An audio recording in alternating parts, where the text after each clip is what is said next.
Some guy, Rob Russo, some leftist based in Canada. I was turned on to this sick individual, and I found this.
simply use the computer to mark up the size of the account.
Two,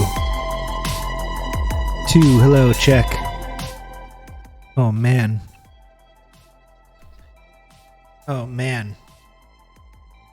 That was a really, really good sandwich. I don't often put a ton, like often when I'm making a sandwich to eat before I do the stream, you know, I'm in a hurry, I'm not doing anything too crazy.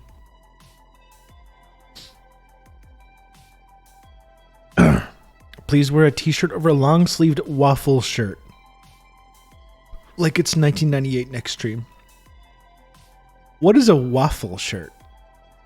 Like one of those like long, like you're describing like the Big Bang Theory style? Thermal. Okay, a thermal shirt. Okay, I see. I've never really done that look. I've never really done the shirt over the long sleeve, the t-shirt over the long sleeve shirt thing. I've never really, that was never really my thing. Chin chin.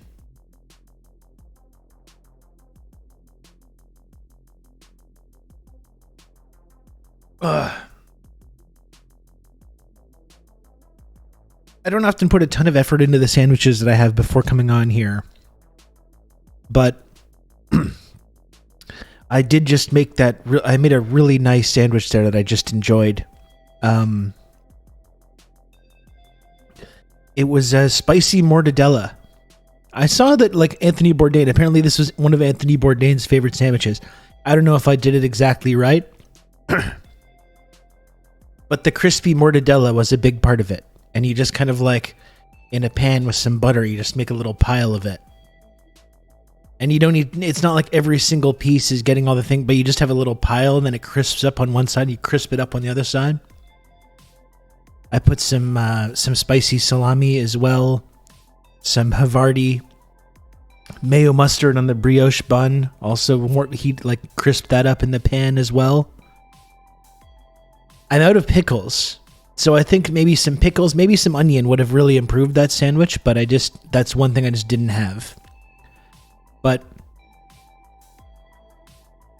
even without it though, really, really good.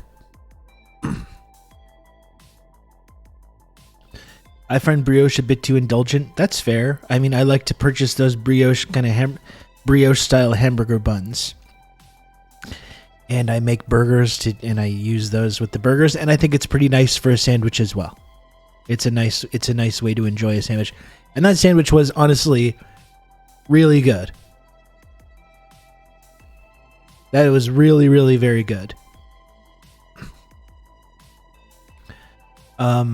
Mortadella is often on sale.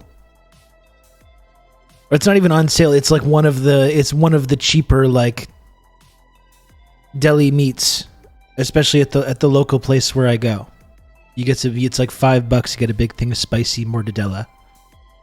And honestly, that was really, really good.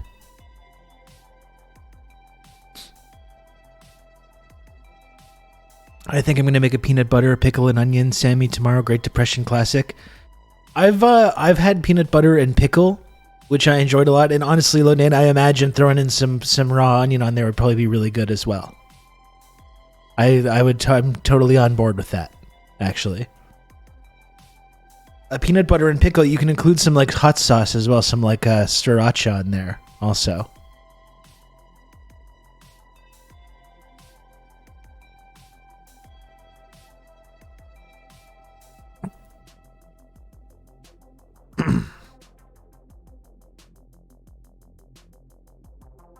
Mortadella is like bologna, but with little pockets of fat injected into the loaf and then sliced. And this kind is spicy as well. You crisp up a little pile of that in the pan. Very, very nice. I've done peanut butter, red onion, and apple before. Yeah, that sounds pretty good. I like all the different collisions of flavors there. That sounds like a real collision. A real kind of flavor explosion. Does anyone know what happened to the original sriracha with the green cap? I don't know. I think it's hard to find up the Reds. It's not impossible to find, but because I don't think the person that created it like copyrighted the recipe or the branding like sriracha. So there's just so many different kinds that I don't know if sometimes it's impossible to find the original with the rooster on there. I don't think I have the right kind. Let me see.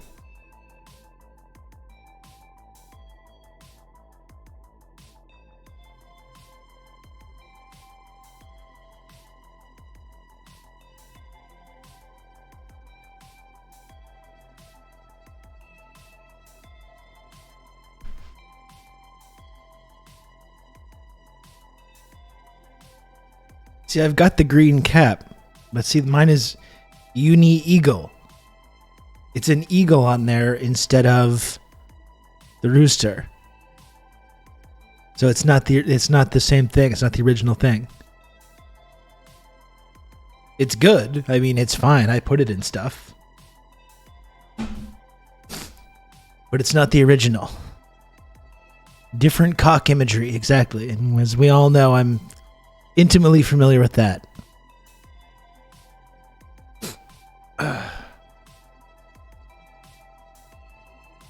Under Trump, we had real sriracha. Exactly. This is Bidenomics. It's Bidenomics. It's just inflation. This is why we don't have it anymore.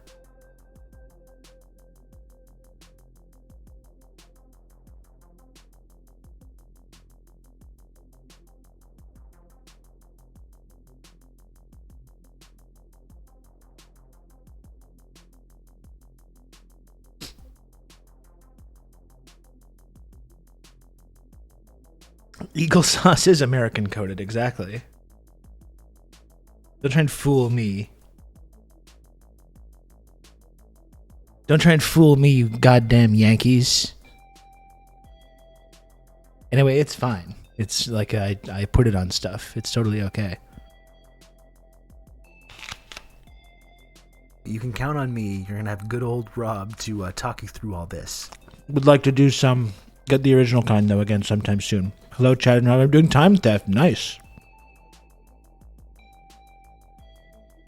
We love that. We support that.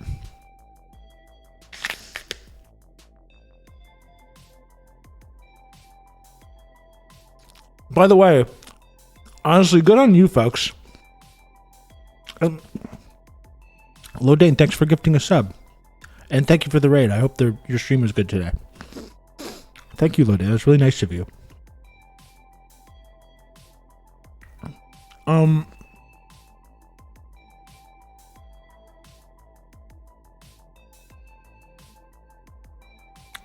Hold on. I lost it and I'm going to have to wait for it to come back to me.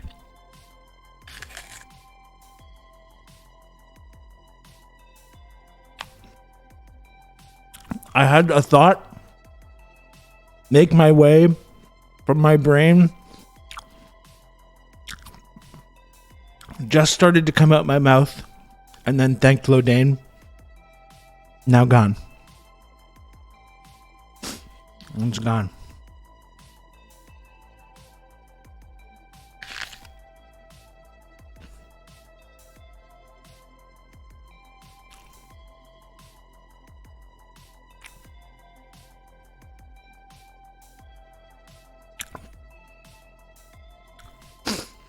Oh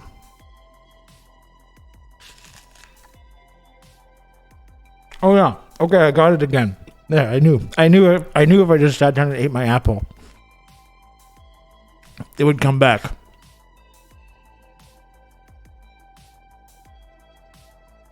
Before it goes again. And honestly, I'm kind of impressed. Not one person, not one chatter. 20 minutes now. You're gonna have good No, old stop Rob this. to talk you through all this. Stop this. Not one person has commented on the April Fool's gag. I got 2 visual April Fool's gags on here. Not one person has commented. It didn't get one mention. Not one mention. Not one comment. Part Ian, thanks for the 31 months of tier 1. Thank you, Part Ian. Not one comment on my April Fool's shenanigans and my April Fool's tomfoolery. You can count on me. You're gonna have good old Rob to talk you through all this. 34 months. Risk Inverse, thanks very much for the 34 months. Master Habits. Why do I even bother?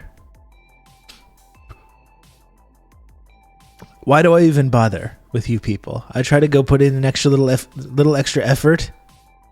I try to do something fun and interesting, little fun and interesting visual Easter eggs for you, and nothing. Nothing.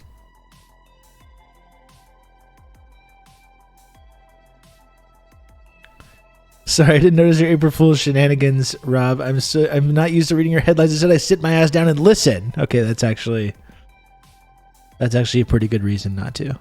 Thank you, Diego. That's pretty good. We simply use the computer to mark up the size of the account. Hey Rob, here's 100 bits. Psych. April Fools. It was actually 200 bits. You've been fooled. Oh my god, Joe. Joe absolutely owned me. Joe just absolutely owned me with a sick April Fool's gag. Boys, they're egg on my face now. Oh my gosh. He's a real joker. That's right. Oh, Jesus. My goodness.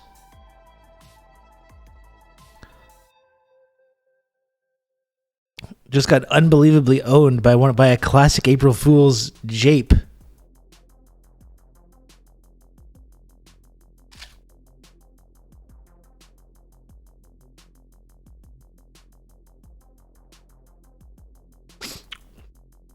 That's crazy.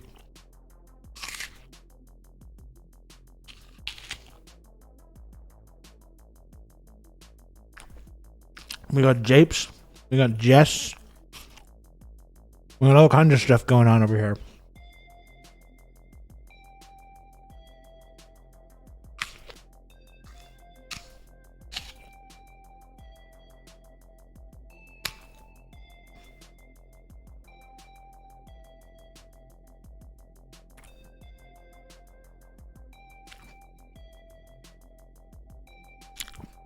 Japes, Jess, Jorts, Jeggings, Jenkos, Jaunts,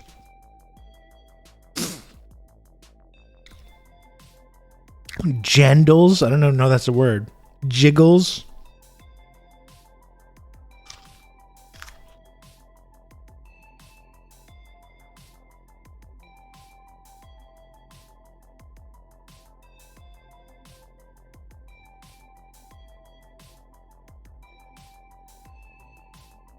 You can count on me. You're gonna have good old Rob to talk you through all this.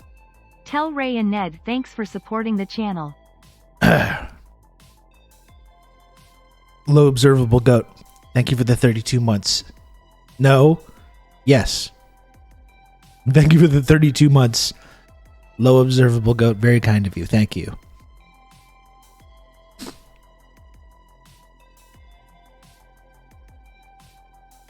everyone just owning me today with April Fool's gags and pranks. We do have a bunch of very serious stuff to talk about. I hope you'll indulge me. Like, there's just no way of like sitting down on here and jumping right into like the worst things that we can imagine. I know I genuinely, as we joke around about this, but I do think it's important to kind of just hang out a little bit and mess around for a little while so we can kind of get the stream started, get the, as I would say often, the conversational juices flowing, you know, and talk a little bit. In the back half, we're going to be talking about some really horrifying stuff. So probably just worth pointing that out. It's really fucked. I mean, it's good for my mental health as well, Joe. It is just really, I don't think we fully comprehend how damaging it is probably for each one of us to. Well, this has been true for years, but it's especially been true in the last 6 months. Just like opening our eyes first thing in the morning and picking up our phones and just seeing the worst images you can possibly imagine. You know, like I was thinking about in the 90s, there was that, like, remember the Faces of Death movies? And there was like this legend, actually. It's like some people had seen it. Like my older cousin saw this Faces of Death movie. And it's this like dangerous kind of like illicit thing that you had to like track down to see images of just like the worst things imaginable. And you had to track down, this like VHS or some copy of it or whatever. Yeah, rotten.com before the internet, for sure. Exactly. And this is it. Like today, I literally just woke up today and opened my phone, and it's just the first thing that you see is just like people dying. The bodies of people, kids, people being horribly disfigured. Just the most grotesque, depraved violence and criminality. And it's just like every day. And it's mixed in with like the social media stuff and people doing jokes and people talking about their day and talking about whatever else. And I'm not even saying, oh no, you should never joke or you should never talk about that. It's like, I'm not even saying that, but it creates this effect of making you feel totally fucking insane. It's just like, just part of the information that you take in. You know, you open your phone and you just see this nonstop stream of just utter depravity. And like I say, it's been like this for a while, but it's never been more pronounced than in the last 6 months. And for sure can't be psychologically good for anybody, you know? It's certainly not like living through that experience. I never, as I've talked about before, whenever this kind of comes up, I never want to center ourselves or center myself. Oh, I had to look and see images of like the worst things. I had to see bad things. I had to see images of this horrible things. And meanwhile, there's millions of people that are living that right now every day. And every single night. And that's something that I try to never lose sight of. Whenever I start feeling like I'm the victim because I have to look at bad stuff on the internet. Like the stuff we're seeing, the horrifying and traumatizing stuff that we're seeing, like there's people, actual human beings that are out there living that every single day. Try to keep that in mind while also still, recognizing that it's not good psychologically. It can't be having a positive effect on our mental state just seeing this day in, day out. And not only just seeing it, but then seeing the complicity of it, seeing the spin, seeing people in our government and the media act like it's okay, act like it's normal. Like to see this constant, it's been 6 months, this constant narrative of framing the people that are engaging in the violence and framing them as the victims in our media. The victims of genocide, the victims of violence, the victims of discrimination. you know, and just the nonstop conversations about campus activists. Are campus activists going too far? Some students feel unsafe and uncomfortable on their college campuses. What are we doing about that? What are we doing about these anti-Semitic posters and slogans and rallies that are happening? It's been 6 months of this. You know what I mean? It's been 6 months of this. Oh my God, this is the slogans. They're saying really mean slogans and hurtful slogans. A man dressed as Spider-Man climbed to the awning of a hospital. Can you believe this? It made everyone in the hospital feel unsafe. And all the people that lived in the neighborhood, they felt really unsafe. This Starbucks is in a neighborhood where people feel unsafe now that people are protesting it. This big multi-billion-dollar book conglomerate is the victim of anti-Semitic harassment. It's been 6 months of this. Every week there's some new horror, some new act of depravity and criminality. And then every week we're talking about the victimhood of like people that live in this society and whether they feel scared and unsafe. So it's like you know what I mean? Not only looking at the constant images of violence, but having this feeling like you're being turned upside down because of like what your own two eyes see and what your values tell you, versus like this really focused narrative coming from our political leaders and our media class, who the people that we're supposed to like trust. This extremely comprehensive, coordinated, focused effort to make you doubt yourself and to think that like you're wrong for being horrified and you're actually a bad person for being horrified. So it's this combination. We're constantly seeing evidence of this kind of like just the most depraved violence and criminality we can imagine. And then at the same time, we're dealing with this large-scale psychological operation. Let's call it what it is. This large-scale, highly focused, extremely well-financed psyop to try and convince you that it's okay. And it's just the most disorienting thing. It's been 6 months of this. It's been 6 straight months of this. Like, it's for sure having a profound psychological impact. Well, you see, Rob, your only position is America bad. Yeah. When America's the global hegemon, and then they proudly and openly support this, that tends to be the takeaway. It's so funny people still making that kind of claim. It's just unbelievable.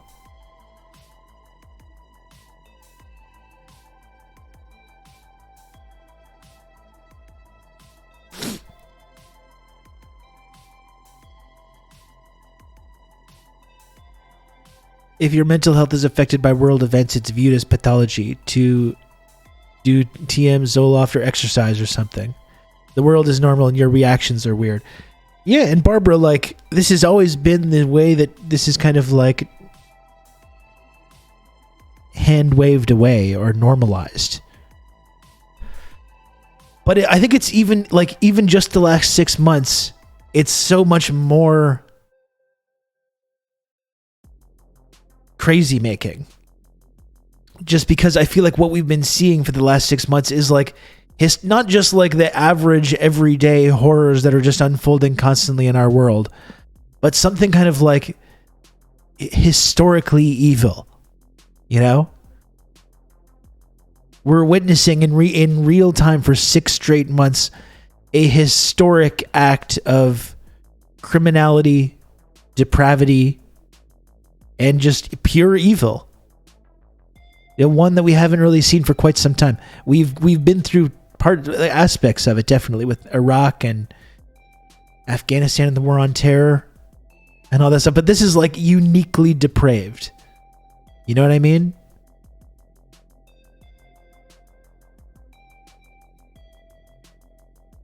But Obama just said it was complicated. Of course he said it was complicated. What else did he say? You shouldn't be shouting all the time. You should try and listen. Like, what are we listening to though? What are we listening to now? Like we've listened. We have listened for years now. We've listened. We get what the argument is. We get what the justification is. I've heard it over and over and over and over and over again throughout my life.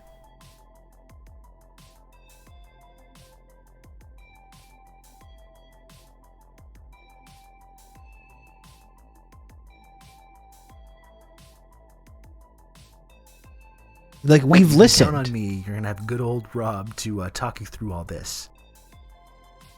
Really chill guy. Thanks for the 40 months tier 1. Thank you to our mysterious chatter. Really chill guy.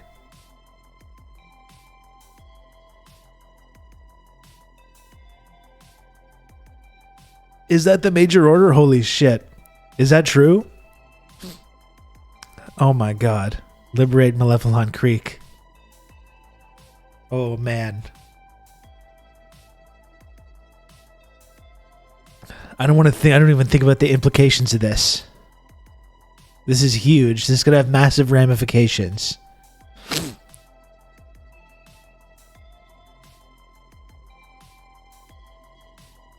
It's funny because I just watched The Deer Hunter last night. I think all that stuff to say, like, everything that I just said was a way to set up what we'll be discussing later. It was just some kind of feelings and thoughts that I was having today. Because I do want to hang out a little bit before we get into the really heavy stuff about Israel and Gaza and everything. But there is kind of a through line there, because like I said, I watched Deer Hunter last night, which I had never seen before. You can count on me. You're going to have good old Rob to talk you through all this. The Deer Hunter is obviously a masterpiece of filmmaking, but I could have done without the entire wedding after party being filmed. Dragged a bit. Marty, thanks so much for the 36 months. Wow, 36 months. 3 years. Beautiful Pearl sub badge for Marty. Thank you, Marty, for everything you do for the community. I appreciate it. I appreciate you, pal. Yeah, I don't know. Honestly, I think it worked for me, Deer Hunter, because I don't know, it's just very thoughtful. It's not something, it's like a narrative that, yeah, so just going back to what I was saying, it's one of those classics of cinema that I had never seen before. So last night I was just like, didn't have much to do. I played some Helldivers with Really Chill Guy. We liberated some of the galaxy. And later on, I made a nice meal. I made myself like this, like rice and chicken and eggplant and Chinese broccoli kind of concoction. Was really, really good. I actually got a bottle of wine as well. I got a bottle of wine, and I sat down and ate my meal and drank my glass of wine, and I watched The Deer Hunter, which I'd never seen. There had been a lot of talk of like Vietnam lately. I saw that there was like a Victims of Communism tweet about Vietnam a few days ago, like the victims of the Vietnam, of like the North Vietnamese and that kind of stuff. And there was, of course, John Fetterman on the weekend. There was like Vietnam Veterans Day, and Biden and, of course, John Fetterman are talking about like U.S. troops upholding, our freedoms in Vietnam. I did ratio the Victims of Communism Foundation, yes, with the picture of Ho Chi Minh. Defending our freedoms in Vietnam, yes. So I guess it was just like on my mind a little bit. I had never seen Deer Hunter, and yeah, last night I had not much going on. It was a self-care night for me after having a couple days of like doing parenting stuff and doing Easter stuff and dad stuff. So I ate my nice meal, I had a glass of wine, and I watched Deer Hunter. And yeah, it's to go back to what Marty was saying. This was, I think, something that really dragged down Heaven's Gate.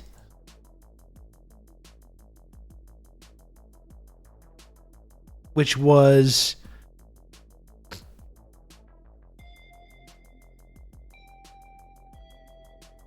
Michael Cimino. I'm trying to remember the director's name because his career never really recovered from making Heaven's Gate after Deer Hunter. And there was this big effort on filming these long sequences, and making this like exceptionally long film. For me, I thought it worked in Deer Hunter. The first hour is just this portrait of this working class town in Pennsylvania, and these like guys that work in the steel factory, and getting married and then going on this deer hunt and everything. And it's about an hour of the film, and like I don't know, I just think it provided kind of like it's not the kind of thing like narratively. I think if you're trying to make a film that pulls people in and has this big propulsive narrative, like that's not really what it is. It's more just like making you spend time with these characters before the horrors and depravity that they participate in later. It changed them profoundly. So I could definitely see the argument of like, wow, this really goes on a long time, because it does. It's like a really long time that they spend with this. To me, it worked. It's like as I talked about, I'm older. I had been drinking some wine. It's like an over 3-hour movie. I was like, there's no way I'm going to watch this all in one sitting, but I did manage to take the whole thing in. And yeah, I thought that was a really effective way actually to kind of like just really allow you to spend time with these characters. Of course, the scenes like in Vietnam were extremely horrific. I was really reminded watching the film about Che's quote about imperialism, which is always like really I found very profound. How it turns men into bloodthirsty beasts, which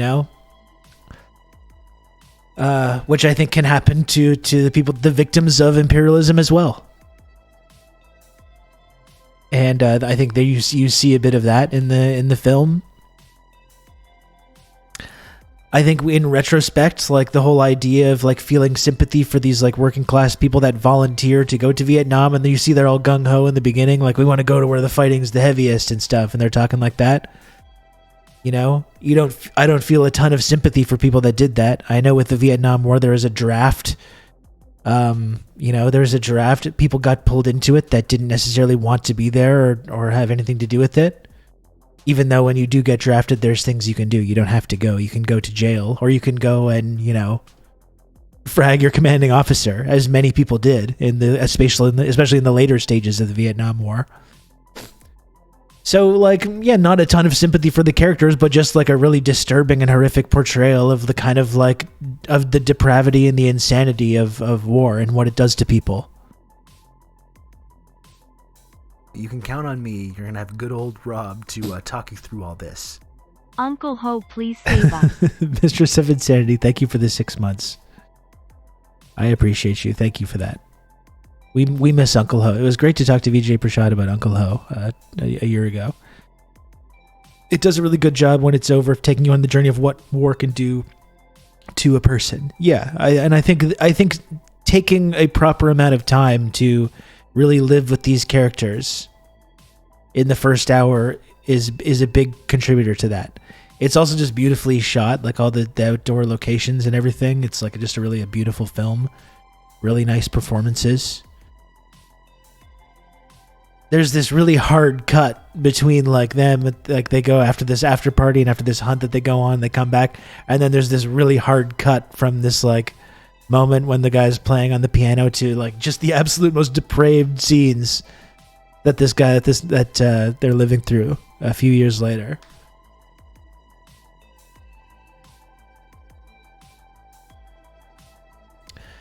So I don't know, I was happy to finally see this movie. It was a nice evening. It was a nice relaxing evening over here. It's a very dad evening. I cooked myself a nice meal.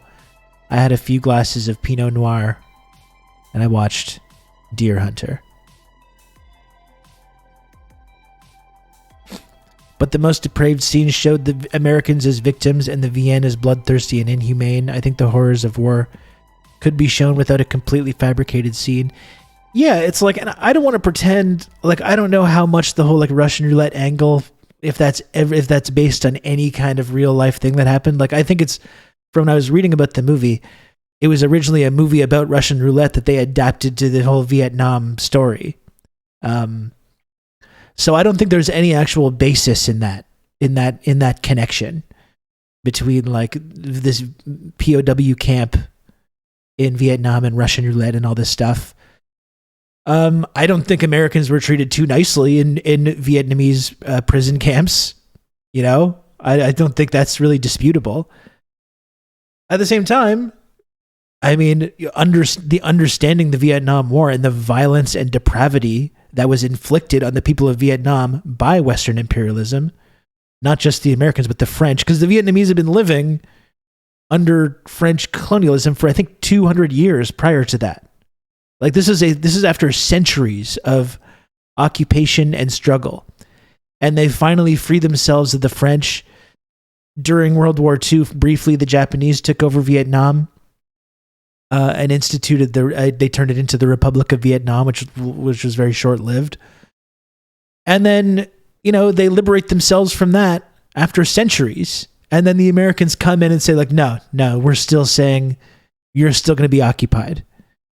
And then they have to spend 10 years fighting this absolutely depraved war against the Americans. And it's like, and you know, how many, I think 3 million people died in the Vietnam War, 3 million civilians. And it's like you go over to another people's country and you you drop napalm on their villages and forests, you drop chemicals on them, massacre women and children. Like we've talked about My Lai, the massacre in My Lai. How many other My Lais were there that we'd never even heard about? You know, I think the soldiers in My Lai were engaging in like standard operating procedure. I think there is a countless number of My Lais. And this is just the one that we happen to know about. And if there wasn't a like helicopter pilot there that put a stop to it, we probably wouldn't even know about that. Same with why Kim was so popular in Korea. He was actually fighting the Japanese occupation. Yeah, and there's huge parallels between Vietnam and Korea, which people still don't want to see. Like, to this day. This is why I don't understand people that are on the left that won't at least critically support DPRK, because it's the exact same situation.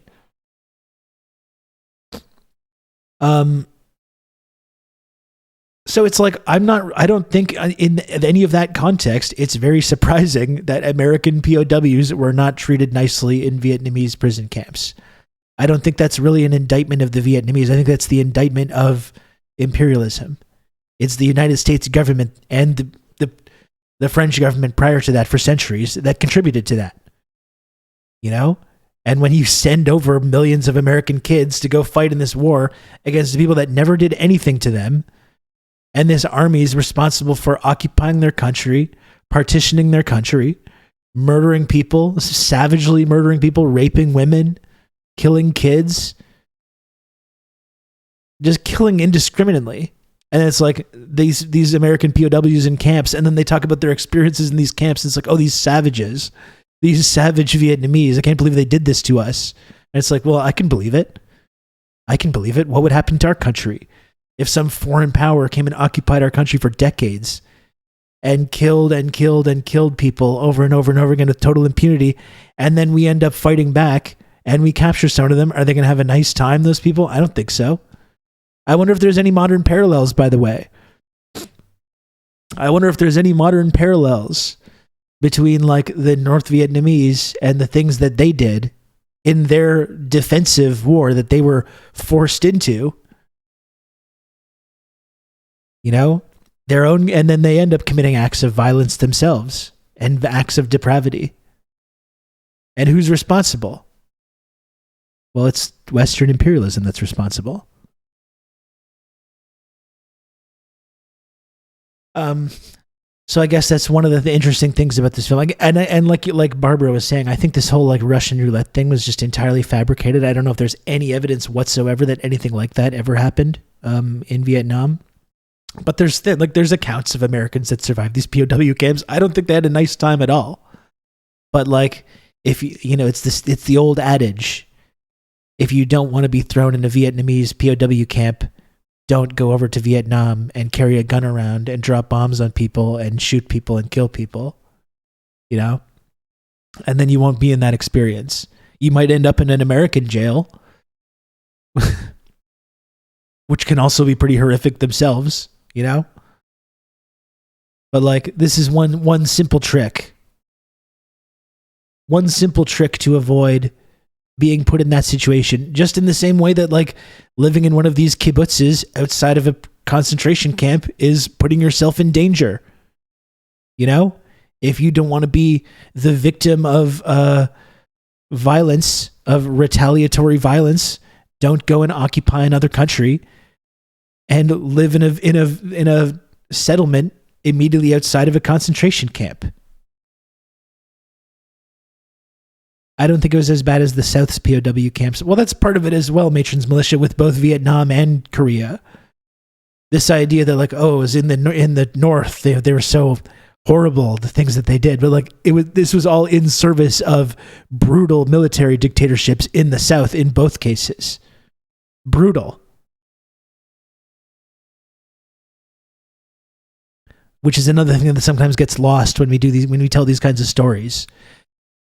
Even when like whatever the creator is trying to get across, you get this sense of like order and chaos, in the South and the North, and like freedom and non-freedom or whatever it is. And in both of these cases, these wars are being fought to uphold Western puppet authoritarian regimes, military dictatorships, brutal dictatorships in the South.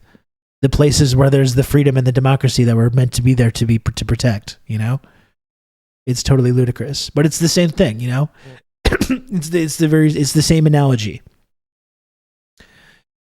You don't want to be killed in Vietnam or getting thrown in a Vietnamese prison camp. Don't go to Vietnam and start murdering people, Don't participate in the foreign invasion and occupation of another country. And if you don't want to be the victim of like retaliatory violence, don't put yourself in the situation where you're going to be on the front lines of that by living in one of these settlements outside of a concentration camp where people are being dehumanized, murdered, arrested, taken hostage, exploited, occupied. Don't like. There's images over the weekend of like the October 7th rave, showing some of the women that were killed there. This is how they should have been remembered. The beautiful women dancing. And it's like, I think people that died at that music festival, I think it's a fucking tragedy. I think it's horrible. I think it's horrifying. If people were killed at that music festival. At the same time, I'm sorry if this is insensitive. It's a music festival immediately outside of this concentration camp where 2 million people have been trapped for decades.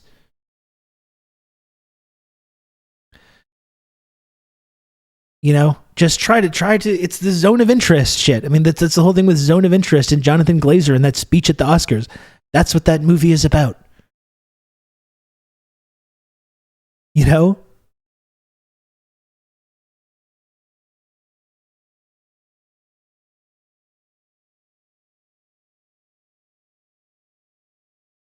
So, it's not about thinking that it's okay that happens or not having sympathy, but like, I think we need to acknowledge that like that's not a acceptable situation.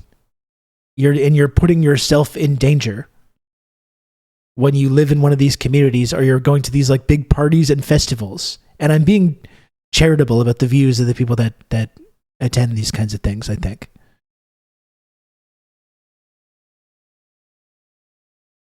And like I've been saying, when it comes to like Hamas, October 7th and all this stuff, in the same way that you can talk about violence that was committed by the North Vietnamese or the North Koreans. And the people that I blame for that are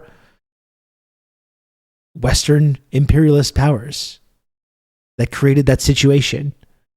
That's why I blame Israel for the violence of October 7th. I condemn Israel. I condemn I condemn the power structures that create these situations, whether it's in Korea or Vietnam or India at the time of the Indian Mutiny, or during slavery with the Nat Turner uprising, or on October 7th. It's the forces of imperialism and colonialism that are creating these problems and getting these people killed.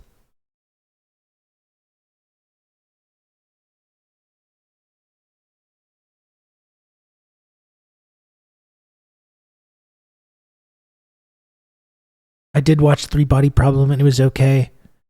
Now I'm watching the Chinese TV series. It seems better and less confusing.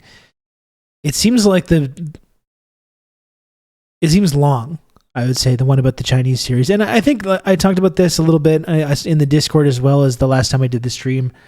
I liked Three Body Problem. I thought it was enjoyable, but like I said before, I think when you adapt this story for Western audiences, but you keep the critique of Chinese Revolution and the Cultural Revolution, it turns into something else. It turns into kind of like a awkward propaganda exercise. I think when it's a story that's like predominantly based in China and with Chinese characters and protagonists, you can have that criticism layered in there and it makes it complex and interesting. But when you translate that story for Western audiences and you take all those characters and make them Western characters, but you keep that critique of Chinese history in there, it kind of takes on this other dynamic, which I still didn't hate the show, but I thought that was one thing that I did not enjoy about it.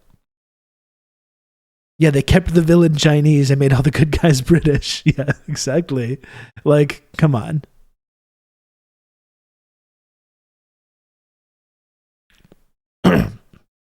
I agree. Also, in the Chinese series, the Cultural Revolution is not demonized. I would definitely be interested in seeing the depiction of the Cultural Revolution in the Chinese version of the show. Because I know that's the inciting incident of like the whole story is kind of the same. Like I was saying, I think if you were going to do a Western version of that story, then the critique should be something about Western history, not the Chinese Revolution. You know, if you're going to translate that story to a Western thing, then an analogy would be to like make an analogy with like the Jim Crow South or the Civil Rights Movement or Vietnam or something about, or British India or something like that. You know, that would make more sense to have a Western villain that was radicalized and had their worldview crystallized by this like horrible incident that happened to them in their past that had to do with like their modern government's founding, you know?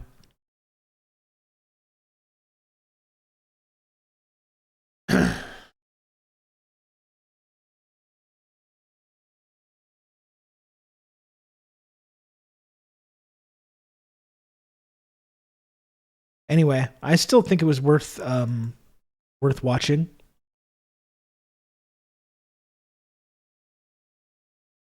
But that was definitely a criticism I had of it. One day I would like to watch that. People were sending in that YouTube video about that. That's kind of like a video about the Cultural Revolution that seems actually really interesting. That would be good to watch sometime because I think it is a really like I don't want to relitigate. I talked about this on Thursday during the last stream. I don't want to relitigate all of it, but I do think it is a really interesting period to learn about. I know in modern China there are a lot of critiques of the Cultural Revolution, and I think you can look at that in a nuanced way and understand where excesses happen and where bad things happen, and also still kind of understand the necessity of a program like that and why it was deemed necessary in the first place, and maybe take some lessons about that with our own kind of society. If you're a leftist or a socialist or Marxist or whatever, and you believe in having some kind of revolutionary shift in our economy or our culture here in the West, the idea of doing that without a corresponding cultural revolution, maybe not word for word grafted on to our society, obviously, but like it does seem like something that would be kind of a necessary process of drastically changing our society.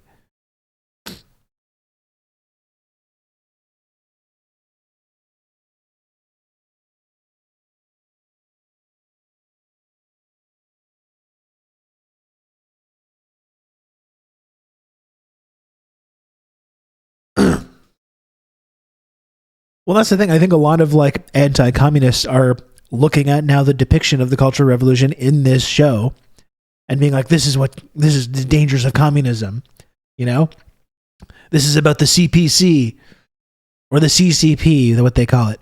You know, this is about how evil the CCP is. But then people like point out the fact that the author of the book is Chinese and supports China and supports the CPC. And people are like, what? What is this? I don't get this. I don't get it. And there was even an amazing interview with the author, I think in the New Yorker, where they were questioning, of course, in some kind of like chauvinistic Western thing, was lecturing him about the human rights violations today that go on today. And the guy was like, I think you're the one that's maybe brainwashed here. And this author of the piece was like, just so perplexed. They were like, sadly, this author is also brainwashed. He even thinks that I'm the one that's been victims of propaganda, but he doesn't even know that we don't have propaganda here. Very sad. He doesn't know that we're immune to propaganda here in the West. We don't have any propaganda. He doesn't realize this. He's been so twisted by brainwashing and propaganda. It's really funny, actually. I think it's in the Discord server.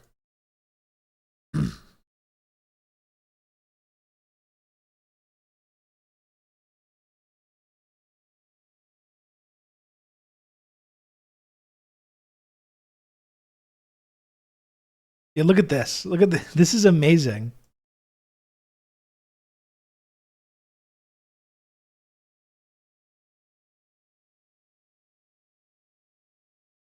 Hold on one sec.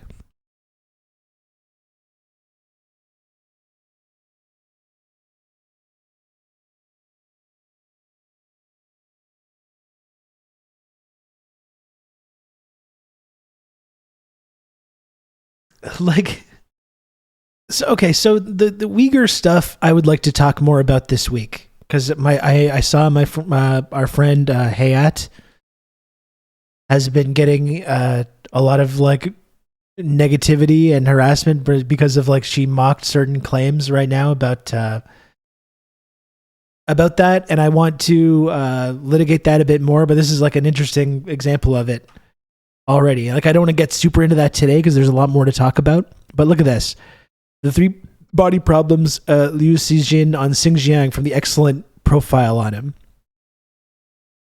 This profile from New Yorker writer Jiayang Fan,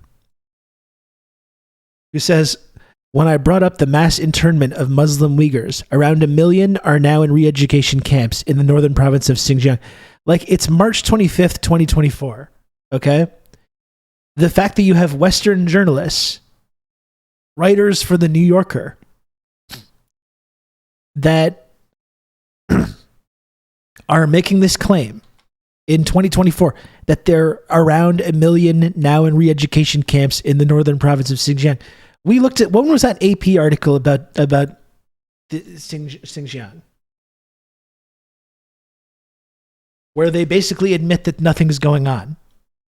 October 10th, 2021. Like, I remember we talked about it on this show.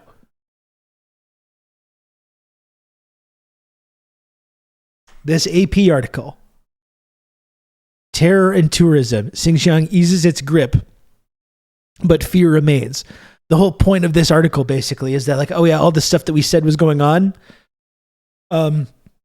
isn't really happening anymore. It seems like they've toned whatever was happening. It seems like they've toned it down, but it's still very scary. It's still a very scary climate. And basically the argument is that there's like mass surveillance, which we have in our own country. And we literally are doing mass surveillance of Muslims right now. Not only were we doing that for the war on terror, but we're still continuing to do that to this day. We're accusing like supporters of Palestine as being like terrorist sympathizers and supporters, raiding people's homes, arresting people for having slogans, saying for social media posts. Like, this is literally what's happening right now today. So this is a piece from October 10th, 2021. And again, we read it on this show when it came out. October 10th, 2021. The AP. Nothing's really going on anymore. If whatever was happening doesn't seem to be happening anymore, but it's still very scary. 3 years ago. And then 3 years later, we've got a New Yorker piece with a New Yorker writer talking to a Chinese author of a popular series of novels and a Netflix TV series, and says, like, it's a fact. When I brought up the mass internment of Muslim Uyghurs, around 1 million are now in re-education camps in the northwestern province of Xinjiang, and no one bats an eye. Like, isn't that kind of amazing? It's been 3 years since this piece, which is like, it's not actually going on anymore. And that's the AP. It's not RT. And 3 years later, you can be a published author in the New Yorker and you can browbeat a Chinese author about this, like, and just say it like it's a fact. Like it's a fact. 1 million people are trapped in these concentration camps. And you can say it, and no one questions your credibility. No one asks basic questions about that. In fact, if you do ask questions about it, you get called an apologist or an excuser for genocide or whatever it is. I think that's pretty remarkable, though. I think that's pretty remarkable. How you can just repeat these, you lie and lie and lie about something, and then even when the lie is disproven, you can just continue to lie, and people believe it because all they remember are the lies. Meanwhile, in Gaza, we can't not murder thousands of children. What about Hamas? I mean, that's the ultimate example of this. And this is something that I'm going to get into later this week. In fact, I'm going to talk to Hayat later about, maybe on Wednesday, talking to her about it. But there's still people now that are doing like the I support Palestine and I support East Turkestan thing. And I've talked before about how I think not only is that ridiculous to make that comparison with the mountains of corpses that Israel's creating right now versus whatever you want to describe as China's policy with regards to separatism and extremism and terrorism in these populations that was going on throughout the 2010s. And if you want to seriously compare these two things, I think that's actually fucking crazy, honestly. When tens of thousands of people have been killed, I think it's ludicrous to make this kind of analogy or to suggest that there's any remote similarity whatsoever between these two situations. And I'm sorry if that sounds insensitive, but I really think that's preposterous. And when you say that, people call you a campist. I've seen all these accusations. Like, it seems like there's been almost a push to bring this stuff, to bring these conversations back. And people say, I hate this campism. This campism. You support Palestine, but then you don't support the Uyghurs. You don't, when they're being victims of genocide. It's campism. And meanwhile, the camp that these people all support is the camp of imperialist countries. Canada, the United States, Great Britain, France, Germany, Australia. That's their camp. And then they'll point their fingers and accuse you of campism when you make these kinds of arguments.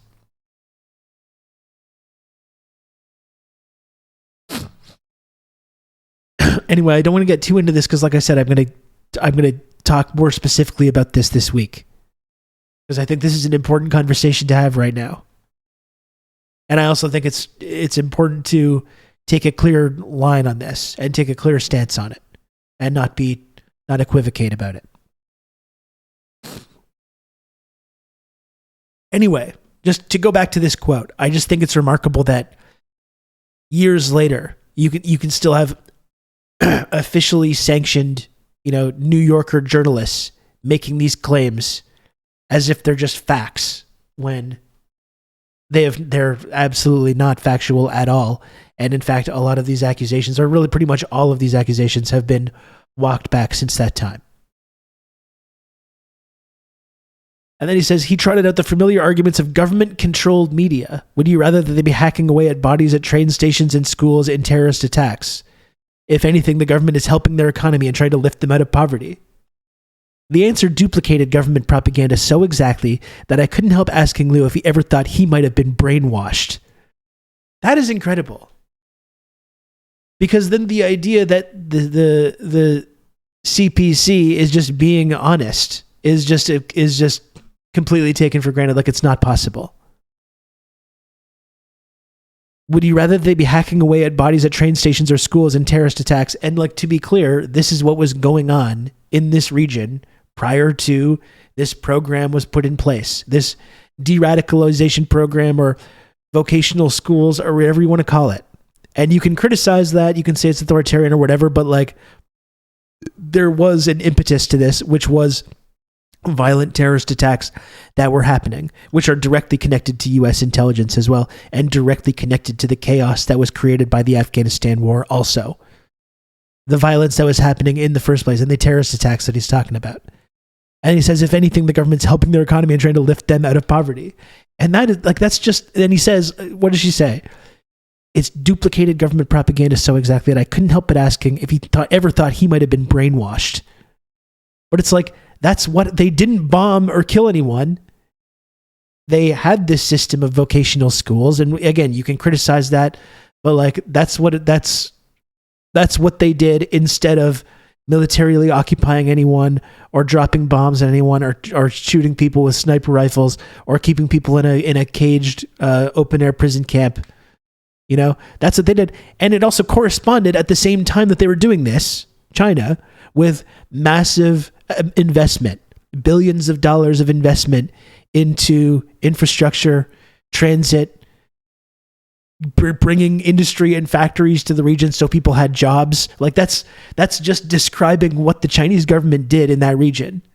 You know, so you can't even accurately, especially if you're Chinese, you can't accurately describe something that the Chinese government did without being accused of being brainwashed.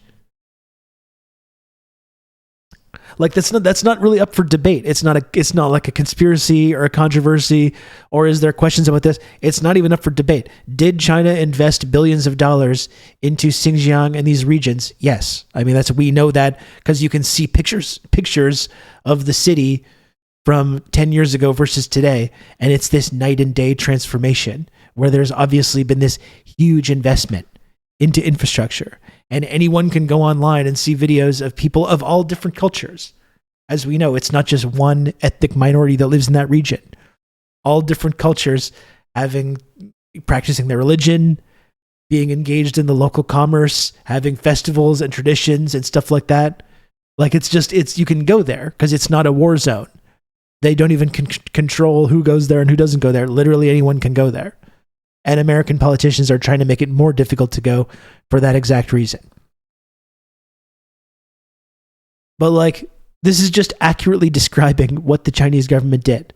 And once again, I'll say again, you can criticize this program. You can talk about the surveillance or, forcing people to go into these like schools, vocational schools. There's criticisms to be made about that, But like this, when you're talking about the investment and the infrastructure and all that stuff, that's just what happened. And if you're talking about an anti-terror policy, as I've said for now a couple of years on this show, anytime this comes up, when you compare the US-led war on terror and all the violence and depravity and criminality and torture and destabilization and terrorism that we created with the war on terror versus a system where you force people to go to vocational schools and you build a lot of infrastructure, I'm sorry, but you tell me which one of those programs is more humane. It's obvious which one it is.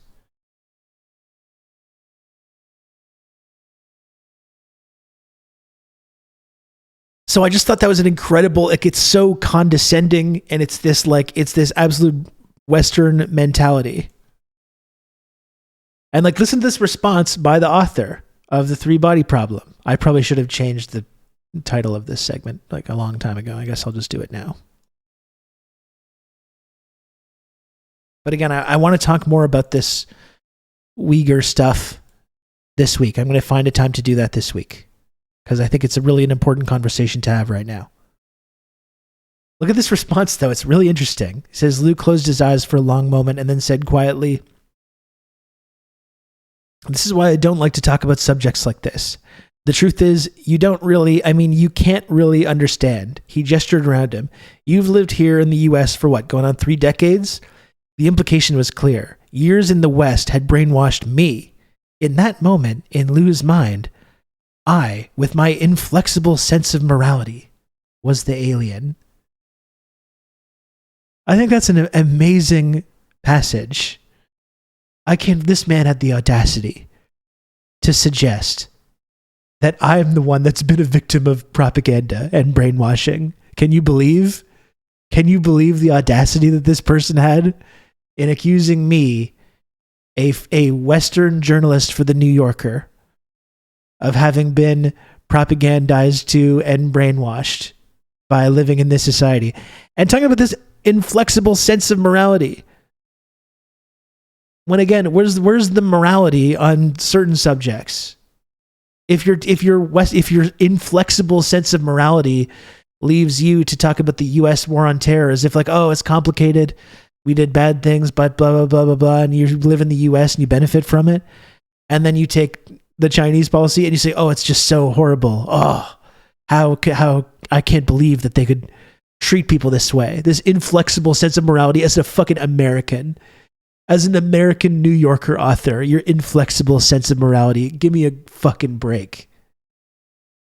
As the New Yorker, along with every other mainstream media establishment, justifies and it makes excuses for a genocide happening against Muslims and Arabs over the last 6 months. Like I was saying before, one of the most depraved acts of savagery and violence and depravity that we've seen in our adult lives.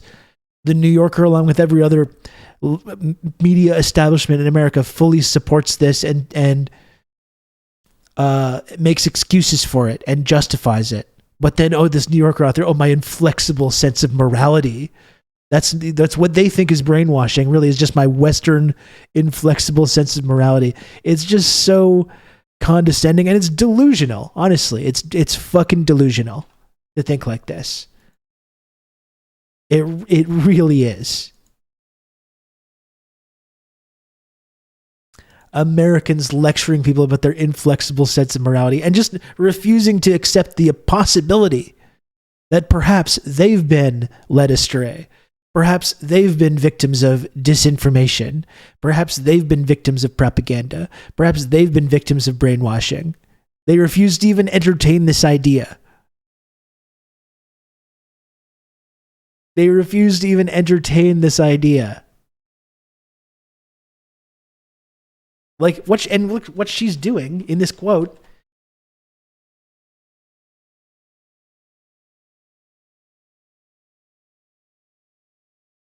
The answer, look, it's given away right here in this quote.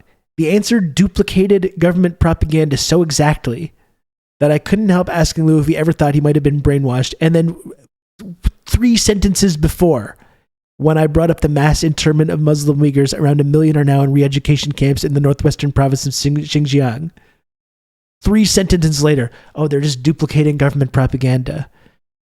This brainwashed author is just duplicating government propaganda. 3 sentences after herself making this accusation that's a purely fictitious creation of U.S. government propaganda, and zero cognitive dissonance from this author. Zero effort to interrogate this in any way. Like, that's amazing to me. Copy pasted from a CIA Word doc. Yes, the more mysteries of the Oriental mind. Yeah, and you can see people from this is the way that people from like the Chinese or Asian diaspora are used themselves as a cog in this Western media machine to promote these kinds of stories.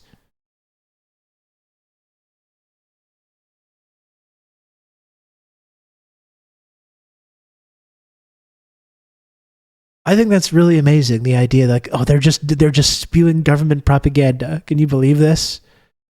This like intelligent, thoughtful author who's created this really popular science fiction novel and TV series. They're just, now that I'm talking to them, I just see they're just repeating government propaganda because they dare to question me. Because they dare to question me and my questions and my unflinching sense of morality. It must be because they're brainwashed. Truly amazing.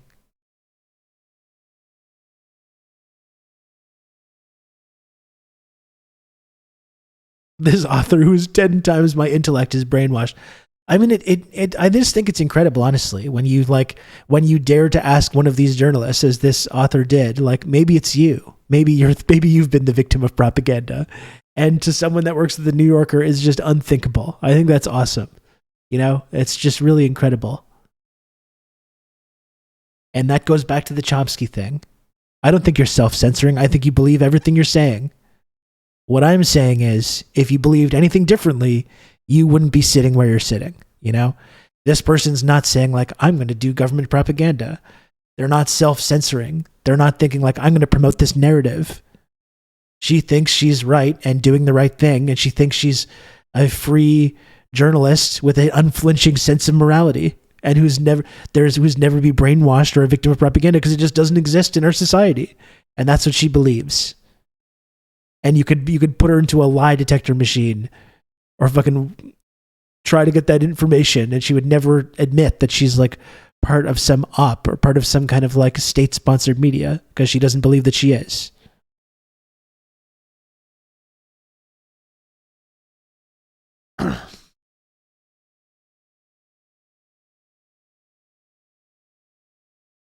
I think that's really amazing.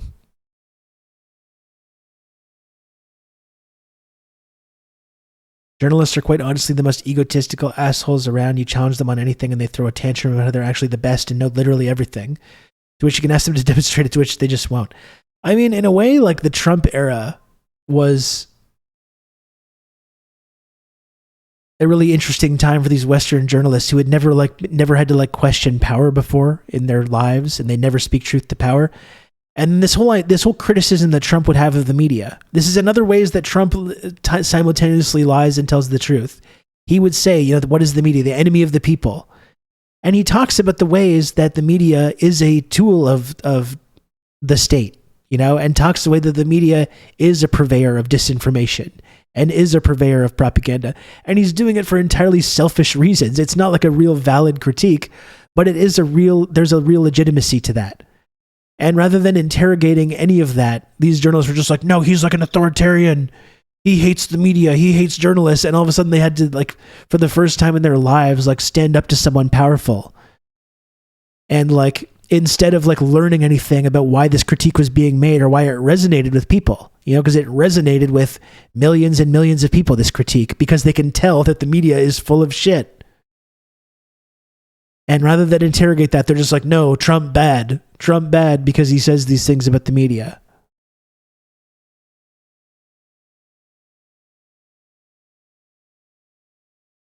And they all of a sudden decided that, like, their job as journalists, which is basically just being a stenographer for the ruling class and the intelligence community and the security state, decided that it was this noble, beautiful tradition that they're part of. All of a sudden they remembered this, and they all pretended that they're doing some kind of valuable public service.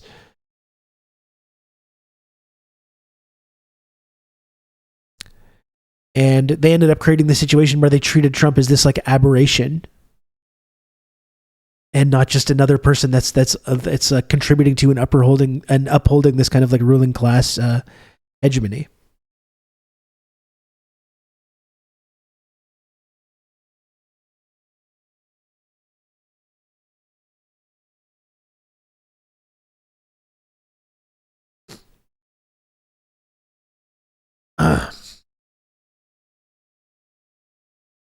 Libs will never forgive Trump for popping the bubble of comforting illusions about our system. Yeah, absolutely, Admiral Praxis. Absolutely. I mean, Trump, not a nice man, not a good person, you know, a criminal, a disgusting person. But Trump he revealed what was there already behind, and stripping away all the bullshit civility and this, like, this layer of, like, phony civility and politeness that was masking this, like, the horrors underneath, you know, animating this ruling class ideology. And Trump just makes it clear. This veneer. He stripped away this veneer of what our ideology is actually, like, what it creates and what it does to people.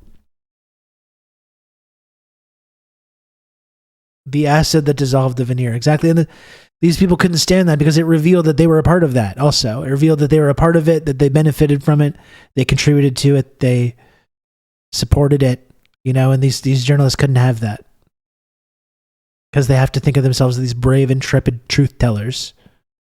Even like fucking oligarchic, like Nepo babies like Anderson Cooper. Oh, Anderson Cooper's this brave, intrepid journalist. Like, he's not just a ruling class stenographer. Like, give me a fucking break.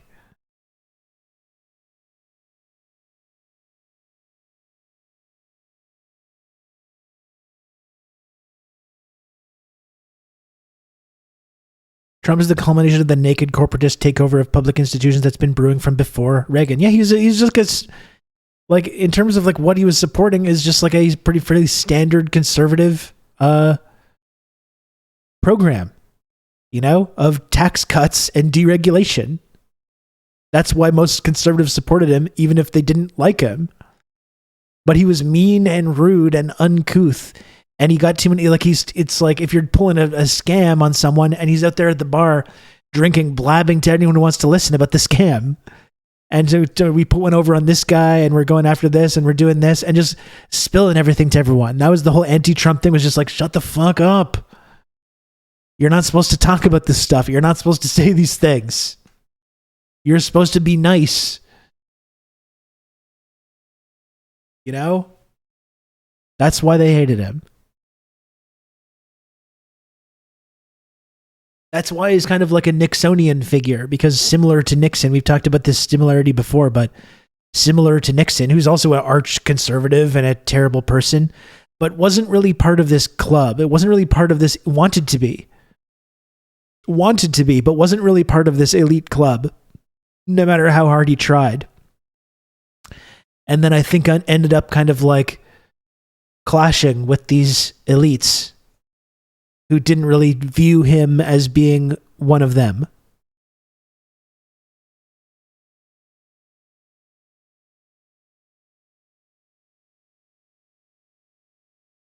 Any system that not only gets exposed by Trump but elevates him to the most powerful position should be destroyed. I mean, yeah, it's a fundamental repudiation of like everything that Western liberal democracy is supposed to mean, The fact that someone like Trump could rise to the top of that just exposes how just rotten it is. And whatever possible sort of positive aspects you could point to about it had long been stripped away, if they were ever there at all. That's the thing with like Marxism and like that Marxist language of like the heightening contradictions.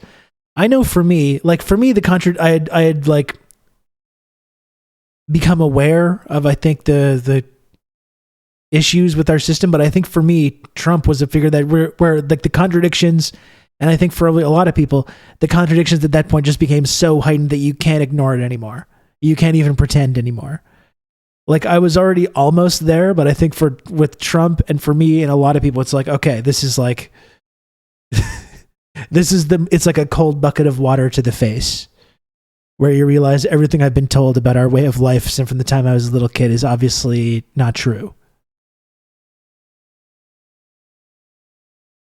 Now watch this drive really crystallize things for me. Well, actually, yeah, I mean, that's why it's interesting that you say that, because like a couple months ago, I talked about how Obama restored legitimacy to the empire, and everyone got so upset at me, if you'll recall, because I talked about our empire, because I'm talking about the U.S. empire that Canada and like the U.K. and Germany are junior partners of. And people got so upset, you're not part of the empire, you're Canadian, or we don't even have an empire, or whatever. Which was, I think, really ridiculous, especially coming from people that should know better. So many people got so upset by that language that I used. But like, that's what I think Obama's an important figure for that, because I think it was close during the Bush era for those contradictions to be so obvious that we've lost all legitimacy. It kind of happened during the Bush era, and Obama brought it back. Obama brought back this like level of like respectability, even while doing a lot of the same stuff, which was one of the things for me that was a really part of my political awakening as well. But Obama, like on a kind of international level, brought this like legitimacy or respectability back to it, which then Trump just completely threw in the garbage.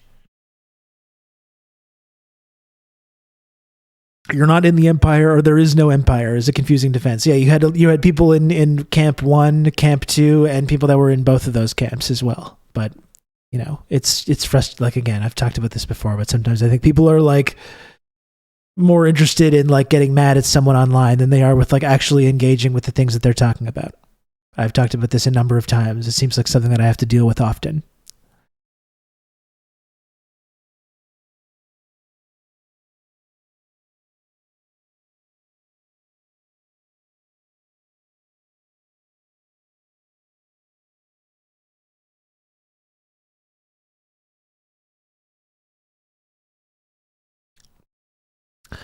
This has been a lot of chit chat.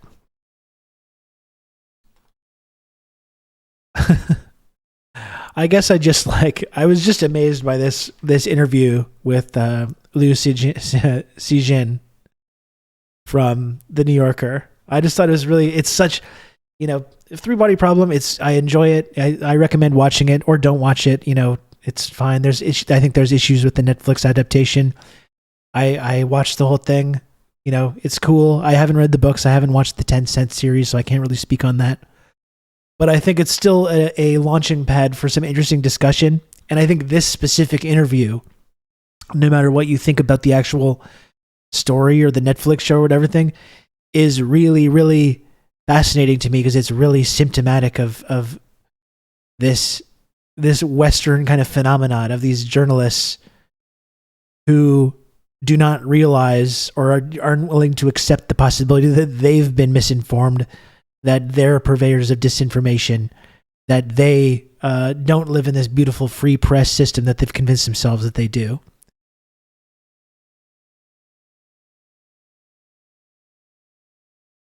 Did they get to the bottom of the Havana syndrome thing? Actually, they did, and I should do another segment on it later, because they've got a wild theory in 60 Minutes.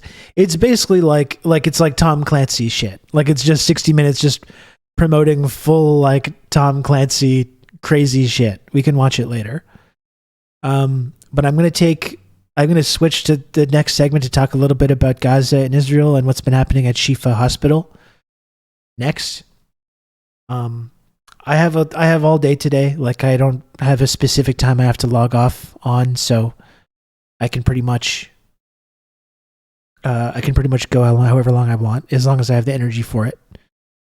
It's like they start from the premise that America is good and right and the officials are telling the truth, and work backwards from there. It's just so credulous. Yeah, or HTA, the way that and this is like a good example of that like Orwellian sort of doublethink, where they'll like, in Iraq the government lied, and the government's lied repeatedly.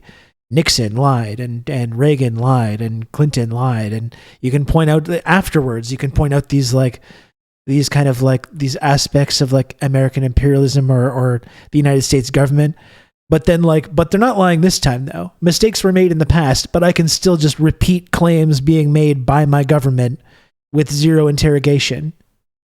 And you can hold these two thoughts in your mind at the same time, that our government has lied repeatedly over and over and over about this exact kind of thing, but also I'm going to repeat these claims without interrogating them at all. And I'm going to accuse this author of being brainwashed because he casts doubt on that.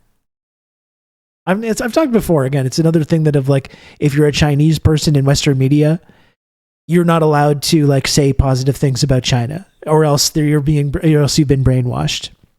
The idea of like a Chinese person, especially like a successful author, being in American media and being like, and defending China or supporting China, these Western journalists are just like, wow, the brainwashing.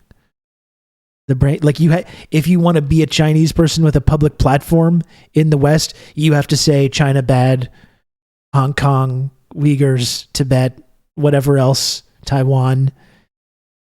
And if you say anything that contradicts the narrative about any of these places, it's like, oh, brainwashed. So sad. So like you're just not allowed. You're not allowed to push back on any of these things, or you get whether you're a successful author or if you're just part of some like Chinese diasporic community organization, and you say, we don't agree with these claims you're making. We don't agree. And they'll say, oh, who's controlling you? Who's brainwashing you? What WhatsApp groups are you part of, or what WeChat groups are you part of? where you're getting your talking points from. Like, you're just not allowed. You're not allowed to have this viewpoint.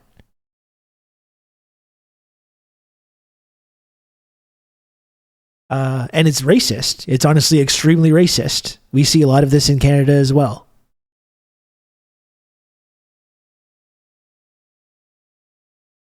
It's actually, not to give myself credit here or anything, but it's one reason that I think, like, as a white person in the West, I do try and use my platform to push back against these narratives specifically, because I'm not going to get these same kind of accusations, whether it comes to China or whether it comes to Palestine or whatever else. You know, and it's sad that it's like that, but you know, it's deeply fucked, actually.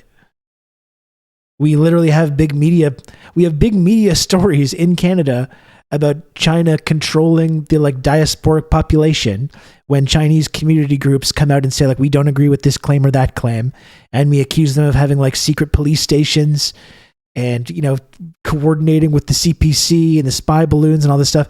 And then Israel literally has full control over all this messaging for our politicians, sending politicians on, like, little trips to Israel, giving them talking points like Anthony Housefather, supporting, like, diasporic groups that promote very specific narratives about Israel and Zionism. And our entire media establishment and political establishment is completely beholden to this narrative. And no one says, like, hey, if they're doing foreign interference. No one even thinks to claim that. Like, the disconnect between the way that we talk about these kinds of interference is crazy. King Window, thanks for the 41 months of Tier 1. I appreciate all the support over the years. King Window, thank you.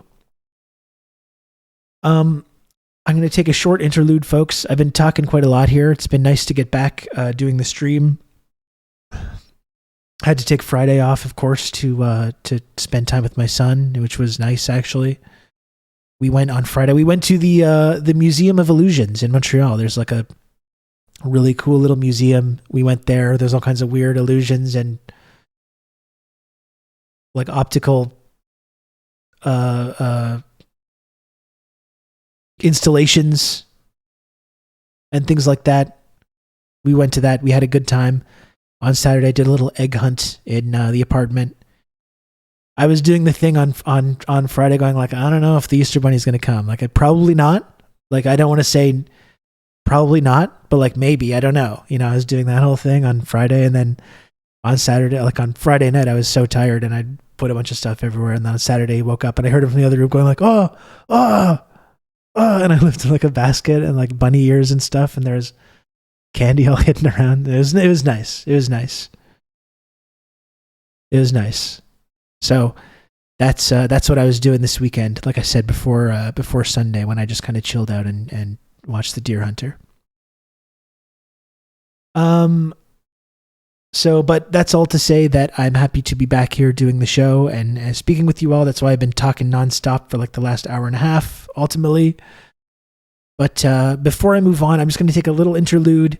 Before I move on, if you can, folks, please support this program. If you like tuning into this show and you like, if you like hanging out and tuning into this program every day, and you enjoy being part of the community, please, if you can, do subscribe to the show. As you know, I must make the little number at the bottom of the screen go up each and every day in order to keep doing this show. So if you like it, if you want to support the work that I do on here every day and all the great conversations and interviews and all the great stuff that's going on here in this community and on this program every day, please subscribe if you can. I would really appreciate it a lot. You support the work that I do. You support this community. You join the base level of the Friendship Triangle system. That's Twitch's only two-dimensional triangle-shaped friendship access and trickle-down clout tiered reward system. You can count on me. You're going to have good old Rob to talk you through all this. And it's the only way that I'm able to keep doing this show each and every day, folks. As you know, that's just how this website works. And Anon, thank you for the gifted sub. I appreciate that. Thank you, Anon.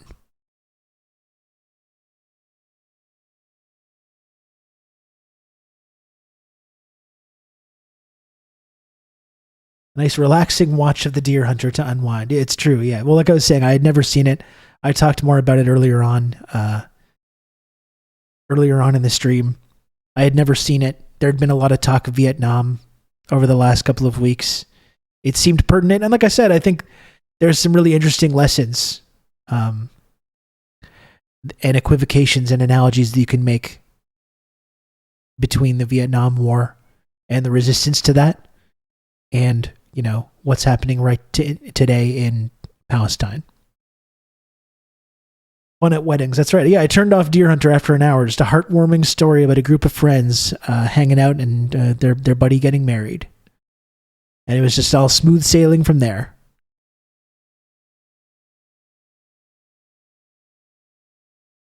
It's like the big chill. That's right.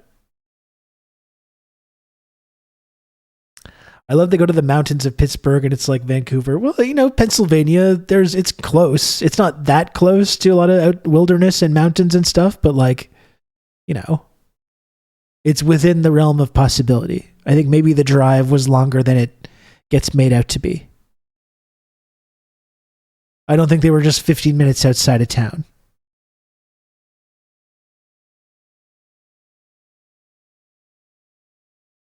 No, there's not mountains in Pennsylvania, but there's if you go over a couple states.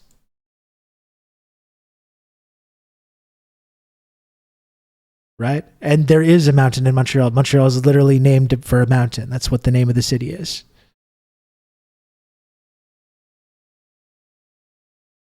There was maybe a bit of time trickery going on with the drive from the wedding to the mountains. I'll tell you that much.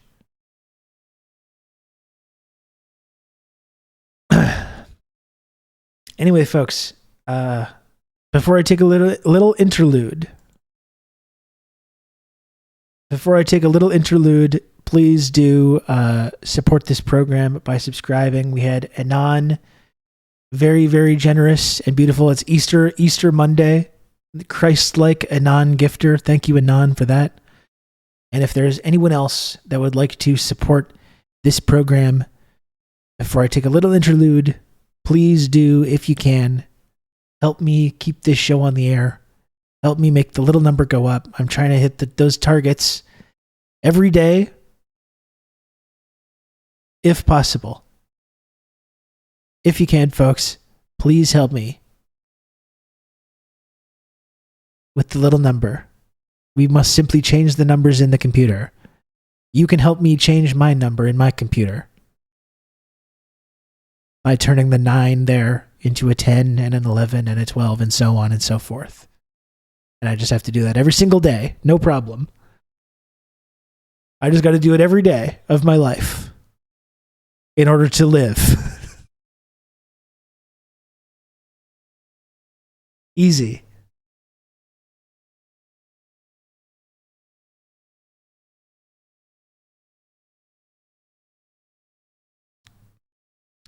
Should be no problem.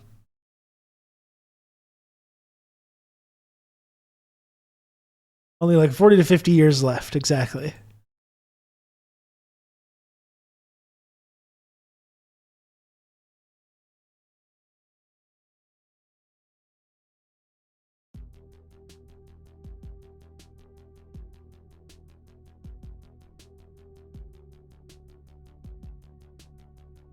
How's Twitch's retirement Count plan? on me. You're gonna have good old Rob. It's to, not talk great. you through all this. It's not great. I'm sure years from now I'm going to be living in my Amazon life pod. And I'll just have to go on here in order to keep the air conditioner going or keep the oxygen going or get little food pellets. Let's really take this to the next level. Let's skip the middleman here. Just give me the food pellets and the water and let me live like a little hamster.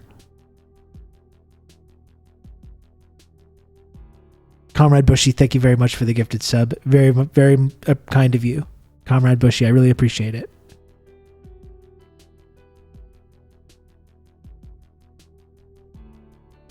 At your Twitch habitat, do they give you a little water bottle with the ball? They should. I would love to have one of those little, if I just had a little tube here that I could just go,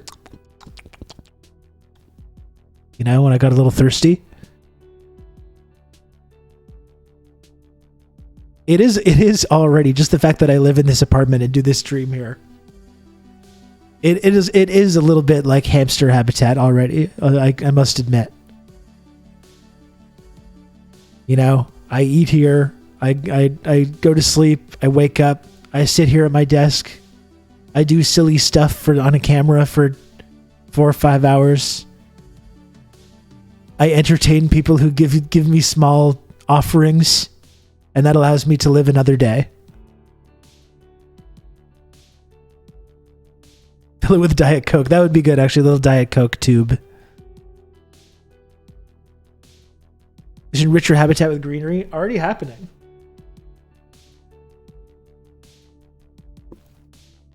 So I had some plants in this apartment when I first moved in, and unfortunately I didn't really do a good job taking care of them.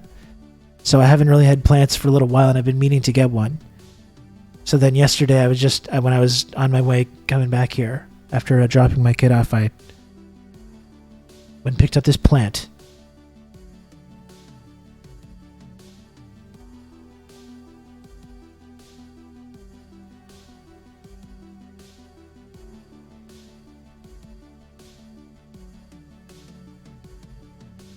You can count on me. You're gonna have good old Rob to talk you through all this. It's a peace lily. Apparently, yeah, I didn't realize this. Apparently it is. I gotta get a couple more. I'd like to get a bigger one. I'd like to do some hanging. Count on me. You're gonna I have really good do old think Rob that I to, could talk you through all turn this place into a bit more of a plant situation. I would like to do some hanging plants. If I could have some big kind of like viney hanging plants, I think that would really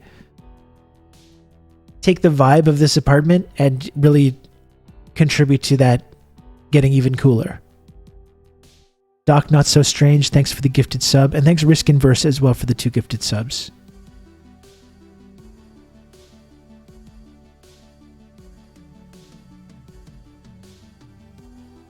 Rob's plant dad arc. Exactly. I mean, listen, I like my apartment a lot. I've talked about the like cyberpunk vibes that I have here with all my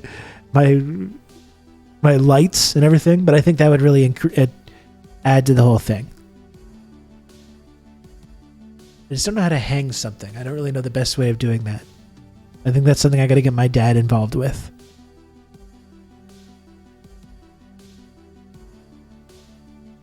But I think that would really contribute to the vibe over here. I also just put up a new poster. It's funny, I'd had this poster just like sitting in a tube for like the last more than 6 months. I think I got it like 8 months ago.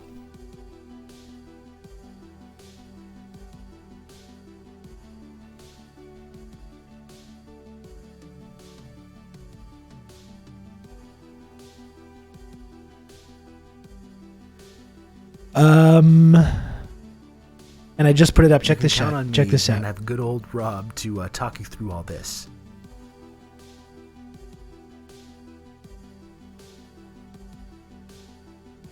Just hung this up. You get a little glimpse. Amazing Bird Show. Thanks for the gifted sub. And you can see my Body Snatchers poster also in the background there.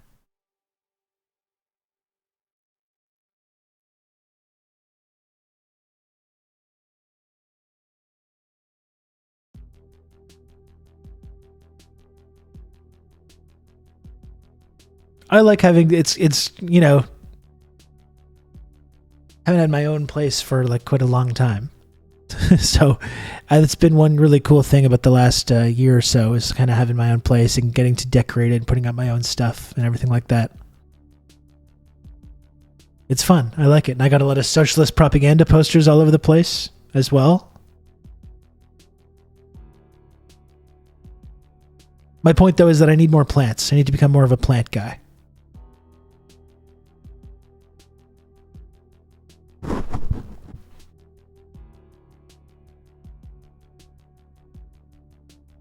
Does anyone else, before I move on, want to subscribe to this program?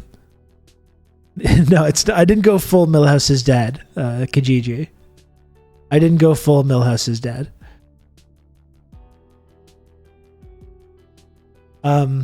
Almost, but not all the way. If anyone else though wants to support this program, folks, please do subscribe. I'm going to take a short break in about a moment. I'll come back and we'll do some more, have some more conversation and do some more journalism.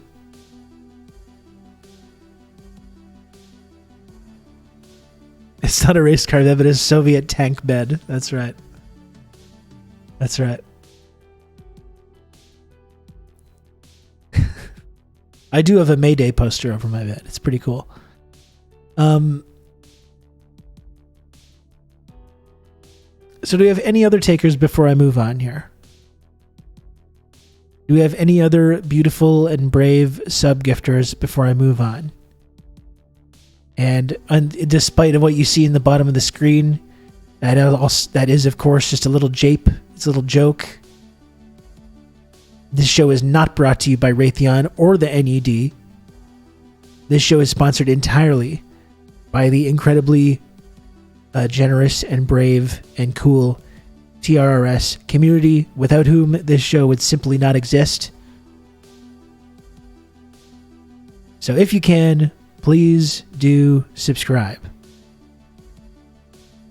And now I can move on.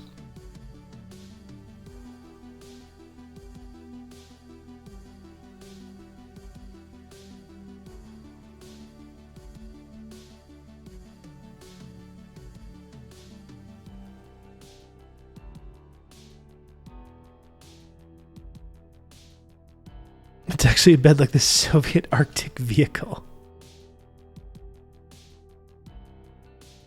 Hell yeah. Oh shit, my Uber's here. It'd be cool just to drive this around. Just drive this around the city. My new whip.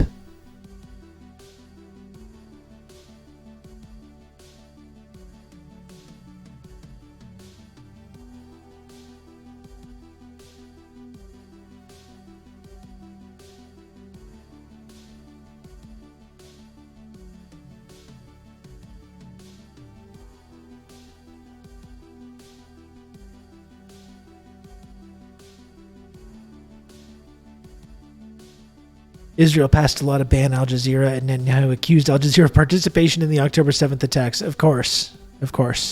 That sounds about right. And in fact, we're going to look at the latest Al Jazeera piece on these attacks at SHIFA Hospital. After this short break.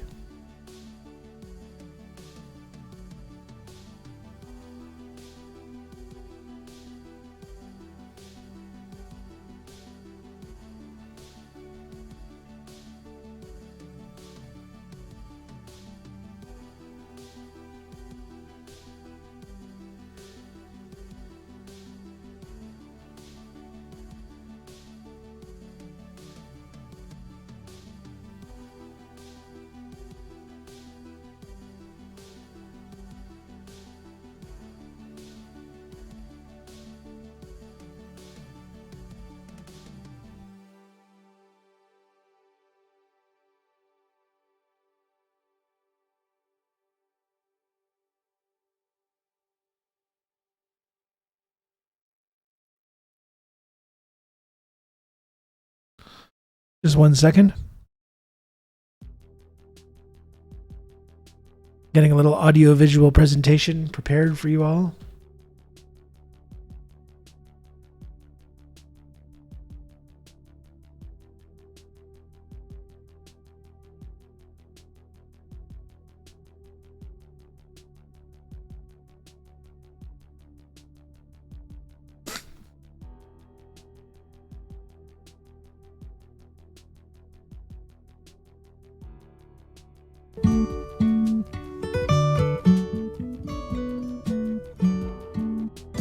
Imperialism, and the book I just wrote is called The Face of Imperialism, and it argues that U.S. global policy around the world is not inept, it's not bungling, It's not messianic. It's not driven by mistaken presumptions and the like. I argue that U.S. foreign policy is rational. Okay, I'll be right back. It's successful, and it's very consistent. It just does not serve the interests of the people in the countries that it goes to, and it does not serve the interests of the American people. The goal of U.S. foreign policy is to support all those countries, leaders, and movements that welcome in multinational corporate investors, that open up their land, their labor, their markets, and their natural resources to the expropriation and exploitation by these rich people. And the other goal of U.S. policy, it's the other side of the same goal really, is to obliterate or wipe out or undermine any leader, political movement, or nation that tries to develop its own land, labor, and resources for itself, that is self-defining and self-developing. Those countries are demonized, their leaders are demonized, the American people are told that they are a mortal threat to our safety and our security, and they therefore have to be done in. And that is the consistent policy. We see that today in the Middle East, where U.S. leaders gave full support to a dictator like Mubarak, who in Egypt, who did very little for the Egyptian people, who accumulated great wealth, who brought in the IMF, who opened the country to big, rich foreign investors, who collaborated in a policy supporting Israeli expansionism and the like. Whereas a dictator like Gaddafi did the opposite. He kicked out the oil companies, he nationalized the oil, he set up social programs for free education, housing, and medical care. He started a wondrous development of aquifer water being shipped up from the southern parts of Libya up to the population areas to be used for the populations and for agriculture, tapping into about 1,000 years of water. He refused to have the IMF come in and the foreign banks and all. Now, after 30 years of rule, he got very frightened when he saw the terrible destruction affected upon Iraq. So Gaddafi started making concessions. He did SAPs, which are structural adjustment programs, which means cut back in human services for the people. But still, much of Libya was still in this kind of socialist program. He brought in some oil companies and consortiums, but he still was not throwing the country completely wide open.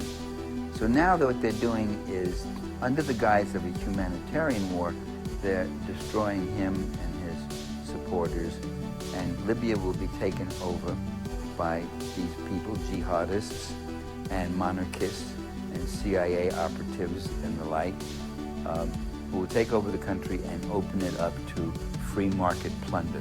The very same thing that was done to Yugoslavia, where a country that was a decent social democracy was bombed for 78 days by Bill Clinton, and many of our progressive friends stood shoulder to shoulder with the CIA, NATO, and the major media, and the White House, and the Pentagon, and Yugoslavia was broken up into a cluster of right-wing little republics. You can count on me. You're going to have a good old Rob to talk you through all this. Sub while Rob is American gone. empire sees two kinds of nations: those that are vassals and satellites and follow U.S. programs, sometimes called allies or client states, and those that refuse to. And the ones that refuse to are seen as enemies or potential enemies. Iraq was considered an enemy and a power that had to be dealt with, and then it would be called a regional power. Now the same term is being used for Iran. Iran may emerge as a regional power, and this makes it a little more terrifying. They may have nuclear power at their command. So once you frighten the American public, once you demonize the leaders of these countries, then you have license to bomb their people and bomb their infrastructures and destroy their countries. And this is what we're getting.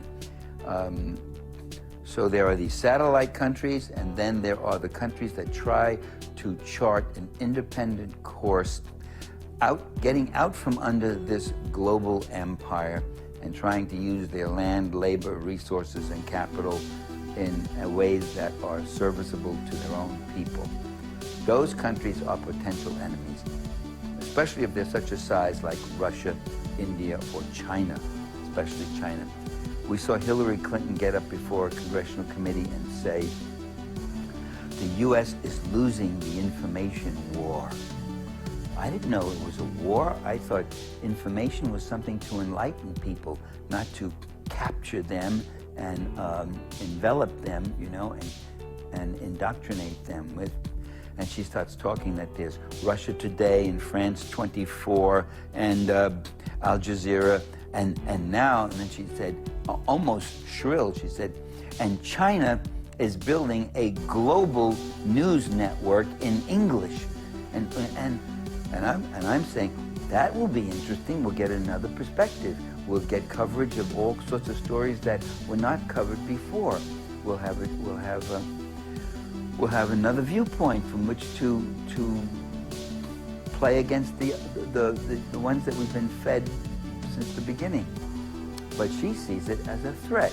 So there's what the empire is about. It's about controlling people everywhere in the world, at home and abroad, giving them as little as possible so that the few at the top will get as rich as possible. The hungrier you are, the poorer you are, the harder you will work for less and less. And so that's what the world is all about, unfortunately. And for you to think that our leaders are stupid, for you to think that the people who own this world, the people who have built hundreds and hundreds of military bases and controlling and getting people to kill other people to advance and protect the interests of this top elite, if you think these people are stupid, you're being a bit stupid. If you think your leader is stupid because he mispronounces certain words, you're being stupid. If you think your leader is enlightened and intelligent and has your interests at heart because he doesn't mispronounce words and he's a smooth and articulate speaker, you're being stupid also. So the book is for stupid people to read and get enlightened and advance their consciousness. The book is also for intelligent people to read who want confirmation and want to see how this is brought home and how it weaves together.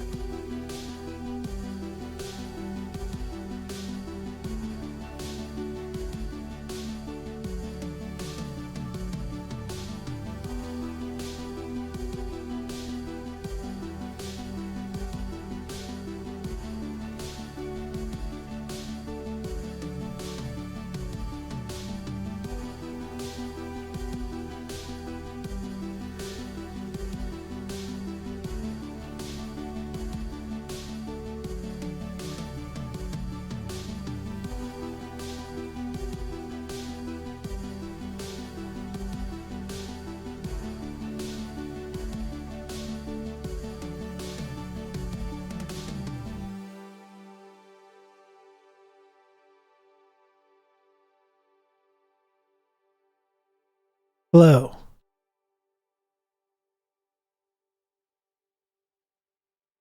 Two. Hello, it me.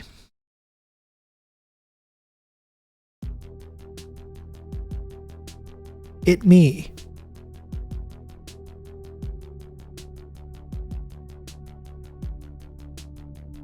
How's it going?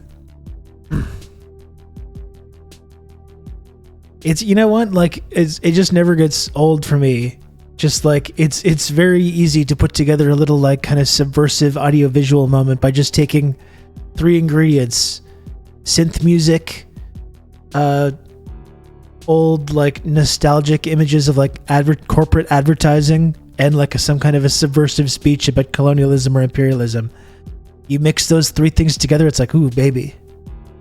Just works. It just works. It's good stuff. And thank you, Genghis Khan, for the 19 months tier 1. I appreciate your effort to get a sub while Rob is gone. Movement happening. It didn't take off, but I respect your efforts. I respect your efforts regardless.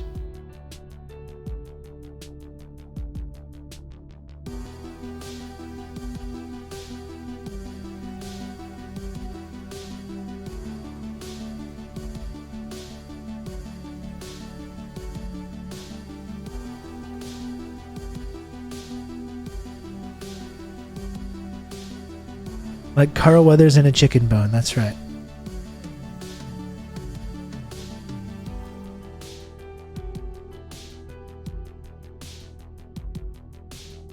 It's actually one aspect of like TikTok culture that I think is really cool. For like any niche interest that you have, just like taking this old nostalgic footage and remixing it and putting it to like different kinds of music, it just gives it this new life. Even like wrestling stuff, like on TikTok, I get a lot of these like I don't know if they call them fan cams or what, but of like 90s era Shawn Michaels, with all these clips of Shawn Michaels from the 90s, edited together in rapid succession with like synth music or like modern music playing. And it creates this really interesting kind of like nostalgic kind of retrospective.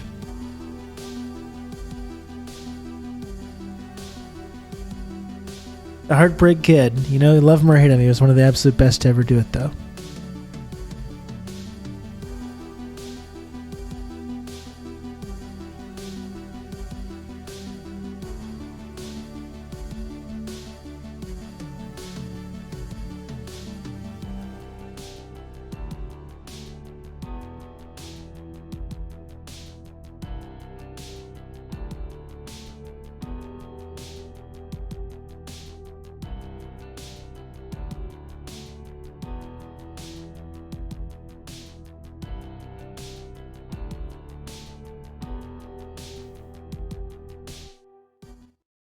Okay, so I guess like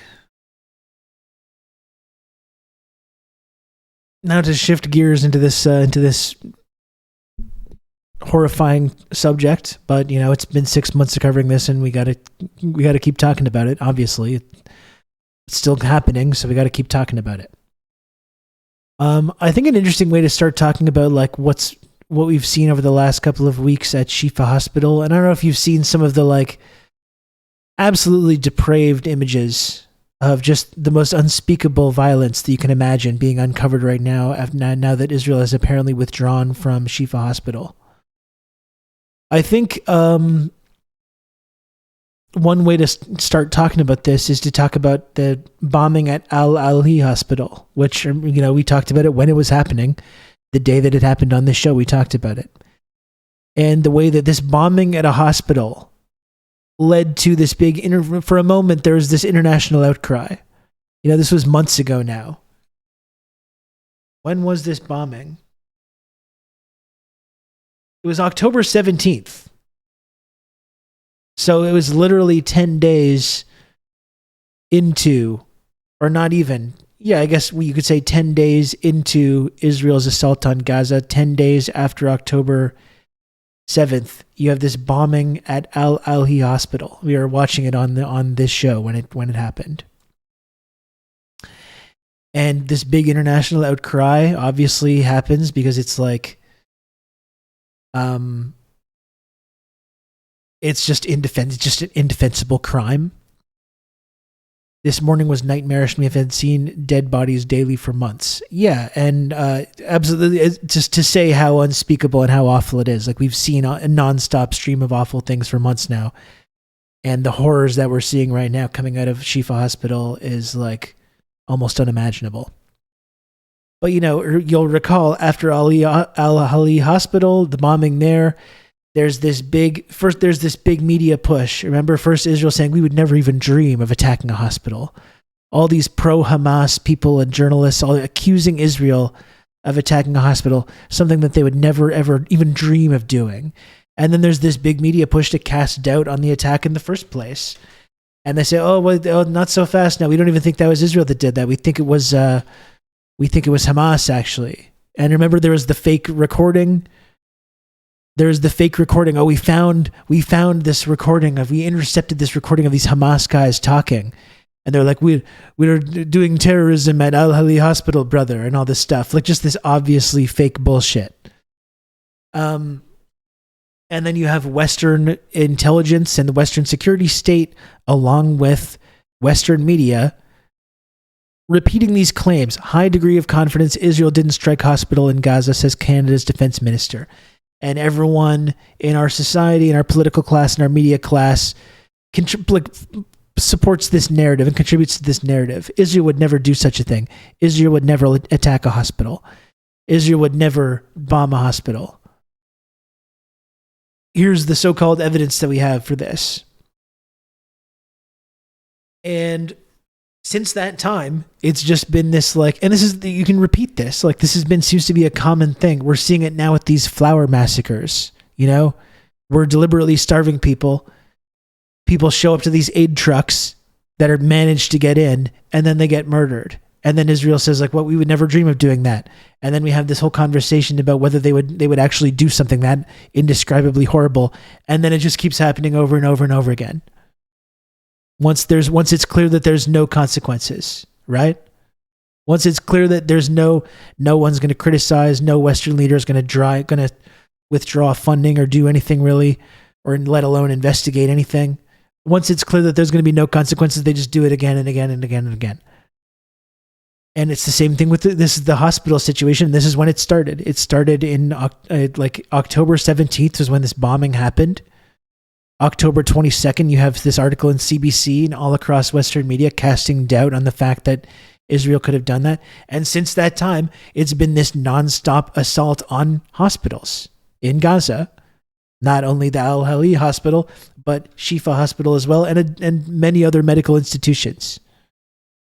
Right? We talked about months ago. It was in November with John Elmer and Justin Potter about how that's what it seemed like a central target of Israel's war on Gaza was hospitals.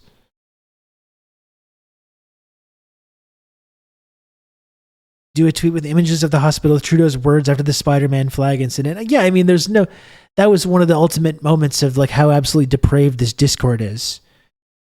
Spider-Man waving a flag on the awning of trying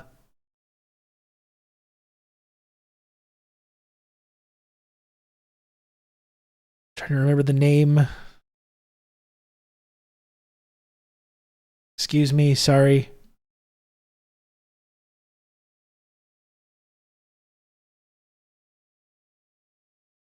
Mount Sinai Hospital, excuse me. I'm getting mixed up here. Mount Sinai, of course, Kev immediately told me in the chat. Mount Sinai Hospital. But yeah, the depravity of the condemnation of Spider-Man outside of Mount Sinai Hospital and how they deliberately targeted this hospital. These anti-Semitic protesters deliberately targeted this hospital and made nurses and doctors and patients feel unsafe. And we've all got to denounce this protest that targeted this hospital. And we have political leaders, and not just Justin Trudeau, not just Pierre Poilievre, but Jagmeet Singh, Olivia Chow, people from the NDP. Everyone's got to denounce this hospital. And then you contrast that with images of hospitals in Gaza that have just been turned into absolute horror shows.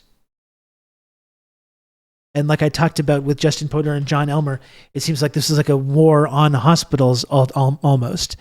And this is a week later, a few weeks after this whole narrative is promoted by Israel and by our media and by our politicians of Israel would never attack a hospital. Israel would never attack a hospital. So this is, okay, so it's interesting the timeline.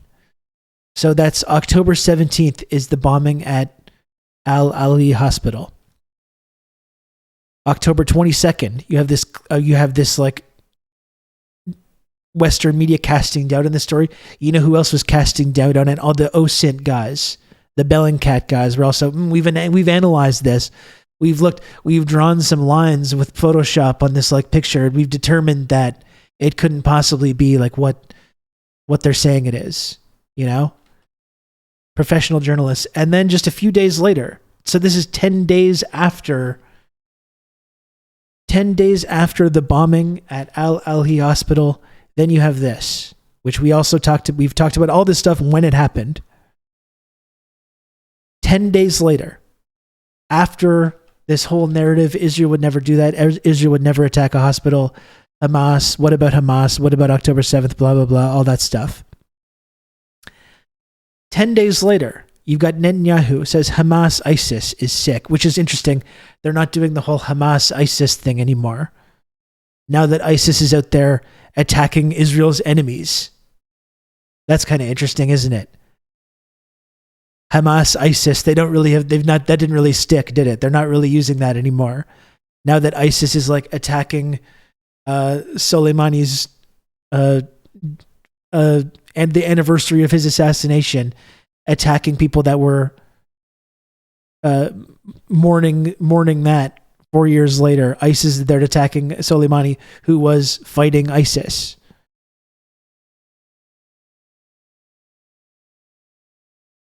In Iraq and Syria. Iran, who also allegedly funds Hamas and supports these Islamic resistance groups. But again, 10 days later, Hamas ISIS is sick. They turn hospitals into headquarters for their terror. So this is after they had a couple days to get the messaging and create this little video here. We just released intelligence proving it, he says. Proving it. They turn hospitals into headquarters for their terror. We just released intelligence proving it. Here is the evidence that Netanyahu released, again, 10 days after the bombing at Al-Ahli Hospital.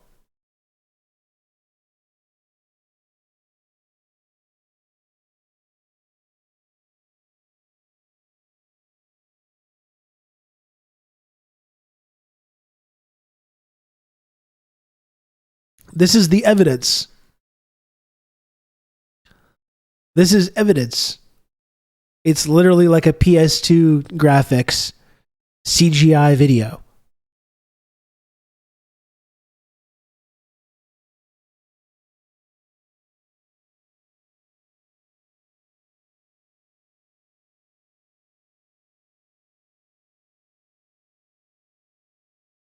Like, I think that's like we can and should laugh at this, but like it's fucking ludicrous.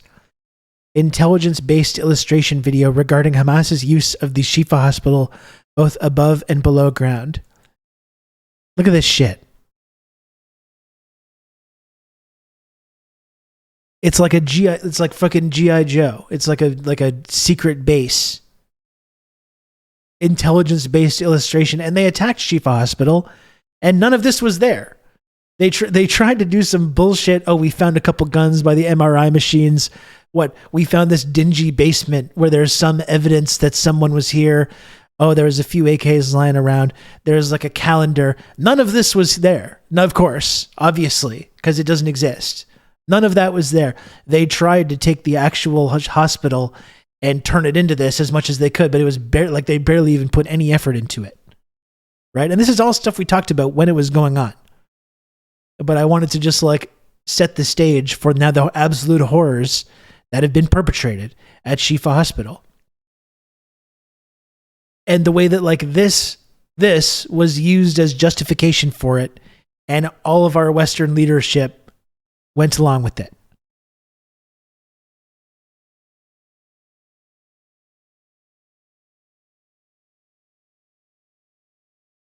The basement Israel built in the first place, suddenly that's a Hamas base, of course. I mean, setting aside the fact that like you're supposed to be in a war with people, but like the idea that they would operate from anywhere or like stash weapons somewhere, it's like is somehow evidence that you need to continue doing a genocide. You know, that I also don't really get. It's like, yeah, if they want to defend themselves from you, there needs to be weapons somewhere. So the idea that like the very fact that they would have, not that there's any credibility or reality to this, but just the fact that they would have any kind of locations where they would have either people or supplies or weapons or whatever is somehow deemed as like illegitimate or it's deemed as like excuses for like why the genocide needs to continue. This is some guy, Rob Like, Russo, is it a war or is it not a war? In Canada, I was turned on to this sick individual, and I found this. Hey, Majority Report, thanks very much for the raid. I really appreciate the raid. Majority Report, hello. It's nice to see you. It's me, Rob. Thank you for joining the show. Please hit the follow button if you can. It would really help me out if you're not following already the channel. Please smash the follow button if you can. I really appreciate it a lot. And if you want to, you can join the community and support the community as well. Oh no, Sam Sater, what a fucking nightmare. Anyway, I hope the Majority Report stream was good today. I've been just getting into talking about some of the absolute horrors that we've been seeing, talking through all this and hearing about coming from Shifa Hospital in Gaza. And I was kind of talking about this narrative about hospitals in Gaza. Al-Ali Hospital was bombed. Israel denied that they did it. Western media supported that claim. Israel said that they would never dream of attacking hospitals or doing anything like that. And then since that time, Israel's been basically a war on hospitals and medical infrastructure in Gaza, including Shifa Hospital. And Anon, thank you for the gifted sub. Including Shifa Hospital. And now we're seeing, this is a tweet from Netanyahu from October 27th, using this like CGI footage to apparently show proof that there's some kind of like top secret Hamas command center beneath the hospital. And they released this footage, which is literally just computer animated CGI clip art style, like PS2 graphics, proving this. And I think it's important to look back on this, given that now we're here 6 months later, and Shifa Hospital has been completely destroyed at this point, even though this was obviously not evidence in the first place. And even when they went into the hospital and they tried to manufacture that narrative as much as possible. Oh, we found a calendar. We found some rusty old AKs down in the basement, whatever, to try to make it like suggest that there was some kind of truth to these kind of claims that they were making. You can count on me. You're going to have good old Rob to talk you through all this. And now it's 6 months later, and the stories that we're hearing out of Shifa Hospital and the images that we're seeing are some of just the most violent, depraved, horrifying things you can possibly imagine. And I just wanted to talk about the ways that I think Western media and politicians have been complicit in allowing this to happen and not calling this, like, supporting these ideas for months that Israel would never do this, that they would never deliberately target this medical infrastructure. Supporting these claims being made by Netanyahu as if they're credible in any way. And now it's leading to the images that we're seeing today, which is just the most horrifying things you can imagine. I think Netanyahu is getting surgery right now, yes.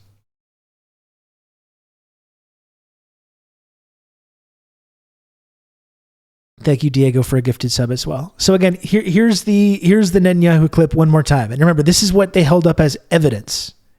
This is their intelligence evidence proving that Shifa Hospital in Gaza had been turned into some kind of Hamas command center. And like, it would be funny, I would want to laugh at this if this hadn't been used as the real justification for like murder, torture, and laying siege to this hospital now for the last 6 months. This is the evidence that was used.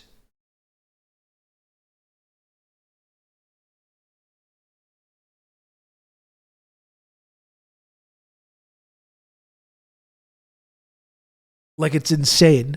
It is insane to me.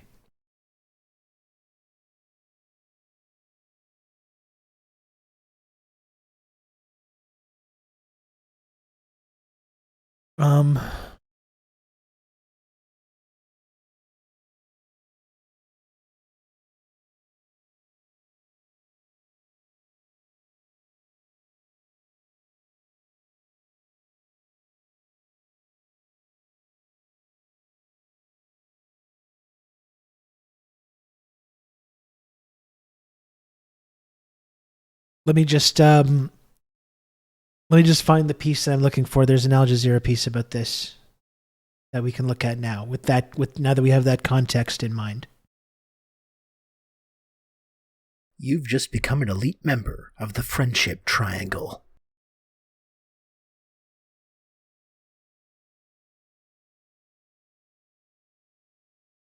Hold on,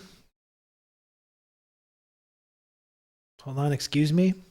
Kijiji, thanks so much for the 5 gifted subs. Really, really appreciate that, Kijiji Genie. Thank you for that.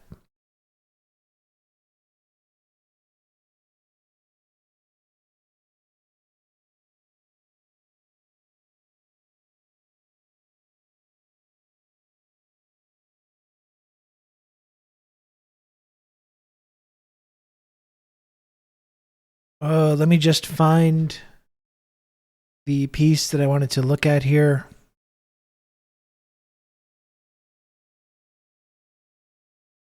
Bear with me here. Bear with me for one moment.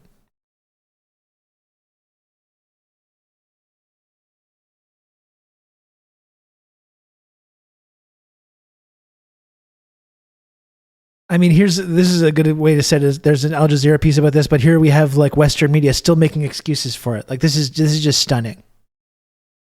Doctor, I look, the picture you paint is one of devastation. You'll know that the Israeli military say that they have killed and detained hundreds of Hamas militants within the Al-Shifa complex. Do you know if Hamas were there and were fighting with the Israelis? I am just shocked that we're still having this conversation. They executed tens of people point blank, including one of our colleagues, Dr. Ahmed Khalalati, who's a very experienced plastic surgeon, him and his mother, who's also a physician. They executed people point blank. And including many of our colleagues who've been detained now, we haven't heard back from them. Previous students of mine detained, young doctors detained. We don't know if they're dead or alive. They have been gone for over 100 days. So to say that this is a strategic targeting of Hamas is an insult to our intellect and our humanity. This is a destruction of people who heal. This is a direct targeting of healthcare workers. I just want to paint a very brief picture of what healthcare workers are telling me there. They're saying that when they leave the hospital, civilians give them civilian clothing because wearing scrubs is sticking a target sticker on their back. That is how systematically healthcare has been targeted. And frankly, in the last 24 hours, what we've seen from Al-Shifa Hospital, what we've seen from Al-Aqsa Hospital, and what I worry is coming to the remaining hospitals of the Gaza Strip, because it has been the pattern and we will not ignore it, is a direct and systematic targeting of healthcare that is unjustifiable. Like the stories that you're hearing from healthcare workers that have been in Gaza are just like, I don't know if you've been reading any of these, but it's horrifying. It's fucking depraved. And especially they're talking about people being like executed, especially including children being executed at Shifa Hospital. The idea that anyone in the media is still going to say like, but Hamas, at this point, I think is deranged. Like if you can't look at what's been happening in Gaza for the last 6 months, or you can't listen to what healthcare professionals, doctors and nurses are saying about what they've been seeing in Gaza, or specifically what's been happening at Shifa Hospital over the last couple of weeks, and not understand why Hamas exists in the first place, like, I don't know what to tell you at this point, If you still think that that's a justification, if you still think that you're accomplishing anything by saying, but Hamas, you don't understand why a group like Hamas exists, really? You still don't get it? Like on October 7th, I understand when the narrative is being promoted so heavily, why it becomes muddy or become confused or it becomes difficult to speak out, but like still now, you still don't understand why these groups exist? You still think that's like somehow legitimate to bring that up? Or to think that that's an excuse? Like that is so depraved in the media when you have a medical worker talking about what Israel is doing, completely indefensible Nazi shit. executing people, executing doctors and civilians and little kids. And then you say like, but what about Hamas? What about it? What about Hamas? We really don't get why Hamas exists. We don't get why people have anti-Israel sentiment. Really? Whether they're in Yemen or whether they're in Palestine. Oh, I can't believe these people have bad attitudes about people in Israel. It must be because they're racist. Like, you really think that bringing up Hamas is accomplishing anything at this point? That's crazy to me.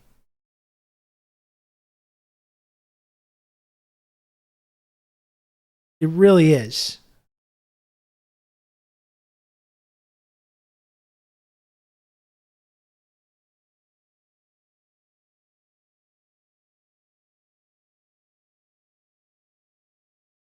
Now let me find the Al Jazeera piece on this.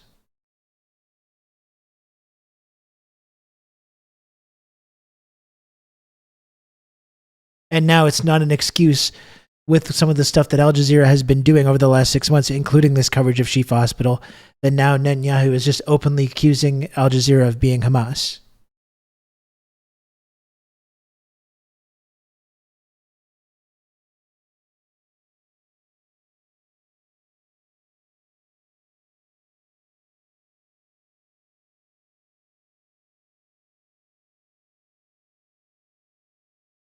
Oh, wait, I know where this is now. Sorry, it's taking me a moment to find.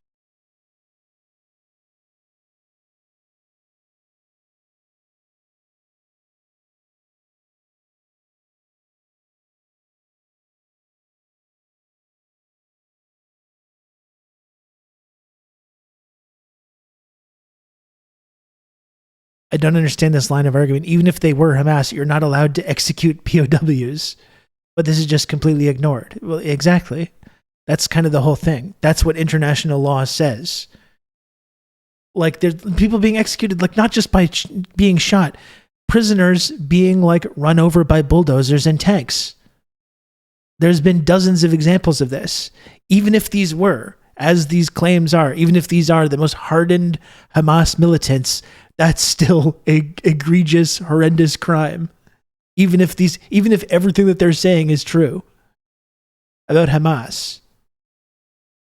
And all these people that they're just executing point blank, either by shooting them or running them over with bulldozers or whatever the fuck, would not justify that or excuse that, and it would still be a crime.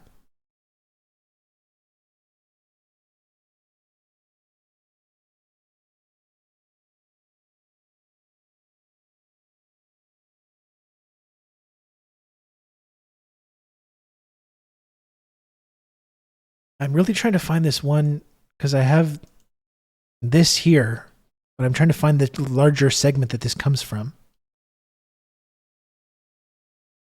And we'll start here. We begin in northern Gaza, where Israeli forces have withdrawn from Al-Shifa medical complex after a 2-week siege.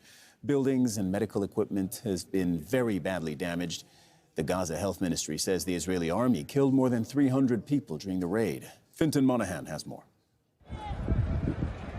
Once it was a place of healing and sanctuary. Now Gaza... And remember, we would never attack hospitals. We would never... How dare... It's anti-Semitic to suggest that Israel attacked a hospital. That was after the Al-Ali hospital bombing on October 17th. How dare you? How dare you suggest that Israel could attack a hospital? Absolutely disgusting anti-Semite Hamas sympathizers asking this question, accusing Israel of attacking a hospital. Can you believe this? And here it is. We're 6 months later. Here's Shifa Hospital right now.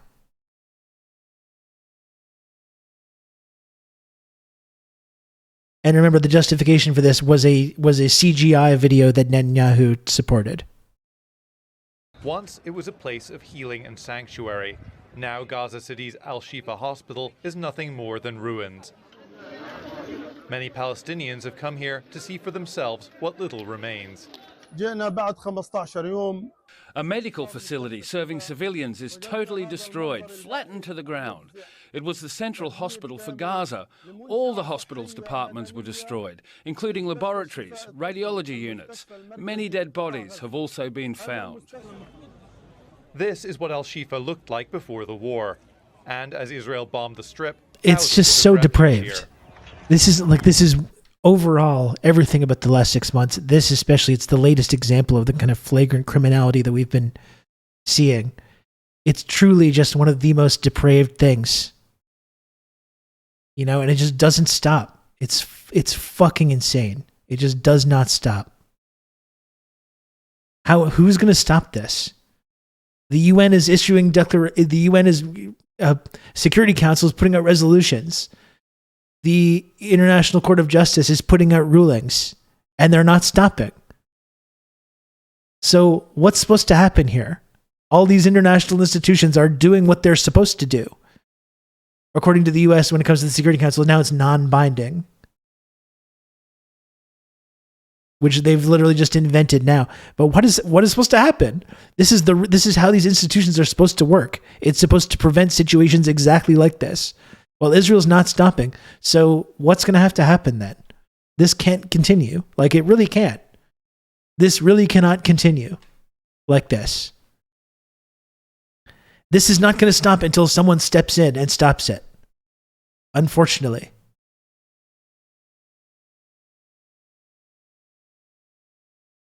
We just gave them more weapons. It's really important to point out, with all the hand-wringing and all the United States voted, they abstained on the resolution. They allowed the resolution to pass. All the hand-wringing. Biden is saying mean things to Netanyahu, to his staffers. They're having tough conversations. They're still giving them the weapons to do this. They're still sending them the weapons that they're using to do exactly this. The entire premise of international law is sort of crumbling when Security Council resolutions aren't being enforced. It sort of undermines the faith that literally all the other countries in the world have to buy into the UN system. We have to be reaching a breaking point, you know, here. I don't want to I don't want to sensationalize this or to wish for World War III. I don't want World War III to happen. World War III would be a fucking disaster. I don't want that to happen, but this can't continue though. That's just, I feel like that's the fundamental contradiction that we're running into at this point. This cannot be allowed to continue. And Israel has given no indication that they're going to stop. So where does that leave us? I don't know. You tell me. But Israeli forces have laid siege to the hospital for the past 2 weeks. Buildings were burned and the courtyard was bulldozed. When they withdrew, they left behind a trail of bodies across the compound. This is Gaza's indescribable. Health Ministry says hundreds were killed in Israeli raids, and many patients died because they were deprived of medical care. This is depraved. Now the vulnerable are being taken elsewhere. It's not the first time they've been forced to move. But as Israel's war on Gaza continues to expand, they may find that nowhere is safe. Fintan Monaghan, Al Jazeera. Al Jazeera's Ismail Al-Ghul was at the medical complex in Gaza City with more on the situation overnight.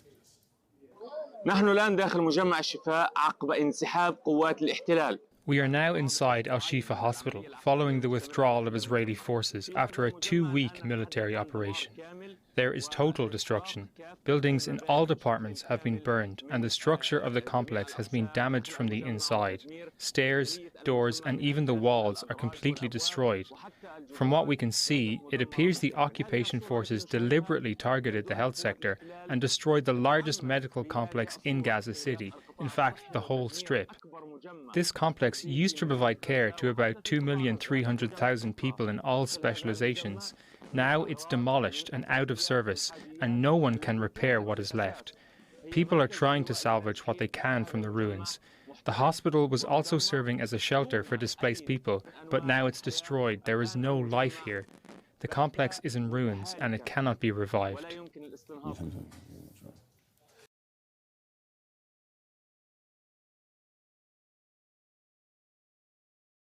Insanity. Absolute insanity. We're going to turn to a report by the Israeli newspaper Haaretz. They spoke to officials in the Israeli military about the thousands of so-called terrorists they claim to have killed in Gaza, and they talked of kill zones or combat zones. These are invisible red lines in and around areas of fighting. And by the way, this whole phenomenon as well, Israel's kill zones, killed civilians classified as terrorists. This is like word for word the exact Obama era war on terror policy as well. For people that say like, oh, you focus on Israel, you criticize Israel all the time. It's important to point out that this whole justification is a Western phenomenon. This was the exact situation under the Obama era war on terror, taking out any military aged males in the vicinity of whatever, and then retroactively classifying them as enemy combatants. I mean, it's the exact same strategy. Israeli military presence. If anyone who's not from the Israeli military crosses those lines, they get shot or killed. That includes Palestinian civilians, and they're branded as terrorists by Israeli forces, even if they've never held a gun in their lives. So it's not about what the person did, but where he was killed, according to the report.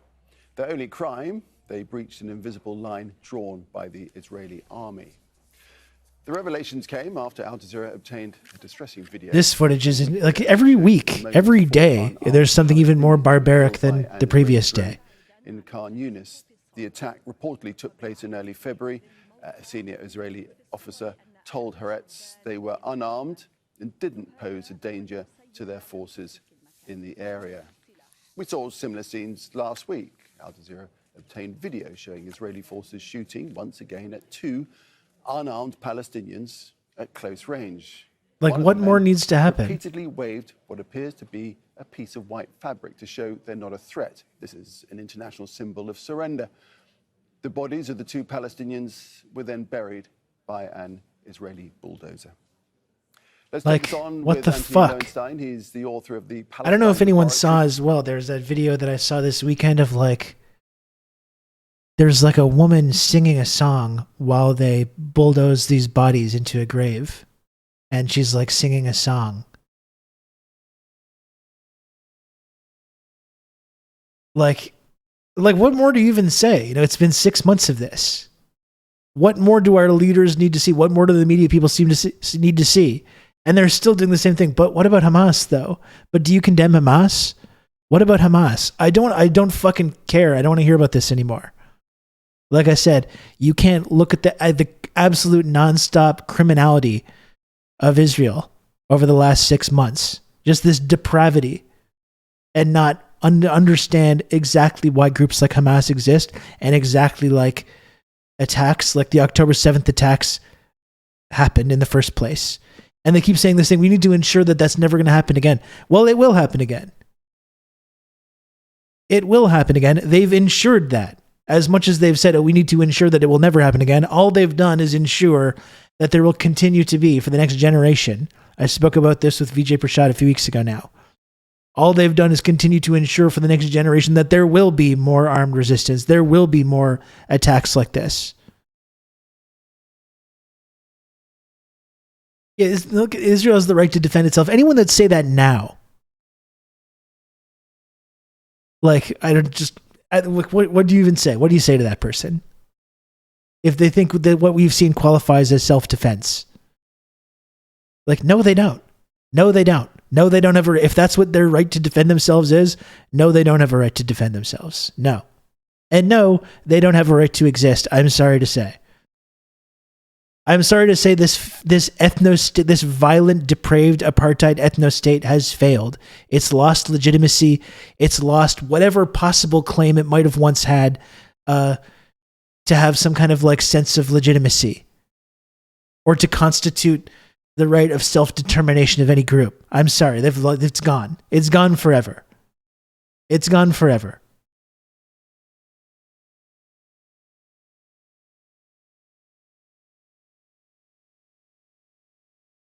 Yeah, the Jake Tapper thing with AOC. And like AOC, like to her credit, has come around on this. I don't think fast enough, but to her credit has come around and is saying the right thing about it, but is also on this other hand saying, but also vote for Joe Biden, which I think is two mutually exclusive positions to hold. But then you have even that, right? Jake Tapper, and then saying like, oh, is it genocide? Pushing back on this idea. Like, Jesus Christ, what? Like, how is it you're still confused about whether a genocide's happening when they're specifically, deliberately, and targeting and destroying health infrastructure that millions of people rely on? You're deliberately starving people and then murdering the people that show up to the food trucks, and you're still questioning people about whether they're using the word genocide properly. Even when the International Court of Justice also makes these claims.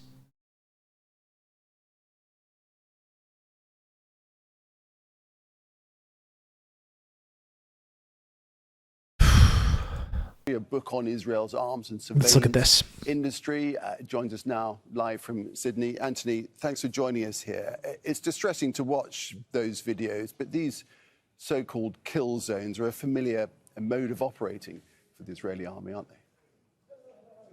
They are, disturbingly so, because I've been reporting on this issue around Gaza and Palestine for close to 20 years. And if you look at pretty much every major Gaza war between Israel and Hamas since pretty much 2009, you see after those wars, Israeli soldiers speak to often the group Breaking the Silence, which is an Israeli NGO, talking about what they did.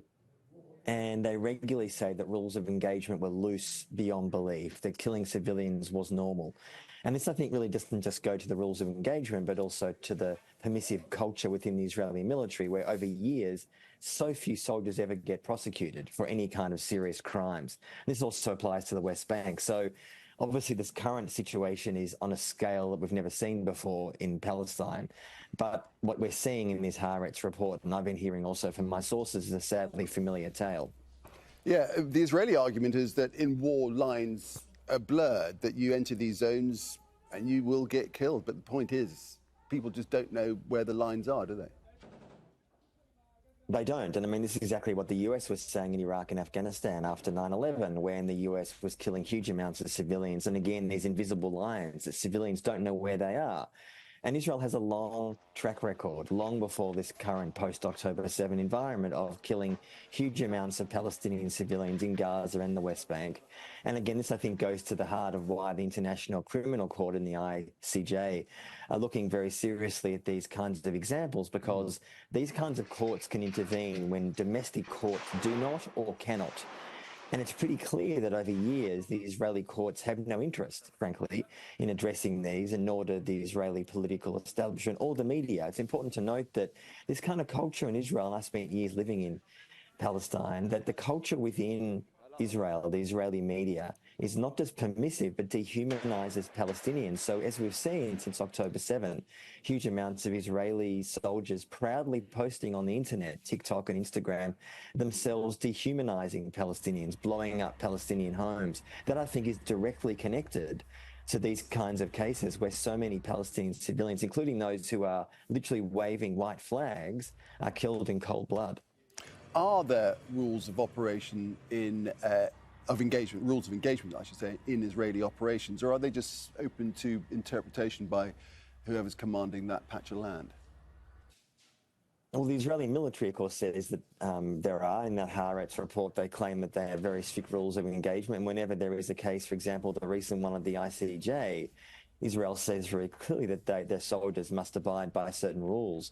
But what matters really is the reality on the ground. And not just these Israeli soldiers talking to Haaretz in the last day or so, but over years and years, you have Israeli soldiers talking about the idea that because they realize that there's no real punishment for killing Palestinians or injuring them, this is not just in Gaza, but the West Bank and East Jerusalem, that in fact that military culture is one that is led from the top. I mean, you had the Israeli defense minister, and indeed many in the Israeli military establishment since October 7, distributing literally leaflets talking about how Israel is going in there to cleanse, their words, Palestinians. I mean, this is the culture that allows that kind of inhumane killing. And it's tragic that over, we're thinking now about what, 40,000 Palestinians killed since October 7.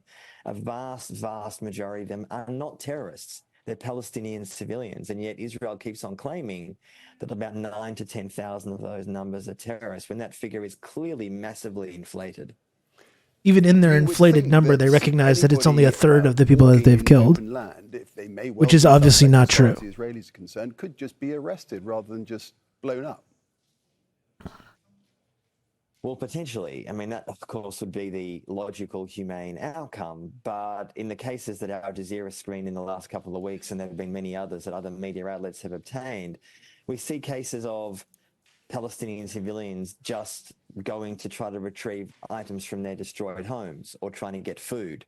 We've seen the various cases of Israel targeting individuals who are trying to get either food that's been dropped by the Americans or others, or food trucks that are being brought in via Rafah on the Egyptian side.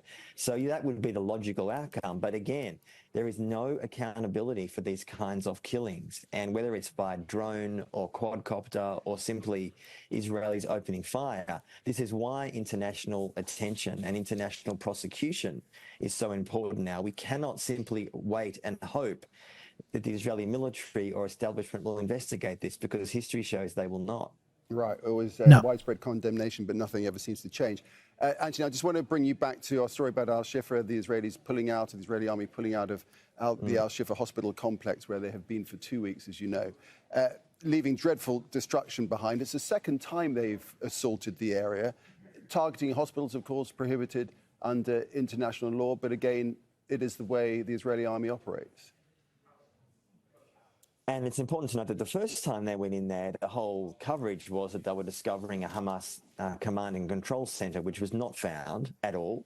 The second time in the last weeks, they're claiming that huge amounts of Hamas and Islamic Jihad fighters were in there. I haven't seen much evidence for that, frankly. But again, as you rightly say, it is illegal to essentially bombard, destroy, and attack a hospital where there are thousands and thousands of Palestinian civilians, where the hospitals in Gaza have already been completely destroyed in the last months. And it seems yet again, without international intervention, and the US and Germany, the two biggest arms dealers that are selling weapons and giving weapons to Israel, until that stops, I fear that this war will continue. Now, Palestinian officials have said that hundreds of Palestinians have been killed in and around Al-Shifa over the past a couple of weeks. What would account for that high rate of casualties, do you think? Well, the fact that so many Palestinians are sheltering in the hospitals. I mean, this has been the case since October 7. Although the hospitals have been targeted extensively by the Israelis, many civilians have nowhere else to go because their homes have been destroyed. Let's also not forget it's winter, it's still very cold, and many Palestinians need intense medical care, and hospitals are, and there's nowhere safe in Gaza, but it's somewhere to go. And after the Israelis pulled out of Al-Shifa a few months ago, the hope was, obviously a false hope, that Al-Shifa would remain to be a safe place, but clearly it's not. And again, the idea that Israel is not just bombing, but airstriking areas around these hospitals. And I think that's an important part of the timeline to investigate too, because like I talked about, you had this like Netanyahu tweet with the CGI footage of Shifa Hospital. They engage in an operation there. They put out all the bullshit videos about the basement and the MRI machines and whatever. They pull back. The hospital starts to operate a little bit again. People start sheltering there again because, like he's saying, there's nowhere safe. People need somewhere to go. They need medical care. They need some place that's possibly safe from being bombarded. You know what I mean? They pull out the operation. The hospital picks up, starts working again. People shelter there again, and then they go in again. Yeah, it is like the double tap. Yeah, like it seems totally intentional, doesn't it? They pull out, people move back in, and then once there's people back in the hospital, then you go in again. And you hit them even harder the next time. It's absolutely sick. It's depraved. It's just total depravity, what we're supporting there. It's not just a breach of international law. I mean, I saw this before, Medicines Sans Frontières, MSF, routinely saying that their own teams are being targeted. I mean, this is kind of the actions of a rogue state, not of a so-called democracy, which receives huge amounts of support from the only democracy in the Middle East. This is a rogue criminal state. Anthony, appreciate that. Thanks for your knowledge. Anthony Lowenstein, speaking to us there from Sydney. This is a rogue criminal state.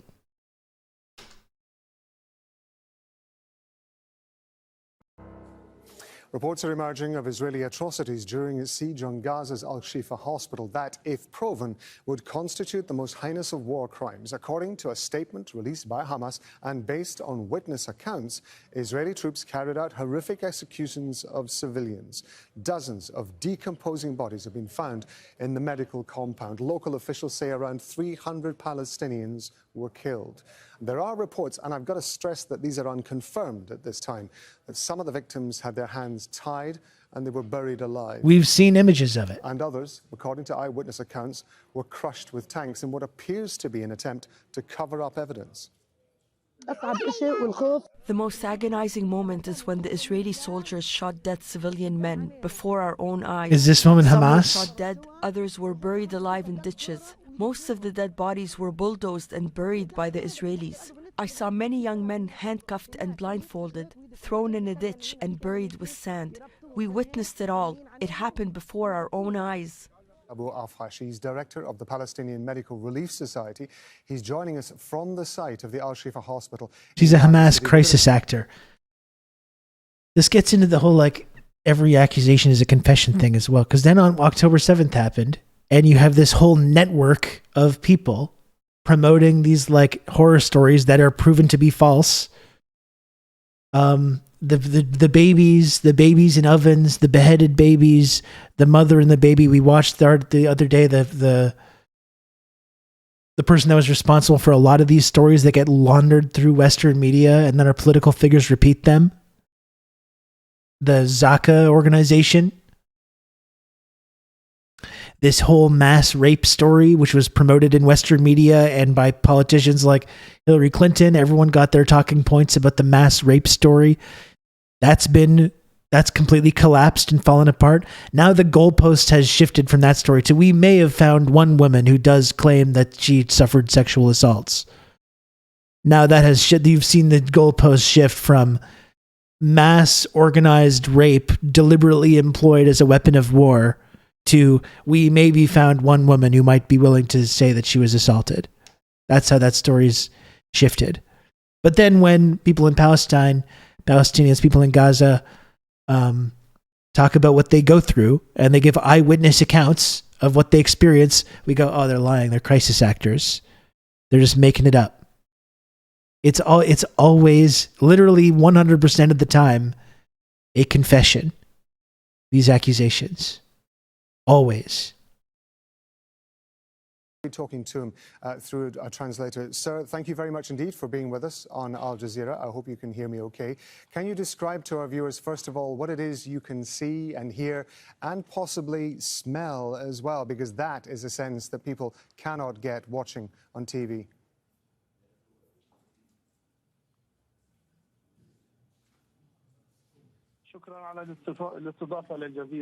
First of all, thank you for having me on Al Jazeera.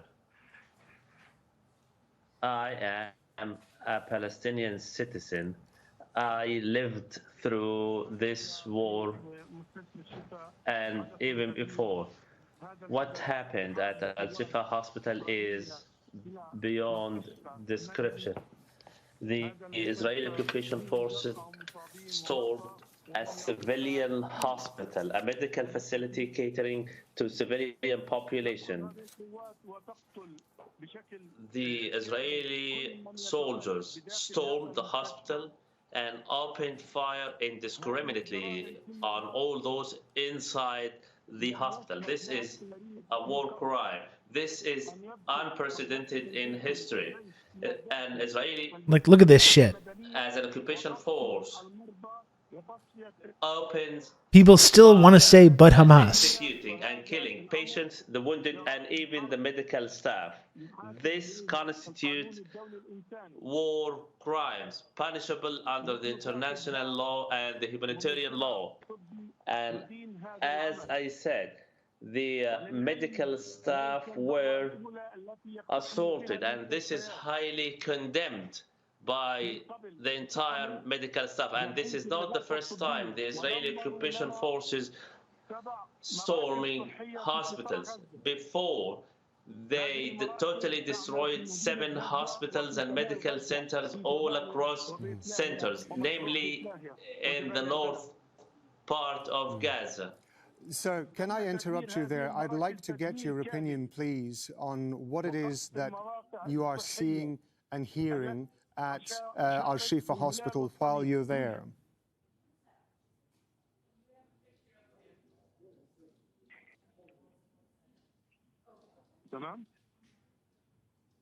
Sir, I hope you can hear me. It's Rob Matheson in Al Jazeera. I said that we as a medical staff, the entire health ministry and medical staff, we condemn these crimes committed by the Israeli occupation forces. Sir, could I ask you, please, there are reports which have not yet been confirmed that some of the victims had their hands tied and they were buried alive. Have you seen any evidence of that?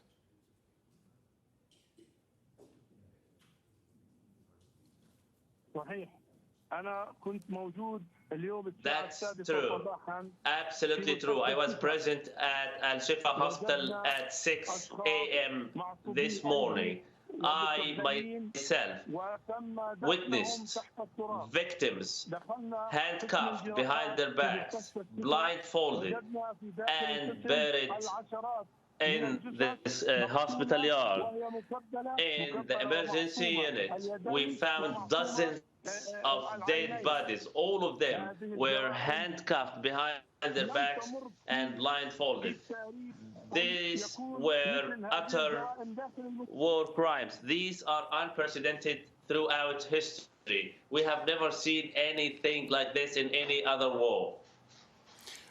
Sir, we have heard reports that there were attempts by the Israeli troops to cover up the evidence by using tanks and bulldozers to cover over the ground. Have you seen any evidence of that yourself?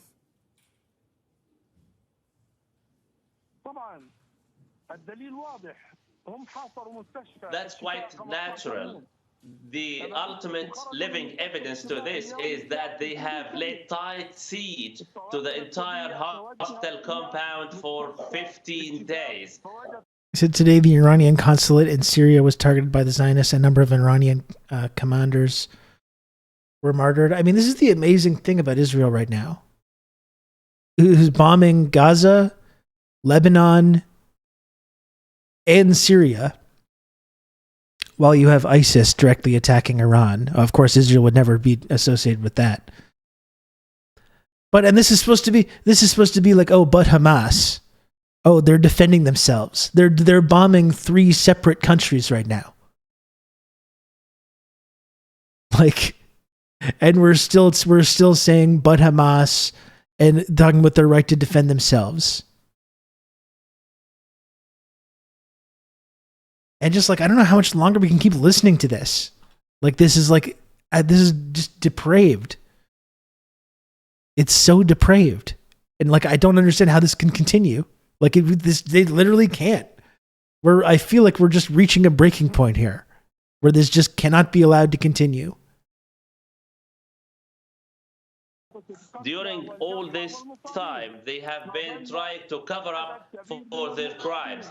They have rounded up, tortured, and executed some of the medical staff.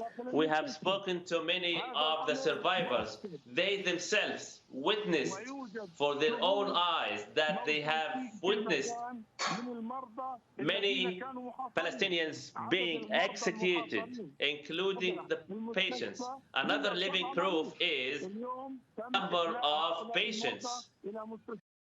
I mean, they also just bombed an Iranian diplomatic residence in Lebanon and killed the senior IRGC guy in Syria. Well, this is the thing. It's fuck. At what point? Because we know Iran is involved in the Islamic resistance stuff and through proxies and training these militia groups or whatever, but it's they're being directly attacked. Their people are being directly bombed and targeted and assassinated and murdered. That's what I mean. It's so brazen. It's Israel is just daring.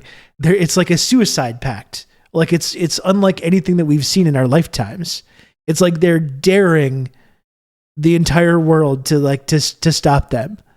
It's feels like they're trying to start World War III. That's what it feels like the Zionists are doing right now. They're trying to kickstart it.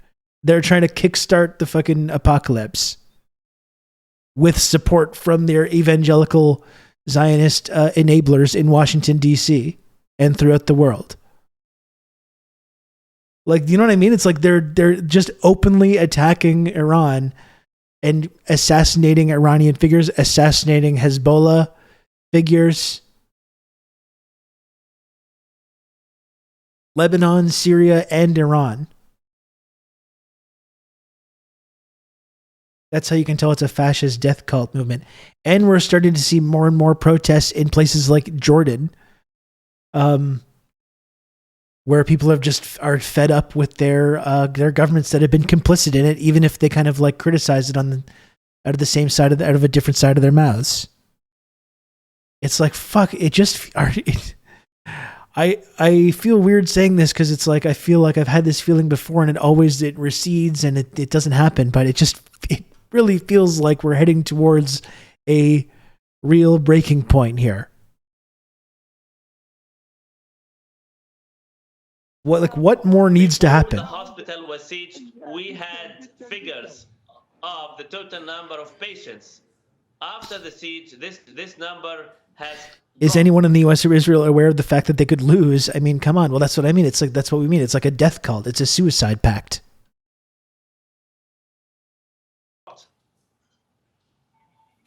Sir, can you tell me what has happened to the people who had been sheltering at the hospital and the remaining medical staff? Insanity.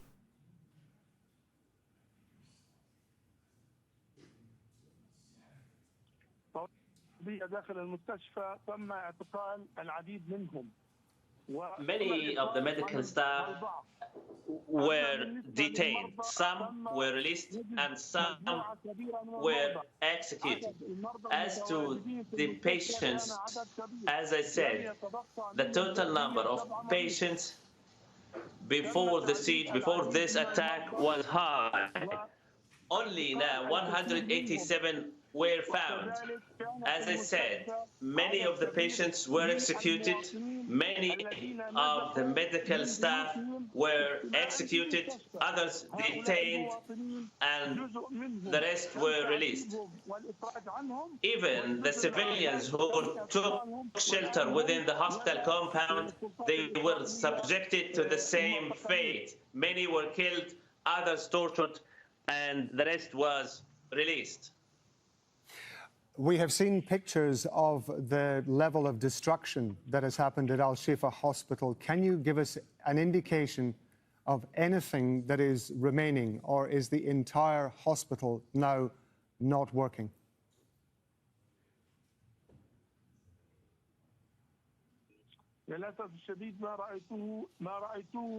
Unfortunately, I regret to say what you have witnessed is only a tip of the iceberg.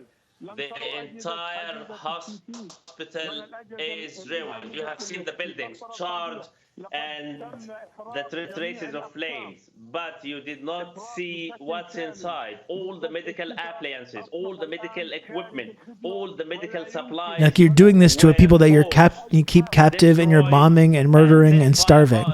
By the Israeli occupation soldiers. The hospital But we have to question whether it's genocide. Out of operation and out of service.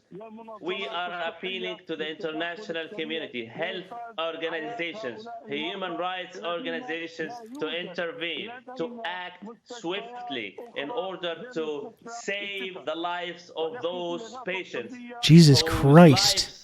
Are hanging by a thread. As you know, this hospital was catering to the people of the north, and now it does defy belief. Dr. Mohammed Abu Awfash is director of the Palestinian Medical Relief Society. He's been talking to us from the site of the Al-Shifa Hospital in Gaza City, where Israeli troops have been holding it under siege for about 2 weeks and have only withdrawn within the last few hours. Dr. Mohammed, thank you very much indeed. I don't know if it's possible. I really do want to see Western political figures and media figures as well, who have supported this and enabled it, on trial.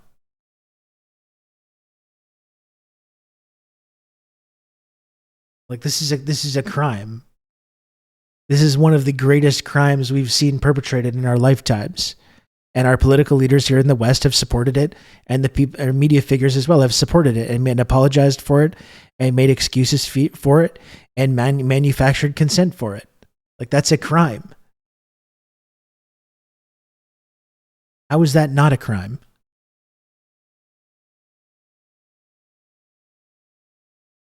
And we are taking you live to the U.S. State Department now, where they're holding. And I'm sorry, I know this is like, this man is upsetting to even look at this point, but I think we still got to look at their excuses and justifications. He's going to be confronted with this information that we've just been talking about with SHIFA Hospital. Let's listen in. Be protected sites, but it is concerning that after It's Israel had concerning. conducted an operation earlier in this campaign to clear al-Shifa, that al-Shifa again was apparently infiltrated by Hamas fighters. And so two things about that. One, look, obviously. This is also and first of all, even if it was infiltrated by Hamas fighters, zero justification for the horrors that we've seen there. This is also what happens when an army doesn't understand how to fight an insurgency. They start looking for plausible targets and only find civilians. It's how My Lai turned into a massacre. Yeah, it's exactly right. That's why I was kind of talking about Vietnam earlier and the kind of direct connection there. One, it's false, and two, it's not true. Earlier in this campaign, that after Israel had conducted an operation earlier in this campaign to clear al-Shifa, that al-Shifa again was apparently infiltrated by Hamas fighters. And so two things about that. One, look, obviously it would be great if Hamas would stop hiding behind civilians and stop hiding inside civilians. This is depraved. Including hospitals. But two, it points out what we have been saying. It would be great. He's doing the fucking Office Space voice. He's doing the Office. If Hamas could just go ahead and stop infiltrating these hospitals, that would be great. Okay? Like he's doing that. This is the ultimate expression of the bloodthirsty, liberal banality of evil shit. This passive-aggressive managerial speak to justify mass murder and horror and torture and depravity at a hospital. Like, again, these people don't just, it's not like enough to say like, oh, this is a bad person, this should get protested. Like there needs to be consequences for the people that have enabled this. Or else what are any of these international institutions for? Well, let's just get rid of them. Let's just get rid of the UN and the ICJ and all this stuff. What's the point? What's the point of having these institutions? A sustainable long-term strategy when it comes to Gaza, that it's not enough to just clear certain neighborhoods or hospitals or any other geographic areas or buildings of Hamas. They need to have a long-term sustainable strategy that is not just a security strategy, but also a political strategy if they really want to secure the future of Israel against the terrorist threat that has to date emanated from Gaza. Right. So you don't have any comment on what you've seen from the aftermath of the 2-week operation? We had to run over civilians with tanks or blindfold and execute them. Hamas was hiding behind them somewhere. Against the hospital? Not beyond what I just All right. And then when you just say, and this will be it for me, when you say Israel needs a sustainable long-term strategy for Gaza, have you seen one yet from them? We have not yet seen one, no. And that's what we have been in conversation with them about. Yeah, but presumably the meeting today is just about Rafah, right? It's just about Rafah. And the point, I mean, a sustainable long-term strategy means something beyond a military strategy. It means a political path as well. Right. So a political path to two states. That is our preferred policy. But you need a political path of some sort forward. Have you seen one from the Israelis that is even short of two states? At this point, we have not. No. All right. Thank you. just follow up on Al Shifa. Israel has given some numbers. 200 militants have been killed, 900 suspected militants detained, of whom some 500 have been identified as Hamas. Does the United States have It's the any question we've assessment asked that these ourselves numbers are repeatedly, correct? over and over, Mistress of Insanity. Do you have an assessment on how many? They're using women and children and medical workers and nurses as human shields. So we go and murder the human shields, and it's their fault. Like that's literally what their excuse is, what their justification is. Insanity. Civilians around that operation have been killed? We do not. Okay.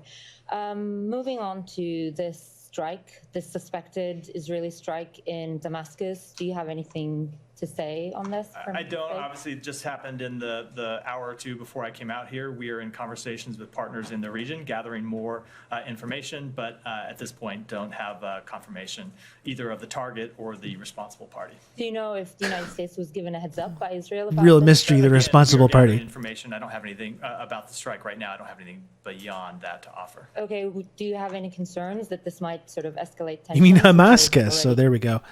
I mean, this is the fundamental question I've been asking for years now, like prior to October 7th and since that time. This whole thing of Israel's right to defend itself. And anytime there's some atrocity or crime that happens, well, Hamas was there, as if that's a justification for it.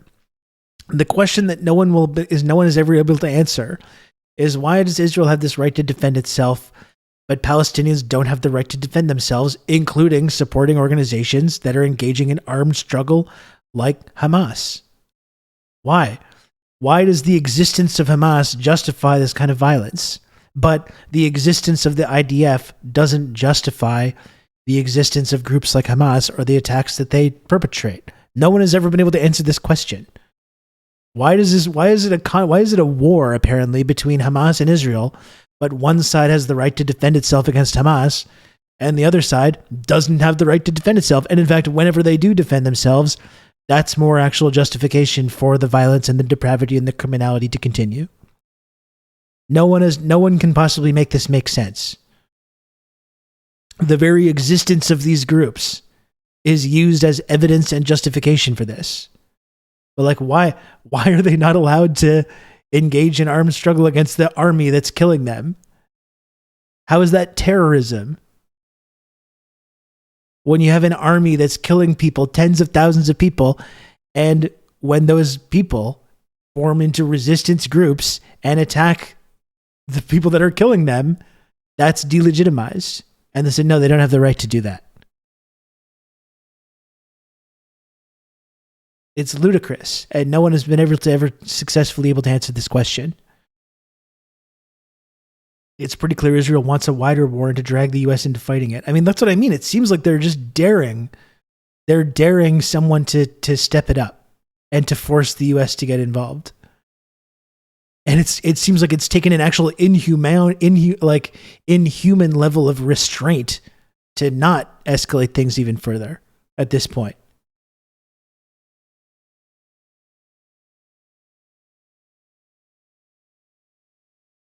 And I think that's the big question about Trump and what Trump's possible re-election could mean. Is Trump going to step in and he's going to yank the chain on Israel?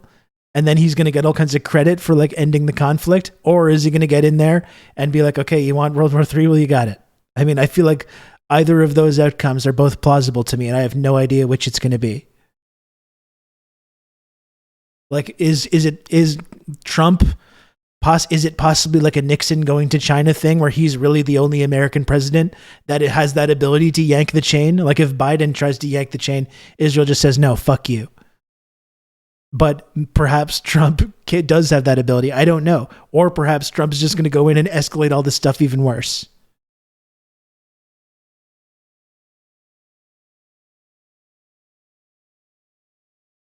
Yeah, and his base wants World War III in Israel because of the rapture or whatever. That's what I was talking about. Like these like evangelical Zionists, they love this shit. They would love for World War III to break out. That's what they believe in. Their whole ideology is based in that. Yeah, it is a death cult.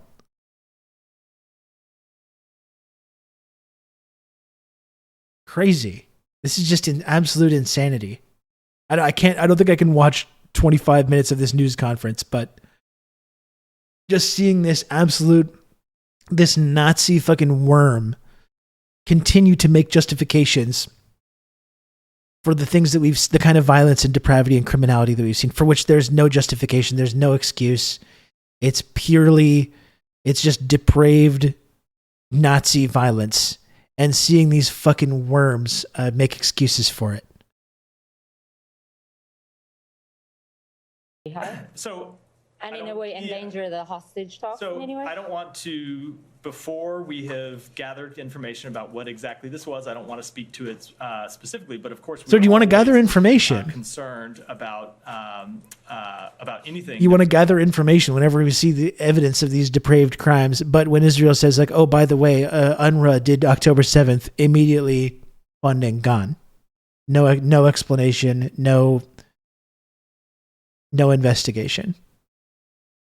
That would be escalatory or cause an increase in conflict in the region. It has been one of the goals of this administration since October 7th to keep the conflict from spreading, recognizing that Israel has the right to defend itself from adversaries that are sworn to its destruction.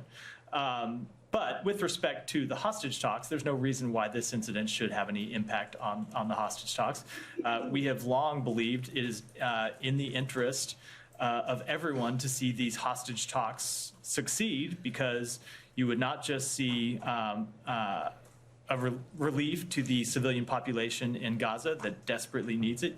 It would enable the increase in humanitarian assistance into Gaza, and of course it would get the hostages out. So no, I don't believe it should have any impact on it. Can you say how those talks are going, Carter? I don't have any new assessment to offer today. Okay, two final things. This is about this is from last week about these authorizations of these bombs to Israel. They have been approved a long time ago by Congress, but looks like the State Department has decided to do the transfers last week, the week before. Why was that decision taken, like, recently? So I think it would be helpful to step back and put this in a little context. And the context is that the United States has a decades-long commitment to Israel's security. Israel is surrounded by entities that are sworn to its destruction, not just Hamas, but Iran and proxy groups that Iran sponsors, Hezbollah among them, who have repeatedly talked about their desire for the destruction of Israel. We believe Israel has... But why? Maybe we should get into that context about why these groups feel this way. And we, to that end, have a long-standing... Maybe we should have, if we want to talk about context, maybe we should talk about that context. Why they're surrounded by enemies and groups that are trying to destroy them. Perhaps we can take a look at actions that they have participated in that have contributed to that climate. Perhaps that's some context that we could talk about. Why do they hate Israel so much? Because they just hate freedom. Or in this case, they just hate Jews. That's all. That's all it comes down to. When it was war on terror, it was, yeah, they hate us, they hate our freedoms. With Israel, it's just like, oh, they just hate Jews. That's all. That's all there is to it. You know who else was surrounded by enemies who wanted to destroy them? Nazi Germany. That's right. That's a good point. It must have been because of the anti-German sentiment that was so prevalent at the time. Relationship with them where we provide them more than $3 billion annually in security assistance. Now, the way that works, and I know you preface this in your question, but just for the benefit of everyone else, the way that works is we provide them with $3.3 billion a year in security assistance. They don't always draw all of that down in any given year, but they come to the United States, request certain defense articles. We make assessments about whether those are appropriate or not. We notify them to Congress in the regular course of business. And oftentimes what happens, let's say, just as an example, this is a fictional example, let's say they requested 100 planes. We make a decision, we notify Congress. That doesn't mean that they take 100 planes tomorrow once that notification has been given and once the approval has been given. They draw those down over time, and sometimes it takes years to fulfill those requests. And so those are the types of things that I see. Look at this little smile. Bear with me. I know this is long, and then you'll have. Yeah, it's hilarious. You fucking psycho. You Nazi. That often take years to fulfill. And they were happening before October 7th, and they have continued after October 7th. So what these are about in many cases are about self-defense, but also deterrence and replenishment. And so we make these in the regular course of business. And what I can tell you about them is that we follow the same procedures with respect to everyone that we do for every other country in the world, which is that we notify Congress. And in fact, since October 7th, we have gone above and beyond to notify Congress about these transfers. There is a statutory threshold where we are required to notify them of transfers. We have been regularly briefing the committees to make them aware of every transfer that we are making. So I'm going to have to combine my questions now that you've taken up so much time to answer. I understand. I would apologize, but I don't think you'd believe it. I'm just joking. Of course, take your time. I understand the fulfillment can take years, but are you basically saying that the authorization of the transfer coming in these recent weeks was a coincidence? I'm not saying it's a coincidence. Israel has been engaged in a military conflict. And of course, when you are engaged in a military conflict, you deplete your military stocks. So there was a request in recent weeks for the additional fulfillment of these particular weapons. I'm not going to get, as is always the case, I'm not getting into the timings of exact requests from here. I'll be quick. But this is a process that we keep Congress fully apprised of, our relevant committees. Yeah, that's a yes. But when you see these types of requests and when they get publicly reported, you have to remember that Israel is in an armed conflict and is expending a great deal of defense material, and some of that needs to be replenished for Israel's long-term security. Right. And my final thing on this is, like, Secretary and a lot of senior officials from this administration basically said far too many Palestinians have been killed. But when you go... It's the only armed conflict where one side of the conflict isn't allowed to engage in armed conflict. It's interesting how that works, isn't it? That's kind of what I was talking about before. It's an armed conflict, but whenever we find evidence that the other side of this conflict is armed, we use that as like justification for mass murdering civilians.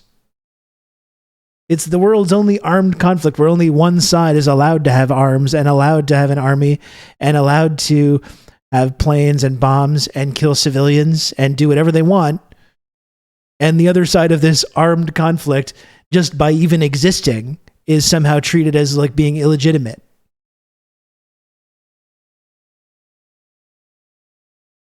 Handicap match ass foreign policy. Like, seriously, it's fucking preposterous. Armed conflict. But whenever the other side does arm themselves or engage in any kind of military operation, even one that kills civilians. And folks, like, this is the uncomfortable thing that's been hard to talk about. It continues to be hard to talk about. That's what October 7th was. We watched that initial attack of October 7th was breaking through the fence and attacking IDF checkpoints. That's a military operation. And civilians were killed as part of that operation, and that's horrible. But like what is the moral compass here? Like what is the moral viewpoint? Apparently, when you wage in an armed conflict, like Israel is doing, you can kill tens of thousands of civilians, and it's just an unfortunate consequence. It's just an unfortunate consequence of waging this armed conflict. But when you look at, again, a military occupation coming from Palestine, when civilians get killed, that delegitimizes the whole thing. That delegitimizes everything. If one person is killed, the entire thing is illegitimate, and then that's used as justification for the genocide to continue. You know, if you're looking at a percentage of civilians killed versus enemy combatants, that ratio for Hamas or for these other the resistance groups is significantly more proportionate than the ratio of civilians to enemy combatants killed since that time.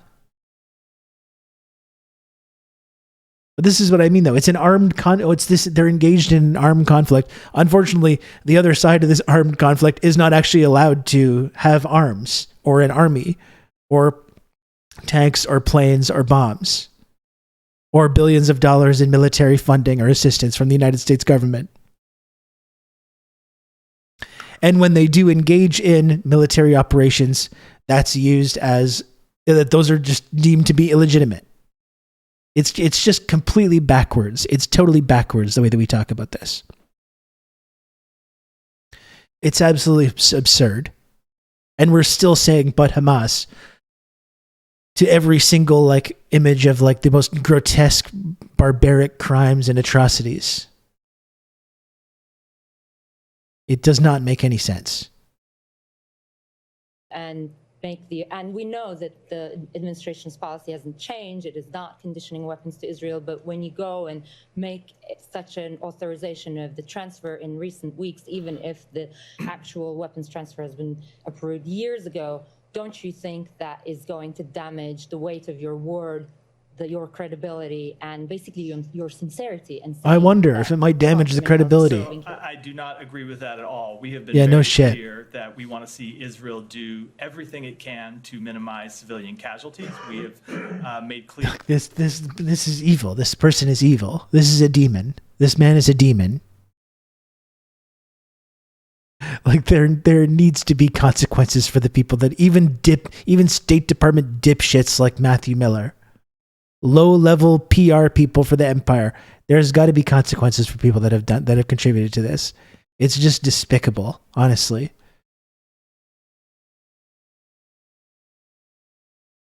Just despicable people.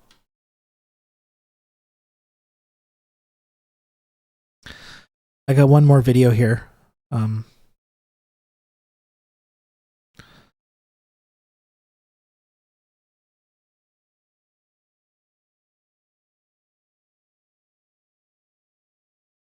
Israeli forces withdrew from Gaza's largest hospital, Al-Shifa, today, after a 2-week raid that's left most of the medical complex in ruins, with dead bodies on the ground. The guy who looks like Nosferatu is evil.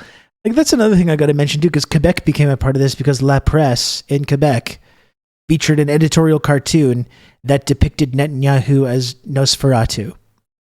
And again, that became the big, like, oh, the anti-Semitism. Look at the anti-Semitism, the crisis of anti-Semitism in our society. And the way that, like, yes, absolutely, there have been all kinds of problematic and troubling fascist descriptions of Jewish people in Western press that help justify the Holocaust and have justified all kinds of horrendous things, mistreatment of Jews. But here's the reality. Netanyahu is overseeing a regime right now that's mass murdering tens of thousands of people, mass murdering tens of thousands of little kids. But like, oh, it's offensive to like you use a depiction of like that person as like a monstrous figure. Oh, that's a trope. That's a troubling trope. Like, I'm sorry, if you don't want to be compared to horror movie monsters, then don't engage in horrifying, depraved mass murder of little kids, you know? He's the leader of a state right now that's mass murdering little kids and engaged in some of the worst, most depraved cruelty in our lifetimes. And we're really saying like, oh, he's being depicted as Nosferatu. That's a trope. I do not care. And anytime we make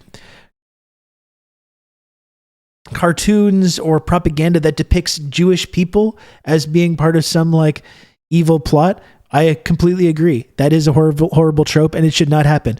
We're talking about the leader of a country. We're not talking about a cartoon that was about the Jews. It's about Benjamin Netanyahu, the leader of a country that's currently mass murdering little kids.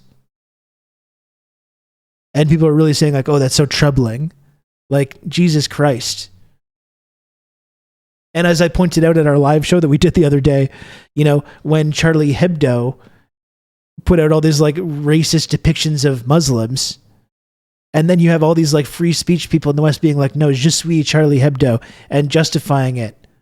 Not that people should have died for being part of that, but you had people being like, no, it's okay to do this, and it's in fact good, and it's free speech to kind of have like openly Islamophobic cartoons and editorials.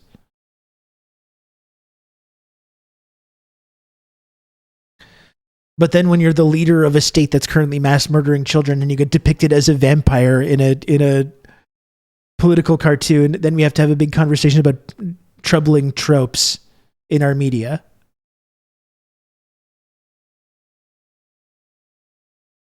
In a wasteland of charred and destroyed buildings.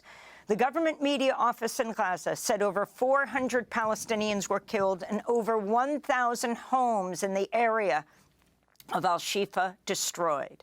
Army bulldozers also plowed over a makeshift cemetery in the hospital courtyard. The World Health I'm not going to Organization respond to said that at least chronic internet 21 disease. patients died since the raid began March 18th.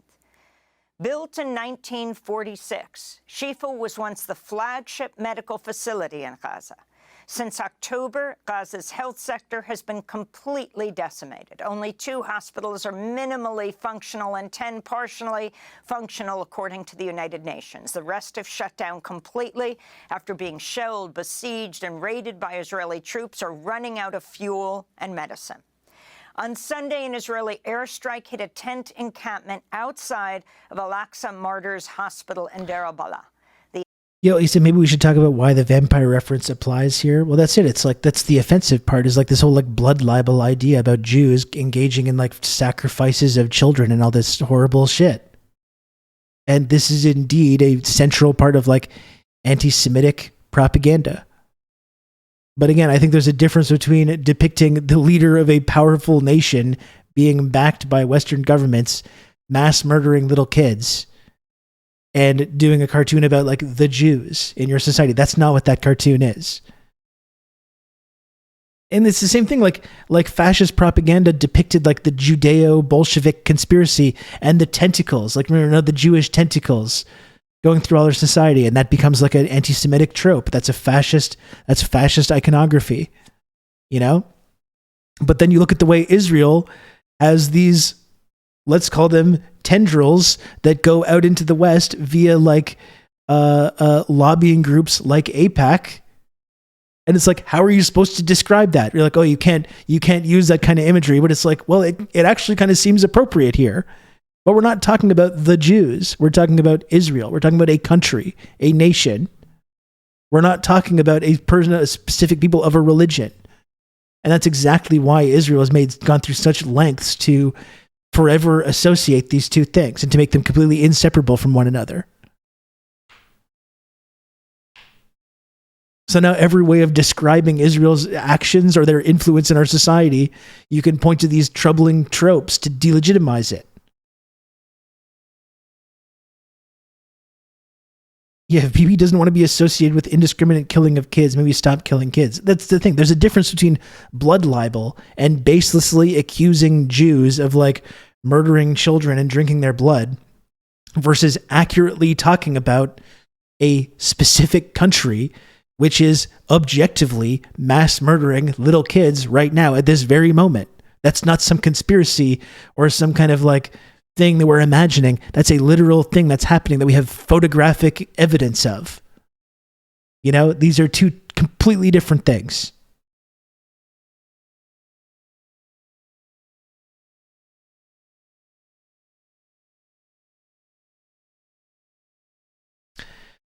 And someone asked actually a couple of hours ago now, it's been a while, but someone asked a while ago about whether Canada has a APAC. And we don't have APAC, obviously, but there is the CIJA in Canada. And they've got lobbying arms in the UK government as well. Look at the way that the whole like anti-Semitism allegation brought down the whole Corbyn movement. That's all being traced back to like the Israel lobby. But if you describe that as being like tentacles or tendrils or something, oh, you're engaging in this like trope. How the fuck else are we supposed to describe it though? But again, we're not talking, this is the conflation. We're not talking about the Jews, quote unquote. We're talking about a country, Israel, not a people or people of a certain religion.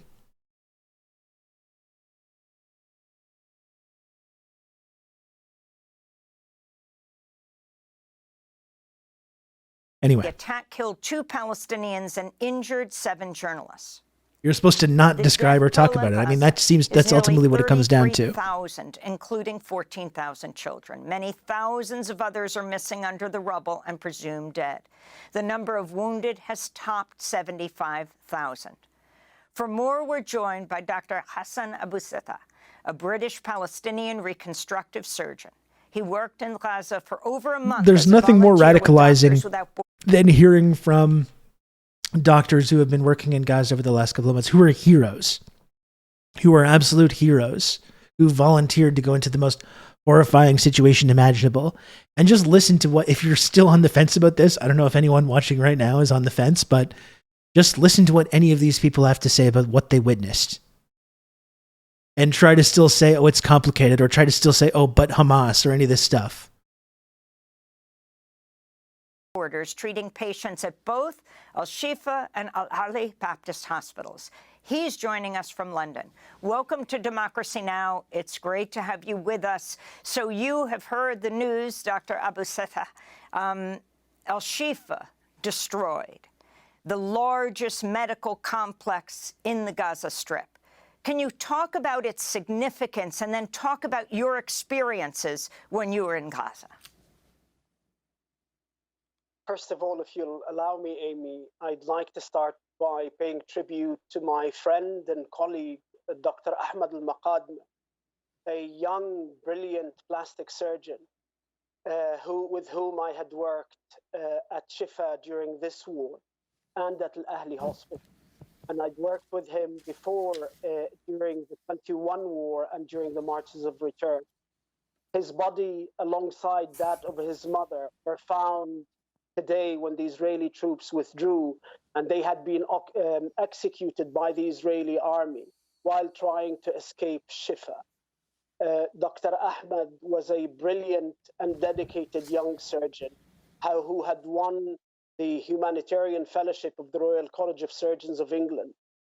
And it's critical that we remember their names and we remember their stories.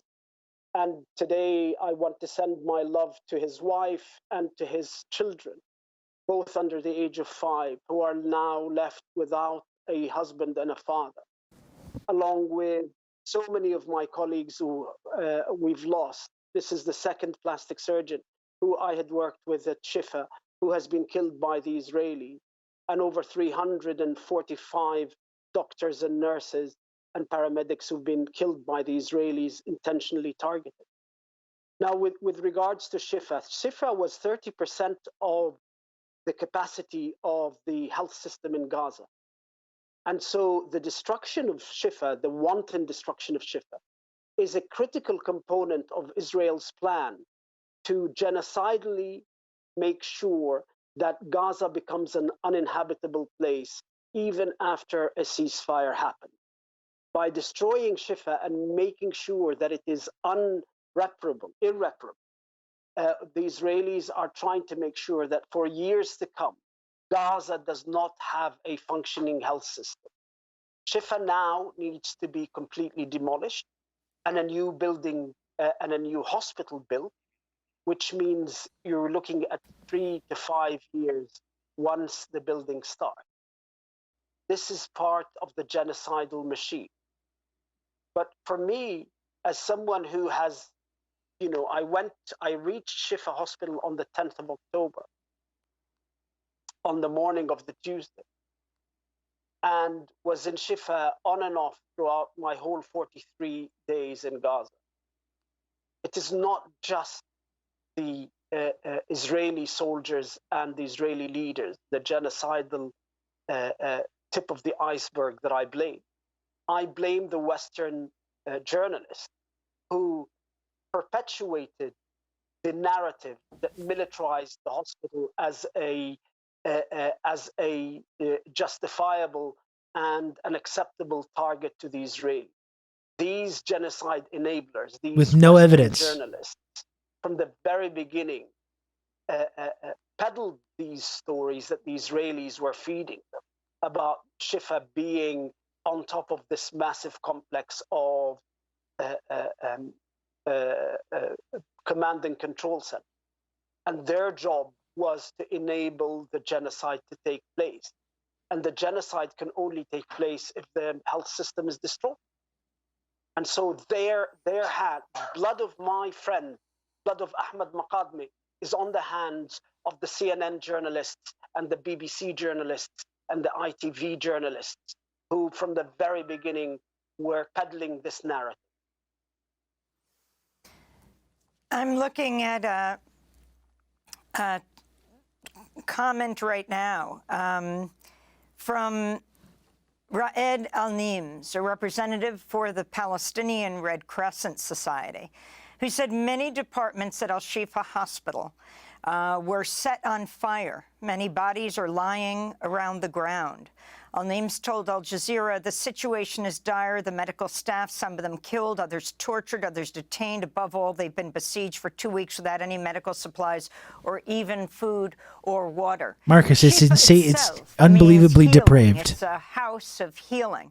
Also, 1,000 houses in the area were also destroyed as the Israeli military destroyed the hospital.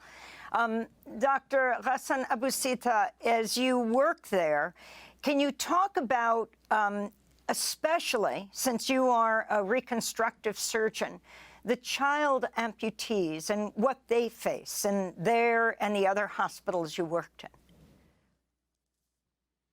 So from the very beginning, it was obvious that half of the wounded were children, and you know, on a daily basis, my operating list would be between 8 and 12 surgeries, and half of them were children. And the sheer ferocity of the bombing, the fact that the Israelis were targeting people's homes, meant that a lot of these children, either their limbs were blown right off at the explosion, or were crushed beyond repair as a result of the debris and the collapsing buildings that they were taken from underneath. As the war progressed, as the health system became so overwhelmed, previously reconstructable limb became unreconstructable and required amputation to save the patient's lives from gangrene and infection. And so what we have is a process by which these children, and my estimate is that they are now probably around 4,000 to 5,000. These children are now left with disability that will change the course of their life.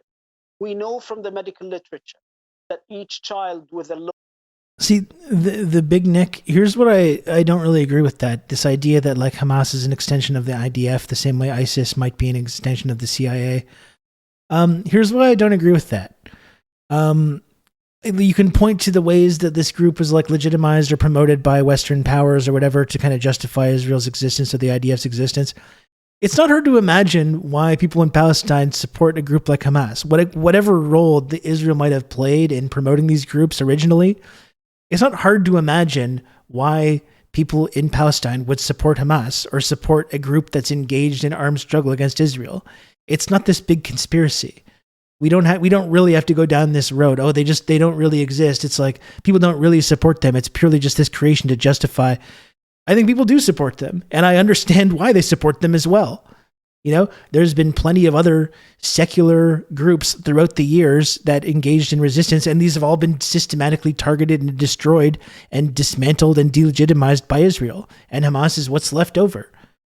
So I do think they're legitimate, and I do think there are Palestinians that do support Hamas, and I completely understand why they do. And I think anyone that examines and looks at what Israel does on a daily basis in Palestine should totally understand why Palestinians do, in fact, support Hamas.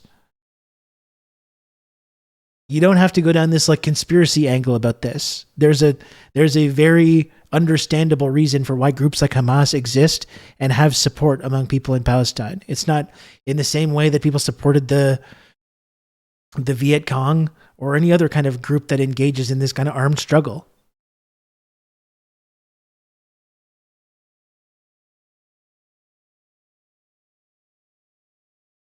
And there's and it's not just Hamas. Weird Luck says there's an entire coalition of resistance factions, PFLP for one, that have the people's support. Yeah, and all these factions are working together also.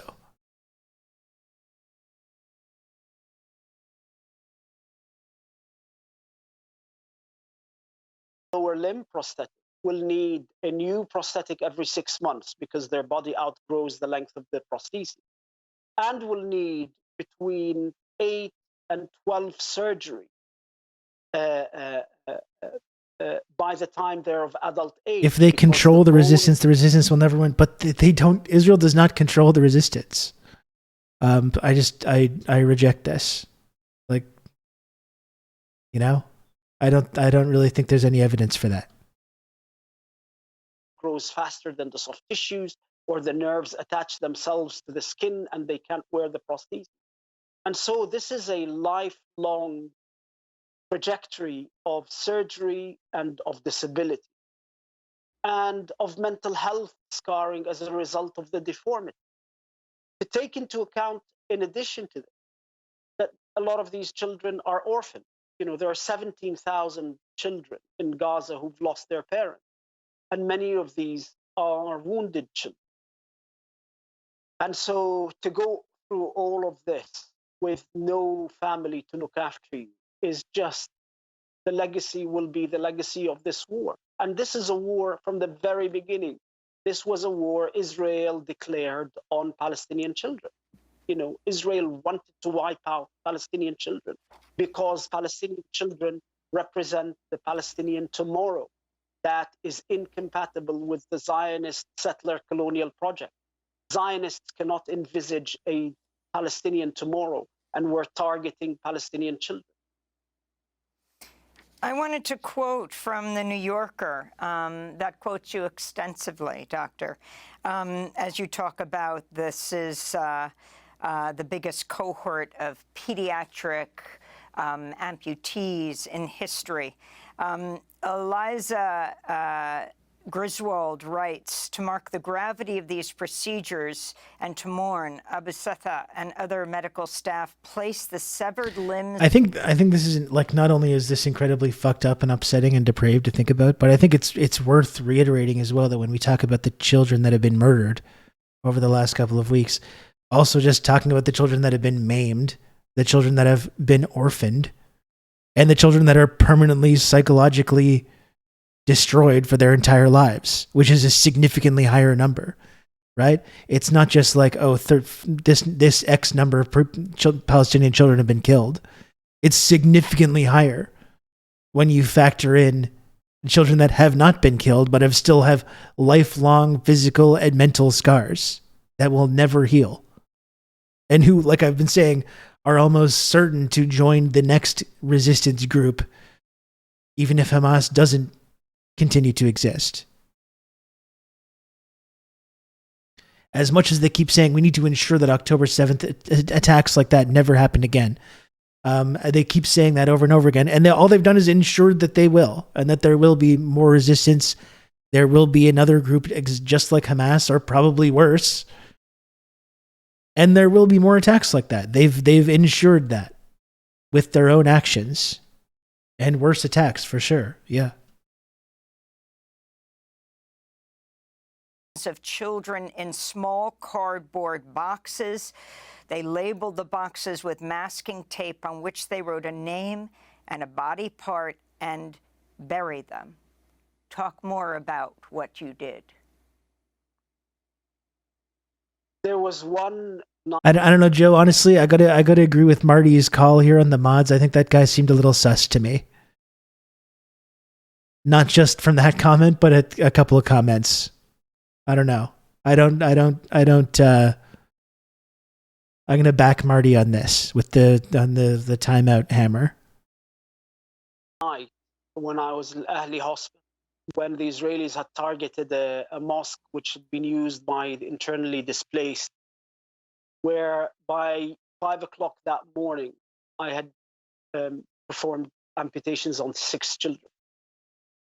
And such is the aim to dehumanize these children, the aim of the settler colonialist genocidal war, to dehumanize these children, that my colleagues and I wanted to maintain their dignity and wanted to not just bear witness, but to hold on to anything that makes us and them human in the face of this dehumanizing war machine. And so we insisted that whenever there was a limb that was amputated, that it gets the right burial, and that this child's name is on that amputated limb, and that we maintain the dignity of our patient to the extent that we can. Doctor, the Washington Post is reporting the Biden administration just authorized the transfer of billions of dollars in bombs and fighter jets to Israel. The arms package, including more than 1,800 Mk-84 2,000-pound bombs, which can be used to level entire city blocks. U.S. also sending 500 Mk-82 500-pound bombs and 25 F-35 fighter jets. I'm wondering if you can comment on this, especially in light of recently being elected rector of the University of Glasgow, your alma mater. It was a position once held by Winnie Mandela. You won by a wide majority, running on a pro-Palestinian solidarity platform and urging divestment from the arms trade. Can you talk about this? So one of the things you do realize when you leave this death world in Gaza and you come out to the outside world is that you come to realize that Israel is just the tip of the genocidal iceberg. That the United States, the United Kingdom, France, Italy, all of these NATO countries represent the remainder of the genocidal project. Israel, and these countries are not just supporting Israel. They are supporting Israel's genocidal project because, as the Colombian president said, they want to send the message to any other troublesome native who consider changing the rules of the global game by rebelling. And so when we talk about the genocide, we should not just talk about the Israelis as the perpetrators of the genocide. We should talk about the axis of genocide, these countries, these governments that are perpetuating this genocide.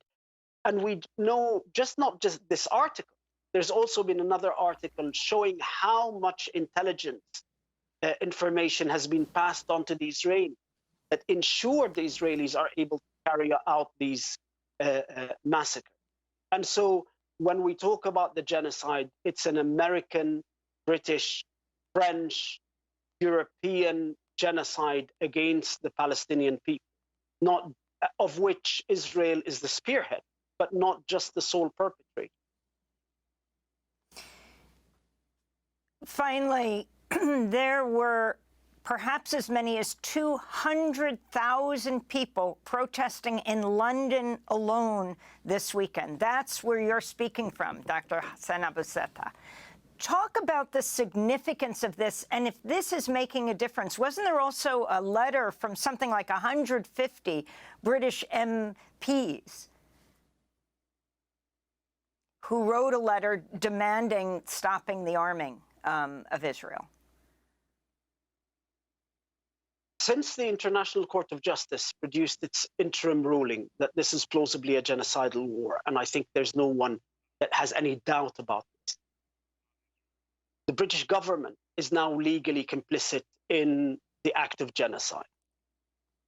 The universities that hold shares in BAE Systems, the arms manufacturers that has continued to supply weapons to Israel, are also complicit. And this is one of the things that we ran on as part of the campaign for rector of Glasgow University. If you own shares in an arms company that has sent parts or complete weapons to the Israelis in this genocidal war, you are complicit under international law in genocide. All of this highlights the fact that this is a genocidal project that extends from Tel Aviv to London, to Washington, to Paris, to Rome, to all of these countries. These are genocidal partners, complicit in an attempt to wipe out the Palestinian people. The 200,000, hundreds of thousands of people who are coming out every weekend, be it in Europe or North America, are basically saying not in our name. They will not be complicit in the acts of genocide that their governments are perpetrating. These people want to absolve themselves from what their governments are doing by refusing to be part of a genocidal war in the 21st century. I want to end with Dr. Feroz Sidwa. a trauma surgeon who's currently volunteering at European Hospital in Khan Yunis in Gaza right now. We've been trying to reach him nonstop for the show today, but in case we couldn't, which we can't, he can almost never do live communication. It just doesn't work. He sent us this voice message. He's working with the Palestinian American Medical Association in collaboration with the World Health Organization. On Sunday, Dr. Sidwa sent this update as he walked from his living quarters to the European hospital. The hospital itself is basically a displaced persons camp. I just walked out of my, I live in a little building called the Maidan. I think it means square. It's kind of an outlying area of the hospital. And yeah, just walking into the hospital. It's only about a 5-minute walk. It's just squalor everywhere. The kids running around without shoes, kids running around with sores, people actually wheeling their family members around in hospital beds sometimes. A bunch of cars that can't move anywhere because there's no gasoline. People are using them as beds and shelters sometimes, but you can see there's These doctors are just heroes. Like, it's impossible to overstate. They somehow maintain their humanity. It's pretty impressive to see, actually. I'm walking by the 4 latrines that people share here. I'm told there's 20,000 people on this on the hospital grounds. And they share 4 latrines. It's ridiculous. You can imagine the smell. And it's literally right in front of the hospital main entrance, which is also a giant tent city. But yeah, no, the way these people attempt to maintain some of their own dignity and humanity, they're maintaining their custom of Ramadan. They're, leaving aside the, 1948 and 1967 displacements, as some of them have been displaced 3 or 4 times just from this war. Half of the medical students, their families are dead. They were displaced. Hello. Half of them were displaced from, the kids love to say hello to anybody that they can figure out is a foreigner. And, half the medical students, their families, their family members have died. They, and still, they're not even in medical school down here, but they come down here, and they just came to Gaza European Hospital to volunteer. And they actually run the emergency room for the most part right now. That was Dr. Feroz Sidwa at European Hospital in Khan Yunis Sunday. Final words to Dr. Hassan Abu Sattah, who is recently out of Gaza, British-Palestinian reconstructive surgeon. Your final thoughts.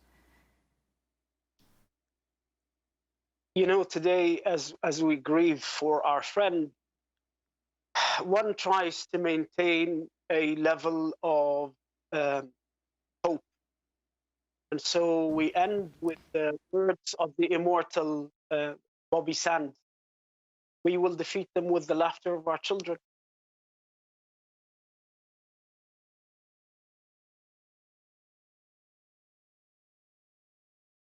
Just absolutely horrendous stories. And I wanted to spend some time to focus on this today, specifically because of this, the whole hospital narrative that's been so central to all of this. Starting at Al-Ahli Hospital, like we talked about, October 17th, that's when the bombing of Al-Ahli Hospital happened. And, international outcry, Israel said we would never dream of bombing a hospital. We'd never dream of attacking a hospital. And Western media and politicians circled the wagons and say, no, they didn't do it. We investigated and we found they didn't do it. And then soon and immediately afterwards, as soon as they get away with that crime, then they just move on to just waging war on all the hospitals in Gaza. It's been 6 months of this. And what we're seeing in SHIFA Hospital just today is just evidence of some of the most horrific crimes that we can possibly imagine. And I think that's just my main takeaway today, is just the fact that, this cannot continue. No, this wasn't the only hospital under siege. Every hospital is under siege. And you had the IDF engaging in an operation in a West Bank hospital as well, when they dressed up as doctors and nurses and assassinated patients in a hospital in the West Bank as well. So Even their war on hospitals for Palestinian hospitals is not even limited to Gaza. It's happening in the West Bank as well.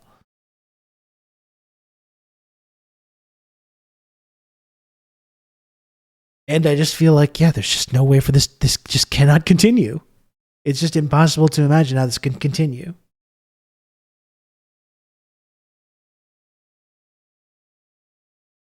You know, it's just not going to stop. The UN is saying to stop. The ICJ is saying to stop. And it's just continuing. And the depravity is continuing. And in fact, it seems like they're escalating it. They're escalating it. Not only their depravity in Gaza, but like I said, bombing Syria, bombing Lebanon, assassinating Iranians. Like, this is just a country. This is a rogue state, a criminal state, completely out of control. Almost, it seems like daring the rest of the world to do something about it. And that's one of the concerning things right now is I feel like we may be getting to the point where someone's going to call them out on that. And is going to give them the wider war that they seem to be asking for. Blurp, blurp, thank you for the tip. I really appreciate that. Thank you. My heart breaks. Free Palestine. It's just absolutely horrifying. I'm going to take another little break, folks. Like I said, I've got a little bit longer. I'm going on 4 hours here today. I'm going to take a little break. I'm not going to stick around too much longer, but I am going to take just a short break and come back. I wanted to talk about the Havana syndrome and stuff as well. I just wanted to see if the 60 Minutes thing is online, because 60 Minutes did a whole Russia is doing the Havana syndrome piece, which looks just absolutely fucking crazy. Before I take a little break, folks, if you can, please subscribe to the program and support the work that I do on here. We've been talking about this pretty much every day since October. I'm proud of the coverage that I've done of this, and I think we've had really great conversations. I really think my conversation with John Elmer and Justin Potter was, something that I'm really proud of doing. And if you can, though, please subscribe to the program. It's the only way that I can keep doing this show every day is through the generosity of the community members. So if you can, folks, please support the work that I do on here by subscribing and helping make my little number at the bottom of the screen go up. As you know, it's the only way that I can keep doing this show. Every little bit helps, and I do appreciate it a whole lot. 13 little measly subs to go to get to the goal. A few brave heroes could step up and support this show and get me a little bit closer to the old sub goal, which I'm really trying to hit every day. I do want to do another segment on viewers like you. That's right, exactly. I do want to do another segment on this Havana syndrome stuff. I'm going to see if I can find the 60 Minutes piece, because it seems absolutely amazing. And I actually saw a clip. Now there's reporters pressuring the Biden White House to acknowledge that Russia is doing directed energy attacks. That's amazing as well. But then we can get into that in the next segment.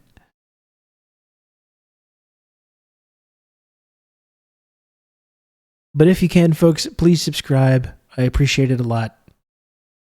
It's the only way that I can keep doing this show is if people subscribe and support the work that I do on here.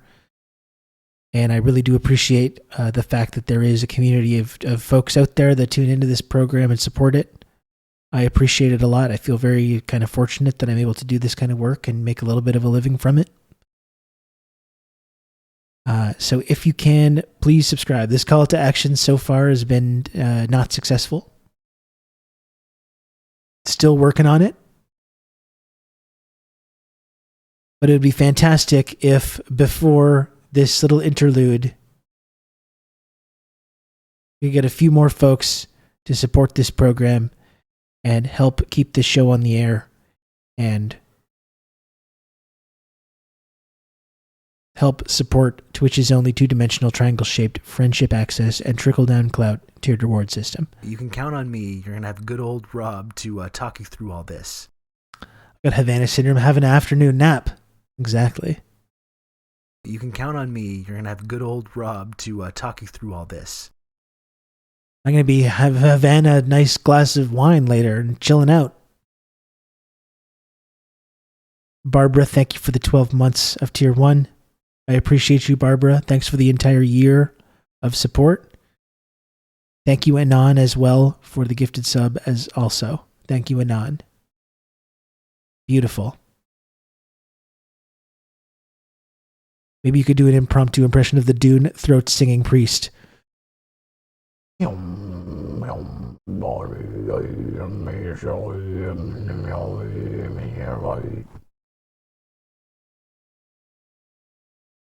What about that?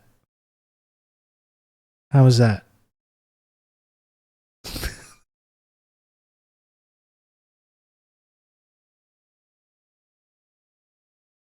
This is me doing a Sardukar, an impromptu Sardukar throat singing chant.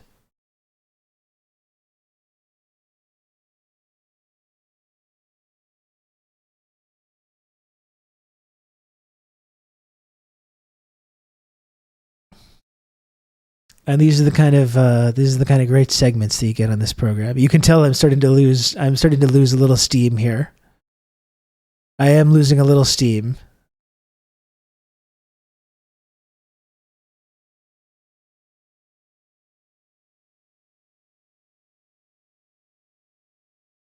Starring Alex Jones as Baron Vladimir Harkonnen. You know, Arrakis. There's no satellites. The Atreides will be dying in the dark. This whole attack on the Atreides was a false flag, folks. House Harkonnen would never dream. House Harkonnen would never dream of attacking the Atreides like dogs in the middle of the night without even letting them get up in their airships for a fair fight. This is a classic Atreides false flag, folks. Don't let the Atreides deep state manipulate you. The Harkonnens would not do this. They're turning the worms gay with the spice melange. Doing Alex Jones doing TikTok. It's true, I gotta branch out into other areas of TikTok. Don't believe these Atreides lies, folks. The Universalists. That's right. This whole Atreides false flag is part of the Universalist agenda.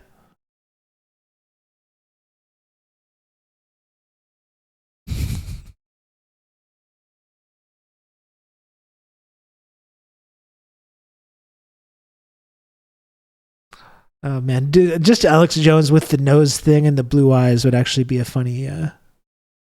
Just that image would be funny. It'd be a funny meme.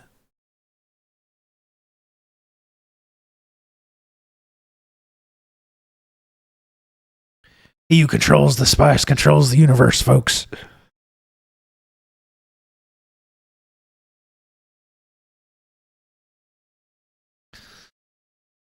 The Emperor is an actual prison planet. Salusa Secundus, they call it. Exactly. They're putting spice in the water that's turning our worms gay. You can count on me. You're going to have good old Rob to talk you through all this. Oh, goodness. Anon, thank you so much for 5 gifted subs. Rewarding me for my silly impression. Good old Rob to talk you through all this. And we got to hear each and every one, because when it's Anon, you don't get the batch sub alert. You can count on me. You're going to have good old Rob to talk you through all this.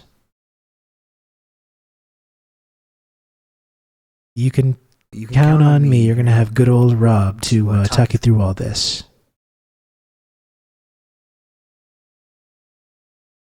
You can count on me. You're going to have good old Rob to talk you through all this.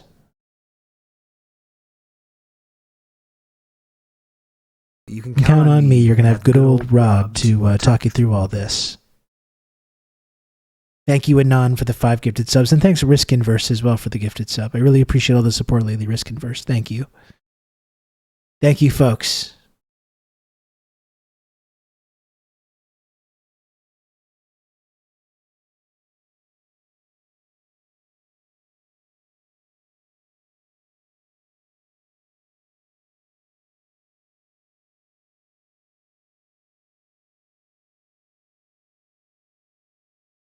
Ugh.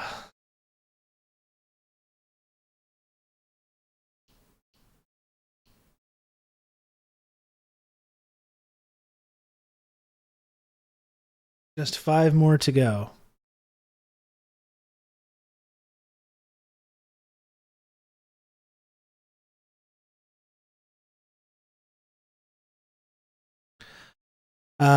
Okay.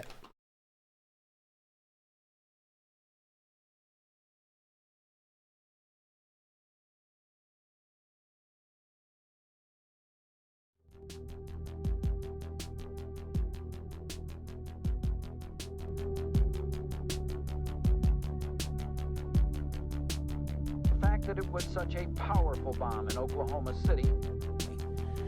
And maybe half an hour after the event had occurred in the afternoon, my office was inundated with phone calls from the media.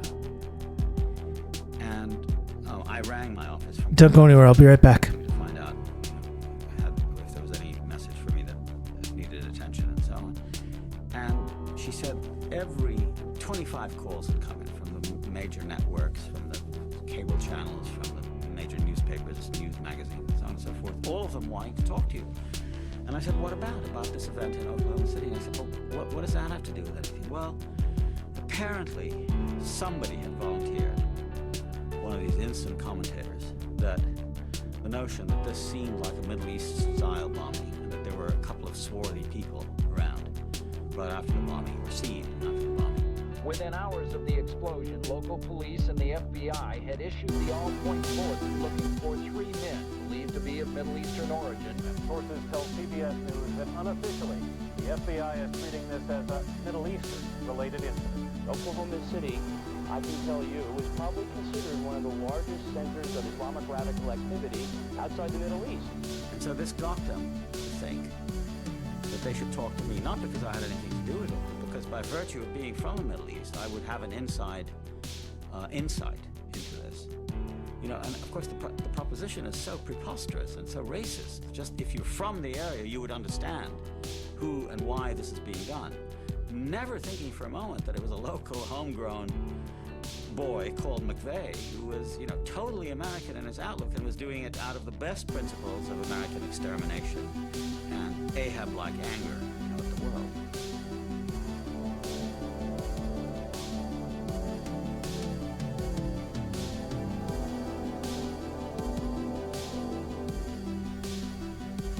Professor Saeed is not only a literary theorist, he is also a very prominent and active representative of the Palestinian people in many ways. Well, Gramsci, in the prison notebooks, says something that has always tremendously appealed to me, that history deposits in us, our own history, our family's history, our nation's history, our tradition's history, which has left in us an infinity of traces, all kinds of marks, you know, through heredity, through collective experience, through individual experience, through family experience, through relations between one individual and another. A whole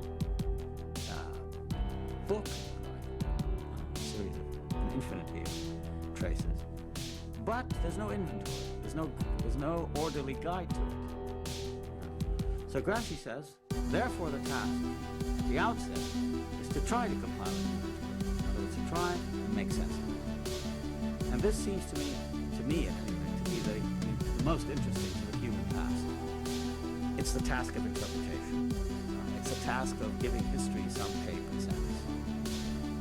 For a particular reason, not just that, you know, to show that my history is better than yours, or my history is worse than yours, I'm a victim and you're somebody who's oppressed people or something. But rather, to understand my history in terms of other people's history. In other words, to try to understand the general, to move beyond generalized, one's own individual experience, the experience of others.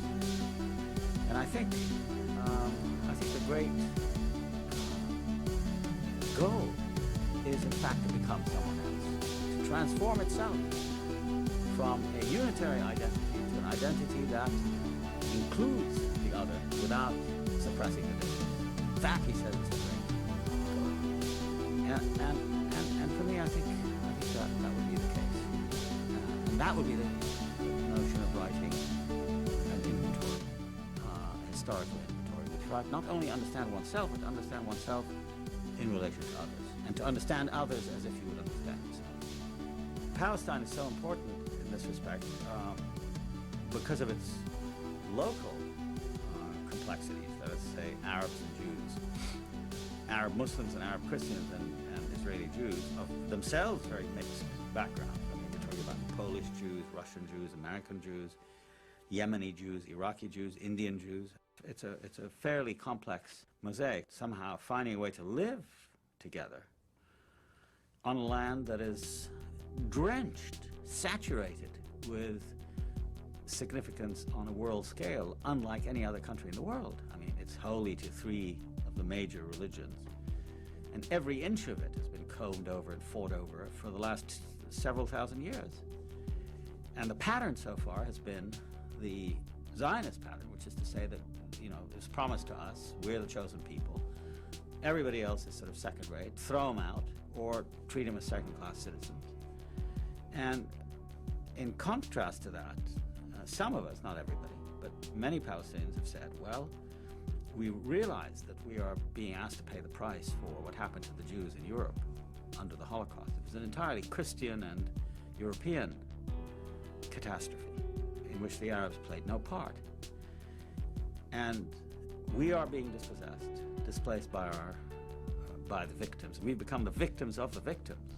But as I say, not all of us say, well, they should be thrown out, because we have been thrown out, and so we have another vision, which is a vision of coexistence, in which Jew and Arab, Muslim, Christian, and Jew can live together in some polity, which I think it requires a kind of creativity and invention that is possible, vision, that would replace the authoritarian hierarchical model. But this idea that somehow we should protect ourselves against the infiltrations, the infections of the other, is, I think, the most dangerous idea at the end of the 20th century. And unless we find ways to do it, and there are no shortcuts to it, unless we find ways to do this, there's going to be wholesale violence of the sort represented by the Gulf War, by the killings in Bosnia, the Rwandan massacres, and so on. I mean, those are the pattern of emerging conflict that is extremely dangerous and needs to be counteracted. And I think, therefore, it's correct to say that the challenge now is the challenge. I wouldn't call it anything other than coexistence. How does one coexist with people whose religions are different, whose traditions and languages are different, but who form part of the same community or polity in a national sense? How do we accept difference without violence and hostility? I've been interested in a field called comparative literature all of my adult life, and the ideal of comparative literature is not to show how English literature is really a secondary phenomenon and French literature or Arabic literature is, a kind of poor cousin to Persian literature or any of those silly things, but to show them existing, you might say, as contrapuntal lines in a great composition by which difference is respected and understood without coercion. And it's that attitude, I think, that we need.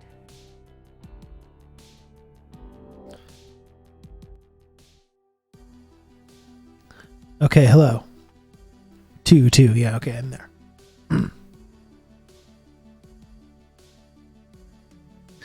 It's interesting, like we were talking about Obama earlier, and like seen images lately about like Obama with Edward, like he knows Edward Said and knows all the arguments. Obama, very smart guy, very well-read guy, has hung out with Edward Said, knows all the arguments, and still, as president, completely supported Israel until the last possible moment in which they made some mild condemnations of Israeli settlements.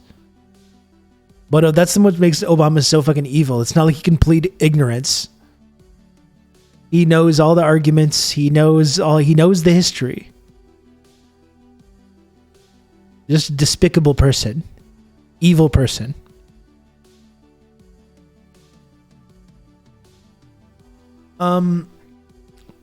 Anyway, folks, okay, so I had a whole, I was going to do a whole other segment. I wanted to find stuff on, Havana Syndrome and this 60 Minutes report. I don't know if I have the energy for it. I really don't. And what time? So I'm going on almost 4.5 hours. I'm not going to go right away. Oh wait, do they have the whole segment now?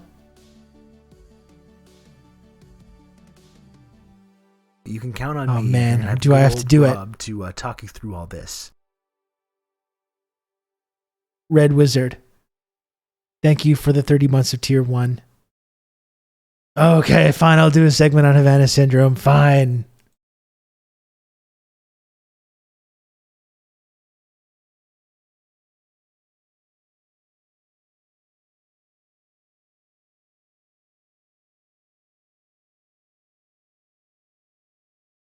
Just when I thought I was out,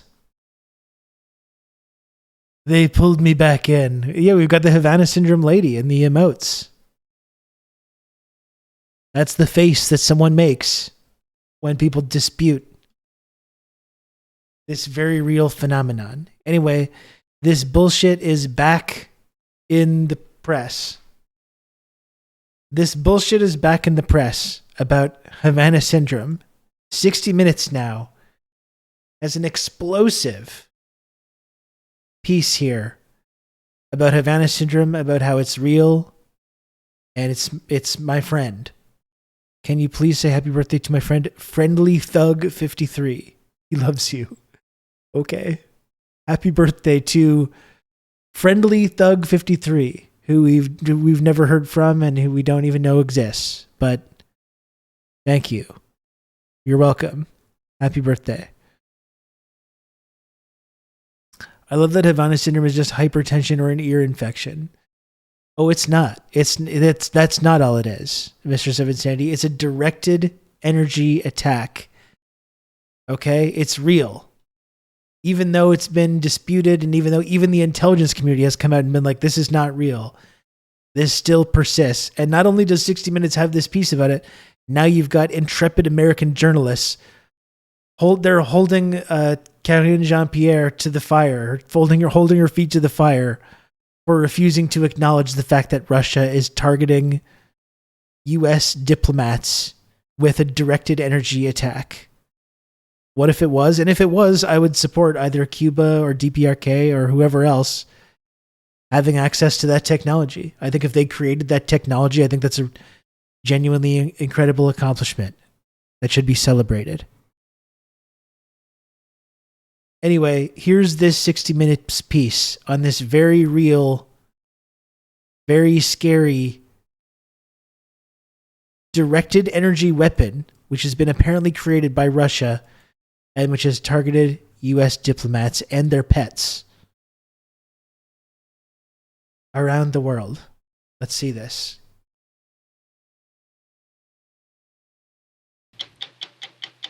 Like, how is this, number one, just a quick question, how is this not as bad as Alex Jones? How is this any different from what Alex Jones does? This is the next installment of our... This is one of those things as well. It's like, oh, this is Putin's biggest victory. You know what I think is Putin's biggest victory? Is when you spend time in the media speculating that Putin controls all world events or apparently has the technological ability to create directed energy weapons to attack U.S. diplomats with. I think that actually helps Putin more than anything. These like this constant breathtaking speculation about how powerful Putin is, and he controls elections in the United States and all around the world and controls all these global events and apparently has this futuristic directed energy technology as well. I think that actually helps Putin more than anything you could possibly imagine. The weak strongman, yes. And Alex Jones isn't on CBS. That's the difference. That's the difference. And it goes back to what we were talking about a couple hours ago with that New Yorker journalist talking about Xinjiang. Anyway, yeah, I think that helps Putin more than anything. This kind of breathless speculation on his political and economic and scientific powers. 5-year investigation into what is known as the Havana Syndrome. I'm Michael Ray. I'm a producer at 60 Minutes. I'm Oriana Zil de Granados. I'm a producer at 60 Minutes. I had no symptoms prior to my attack. Havana syndrome, which is known by the government term anomalous health incidents. It's incidents that have occurred to government employees all around the world. And the medical professionals who've looked at these people Look at usually them. describe it as a traumatic brain injury without any This is hit no. to the head. This is honestly no different. Not only is it no different from Alex Jones, it's no different from all these like vaccine people. You know, they're like, I took the vaccine and now I can't stop going like this. This is how seriously we should be taking that. You know, those people. I wonder if those people are still doing that. There's some people achieved like conservative like social media fame for going like this all the time. I wonder if they're still to this day doing that, or if they got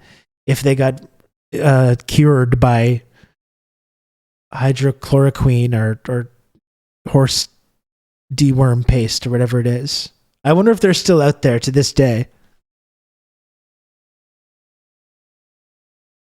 I took Brandon's vaccine.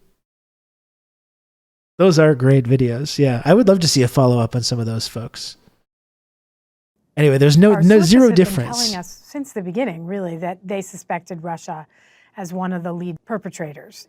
So we decided to collaborate with Christo Grozev, one of the most renowned Russia experts, investigative journalist, data scientist. Oh, Russia and experts. I wonder what his researchers. background in that is. He was able to dive into information in Russia data sources that we had no access to.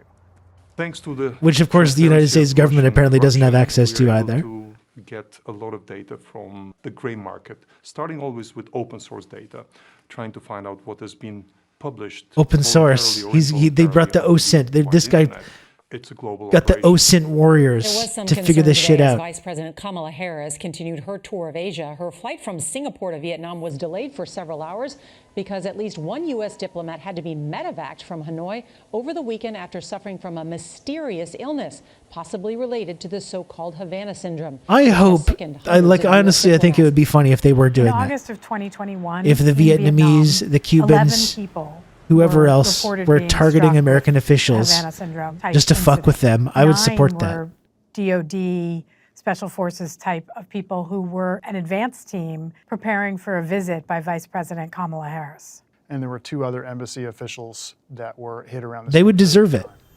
If you're an American So one diplomat of in the Hanoi, you theories deserve a it. source of ours developed You was deserve to that get the Havana Vietnamese syndrome. themselves had been given some kind of technology and told, use this technology to see what you can learn about the Americans before the visit of the vice president. But they didn't know that this same technology might cause harm to the people they were using it on. So Christo was able to find an email that seems to indicate that that theory may be correct.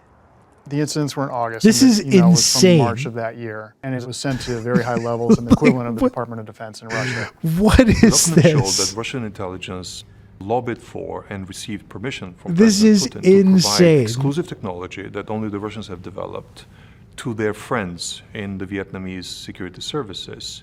And part of it related to acoustic This man found an and email. high-frequency equipment for detection of movement and changes in the human body. And that's usually doublespeak for an offensive operation having similar physical components. You believe the Russians are sending this technology to other friendly governments?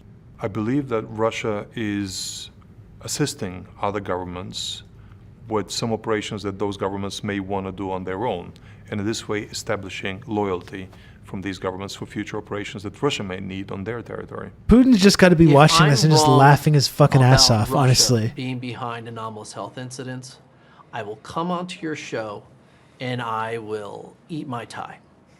We spoke with Greg Edgreen, the recently retired head of an investigation the DoD conducted into anomalous health incidents. Please give They saw Hamas us this energy getting closer weapon. Yes. and closer to Cuba, and they wanted to stop it. This is the perfect tool to use, and they used it well.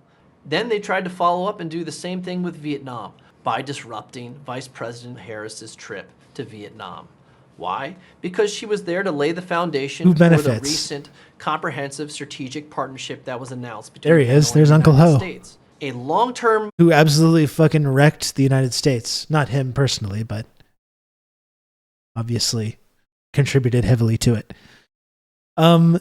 Yeah, this is just nuts. And imagine, Putin must be, imagine being Putin and watching this. I'm just imagining if there was some news clip, some foreign news clip that were this man, Rob Rousseau, is so powerful. He can do anything. He can be anywhere at any time. He's giving this technology to his opponents. He's disrupting elections in America. He's giving the Vietnamese directed energy technology because they want to fuck with Kamala's visit to Vietnam. They think if they give a U.S. diplomat a headache and they have to be evacuated from an embassy, it somehow ruins the whole thing. And someone was out there talking to me, but I would just be like, man, this is great.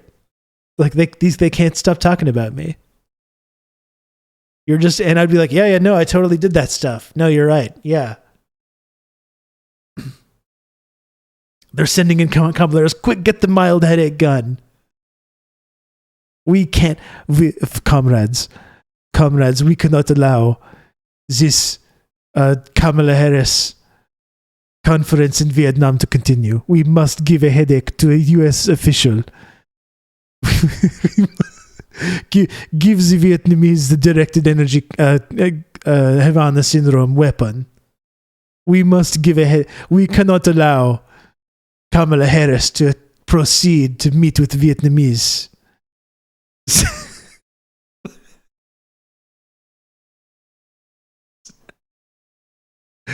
Set disintegrators to mild headache. This is Putin. This is what he's saying. We must disrupt a meeting with Kamala Harris and Vietnamese by giving mild headache to U.S. diplomat. There's other ways to give headaches to people and to fuck with diplomats too. You don't need to have a directed energy weapon. You can just slip something into their drink or give them doing an email phishing scam and get access to that. There's all kinds of different things you can do. You don't need a directed energy weapon. Anyway, this is just hilarious. It honestly is hilarious. Russian ally, and here comes the U.S. once again, and it's the same story. They attacked our people, and... Hold on. I'm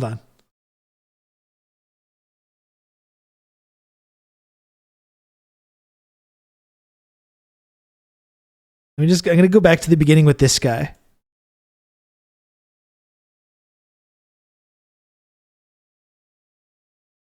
Who is this? Some dipshit official? And who even is this guy? From these governments for future operations that Russia may need on their territory. If I'm wrong about Russia being behind anomalous health incidents, I will come onto your show and I will eat my tie. We spoke with Greg Edgreen, the recently retired head of an investigation the DoD conducted into anomalous health incidents. They saw us getting closer and closer to Cuba, and they wanted to stop it. This is the perfect tool to use, and they used it well. Then they tried to follow up and do the same thing with Vietnam by disrupting Vice President Harris's trip to Vietnam. Why? Because she was there to lay the foundation for the recent comprehensive strategic partnership that was announced between Hanoi and the United States. A long-term Russian ally, and here comes the U.S. once again, and it's the same story. They attacked our people, and the scale on which they attacked us was quite impressive. Since our last report in 2022, we've been contacted by and sought out a large number of additional victims or survivors, people working sometimes in the shadows for the U.S. government. We built our own database. Oh, there's been based survivors. on open source records, and we have about 144 cases that we feel have enough evidence, indications that they involve an actual attack from an adversary. No, it's not. I'm playing the soundtrack to JFK because it just gives it that extra something. I think because you can play that and it comes across how absurd and conspiratorial and farcical it is when you play the music in the background. It's like, oh, I get that now. I just love putting that soundtrack behind things. It's just always very entertaining to me. So at this point, we're looking at countries on every continent except Antarctica. The U.S. government has said very publicly that it's You can count on me. unlikely You're gonna have that good there old has Rob been a to, talk you sustained through all this. worldwide campaign by Russia or any other foreign actor. And when you hear that, what do you think? And Non, thank you so much for Is the it gifted happening in sub. South America? Is it happening in Africa, Europe, Asia, Australia? To me, that sounds like a global problem, and I believe that the Russians were behind this. Once you admit that this happened, No it evidence. is a Pandora box. It requires I believe that's a global problem. You know, it's happening in all these different places. You know what's the same about all those places is? You're talking about American officials and diplomats that are involved. That's the constant. Perhaps that's what we need to be looking at.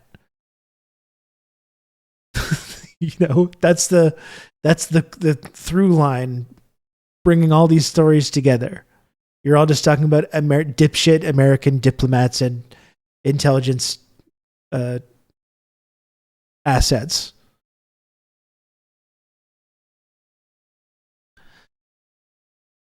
Unbelievable. requires you to confront the fact that you have your arch enemy acting against your own people, your own intelligence workers, on your territory. Perhaps the headaches stem from the American corn syrup diet. Exactly. They start eating non-poison food and non-microplastics, and they just have this bad physical reaction to it. And it's like, the Russians are hitting me with a laser beam. That's your body rejecting the microplastics and the poison that you ingest daily, actually. You're in microplastic withdrawal. I know, Pizzi, I know. I'm just having a laugh. And look at the microplastics is one thing, but definitely the food poison is definitely something that is, I think, not, if not uniquely, disproportionately an American thing. The only cure is a double Whopper, and hey, I get it. It's a good burger.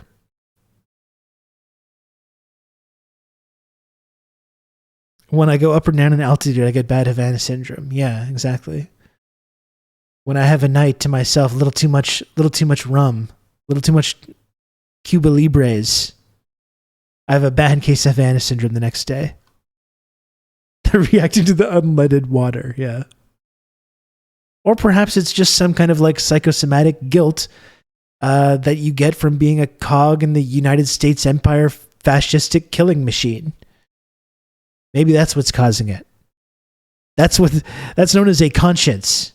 Some of these people, they don't it's so the feelings of strange feelings. That's called they're having feelings of empathy and doubt, and they can't quite. They're like, what is this? What are these strange emotions? Must be Russia hitting me with a directed energy weapon. And this is nothing other than a declaration of war.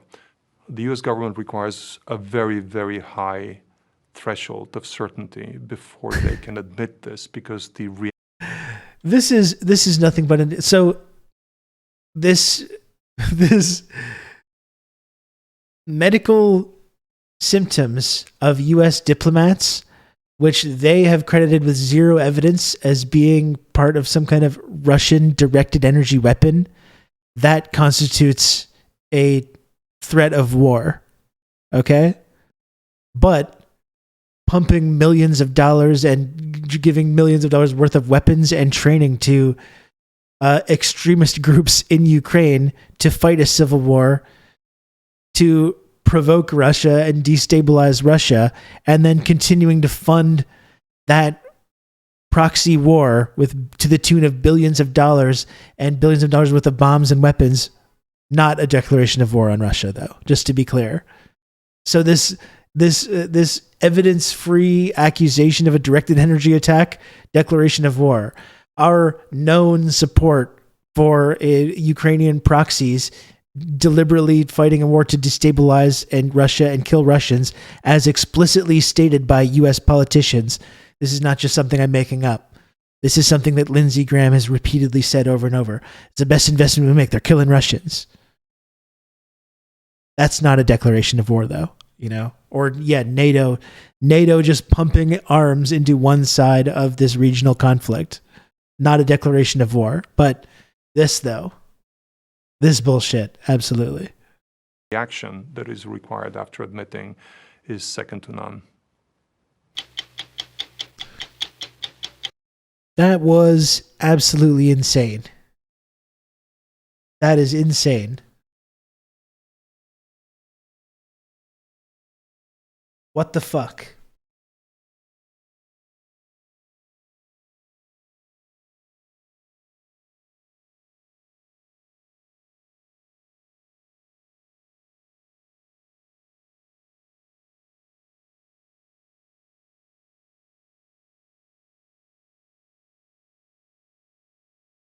You can count on me. You're going to have good old Rob to talk you through all this.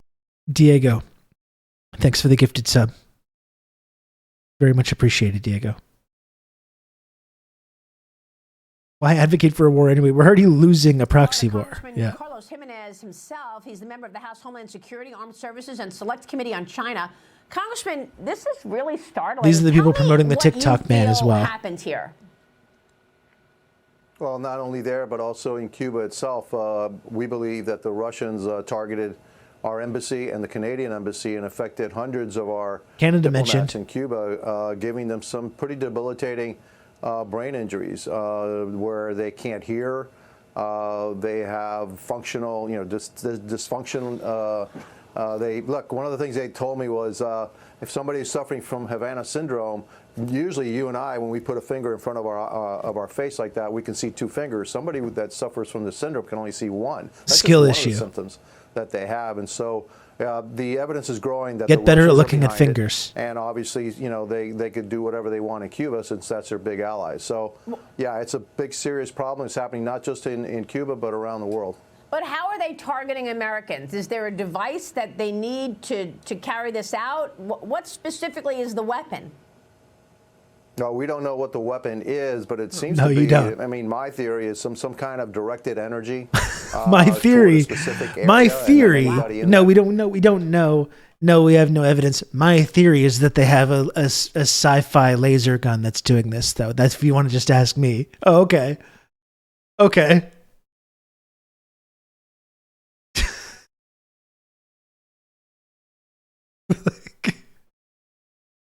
I just noticed something. Most viewing of Fox, etc., is muted, so all people get is the Chiron.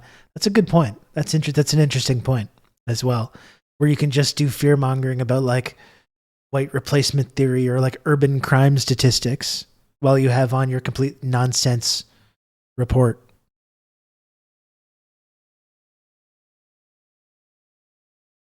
Florida car chase reveals possible connection to Havana syndrome. This whole car chase element is really interesting as well. Area is going to be affected. So yeah, it's pretty serious stuff. And again, like I said, it's not just happening. It started in Havana. That's the first time we noticed it, but now we're seeing it around the world. They even targeted a NATO summit. Some of our our generals, etc. They targeted the people there too. So. We got to find out what it is, but we're pretty sure that's the Russians that are behind it. Well, this is incredible. I mean, the national security issues that have come to light. Yeah, it is incredible. Last couple of years and again, just remember, America is like overthrew the government of Russia's closest neighbor, has been promoting and contributing to a civil war in that region for the last decade, with the express purpose of destabilizing and Russia and killing these Russian proxies, and now have been fully arming and supporting a regional war that they eventually provoked. That's what America's doing. And then they're scrambling around looking at Russia. Look what Russia's doing to us. Look what Russia's doing to us. They have this energy weapon that they're using on our diplomats. Can you believe this guy? That's really something else. It's very emblematic of like U.S. foreign policy, where they have just endless right to attack and destabilize, fund proxy wars, propaganda, regime change efforts, but then it's like, oh, we think they might be behind this directed energy attack. Look what they're doing to us.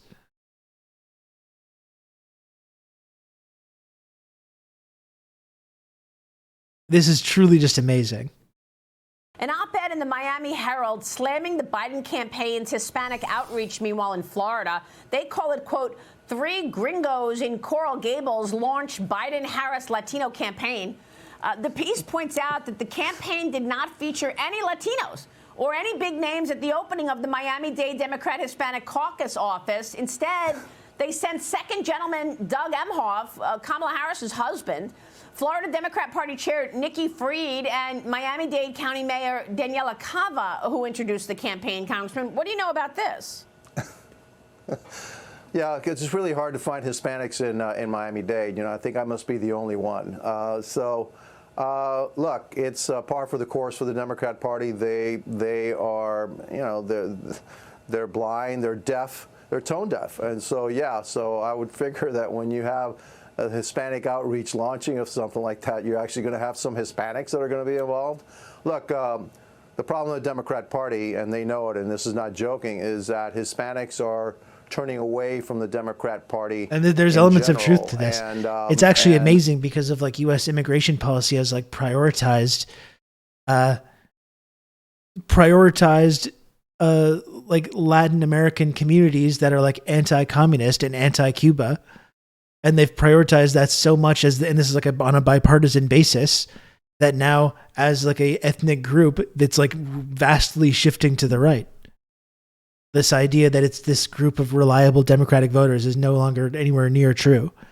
And that's a direct result of like US immigration policy and the way they've prioritized these like certain conservative groups and reactionary groups and anti-revolutionary, anti-Cuba, anti-Venezuelan Latin Americans, like Central and South Americans, Mexicans, and it's created this totally shifting political dynamic now. Like you see Democrats putting all this effort into winning Florida and stuff like that and blaming Bernie and like, oh, they're not going to win Florida if they nominate Bernie. Bernie said pro-Castro things in the past. And then it's like they nominate Biden and it gets absolutely destroyed. All these communities, they're just purely Republican. It's like the idea that Florida will ever vote Democrat again is probably just a complete fantasy.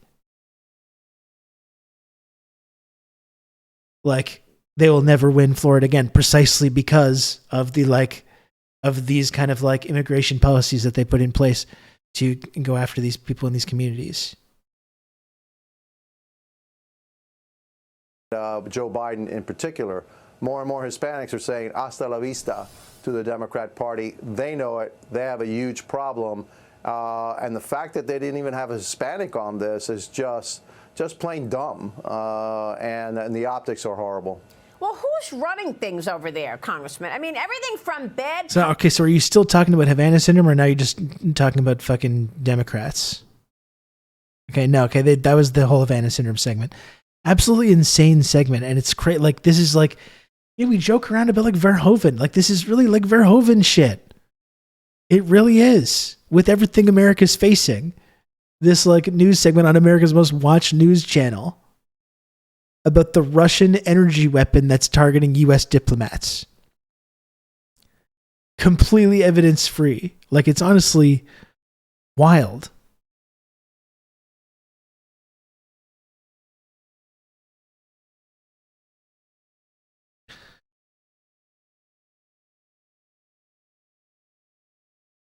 From 36 minutes ago. Here's the White House weighing in now. 60 Minutes reported last night on a connection between anomalous health incidents and a unit of the Russian military intelligence service. What's the White House reaction to that report? So I'm going to be really careful here. The intelligence community has not concluded that. We have taken this very seriously. The president takes U.S. personnel. Making sure that they are protected is the most important. A couple of steps that we took, we prioritized investigations into the cause of AHIs and to examine reports thoroughly. Now, this is something that the president directed the departments in the federal government, obviously across the federal government, to do. Ensure that U.S. government personnel and their families who report AHIs receive receive the support and timely access to medical care that they need, and to take reports of AHIs seriously and threat to personnel with respect and compassion. 60 Minutes reported last night. We did see the 60 Minutes thing. I didn't see the thing about like the car chase though. Did I miss that?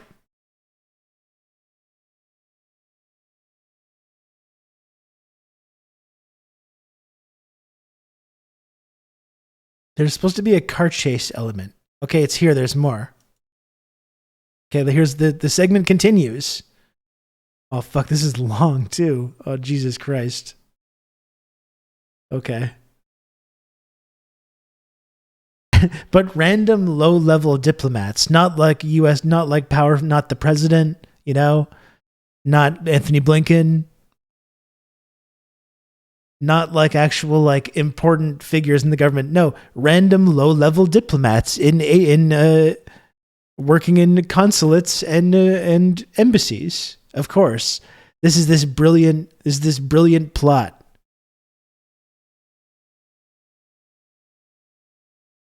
Is your April Fool's Day prank that your head is slightly out of frame? Yes, that's right. It is. That's correct. Or Blady.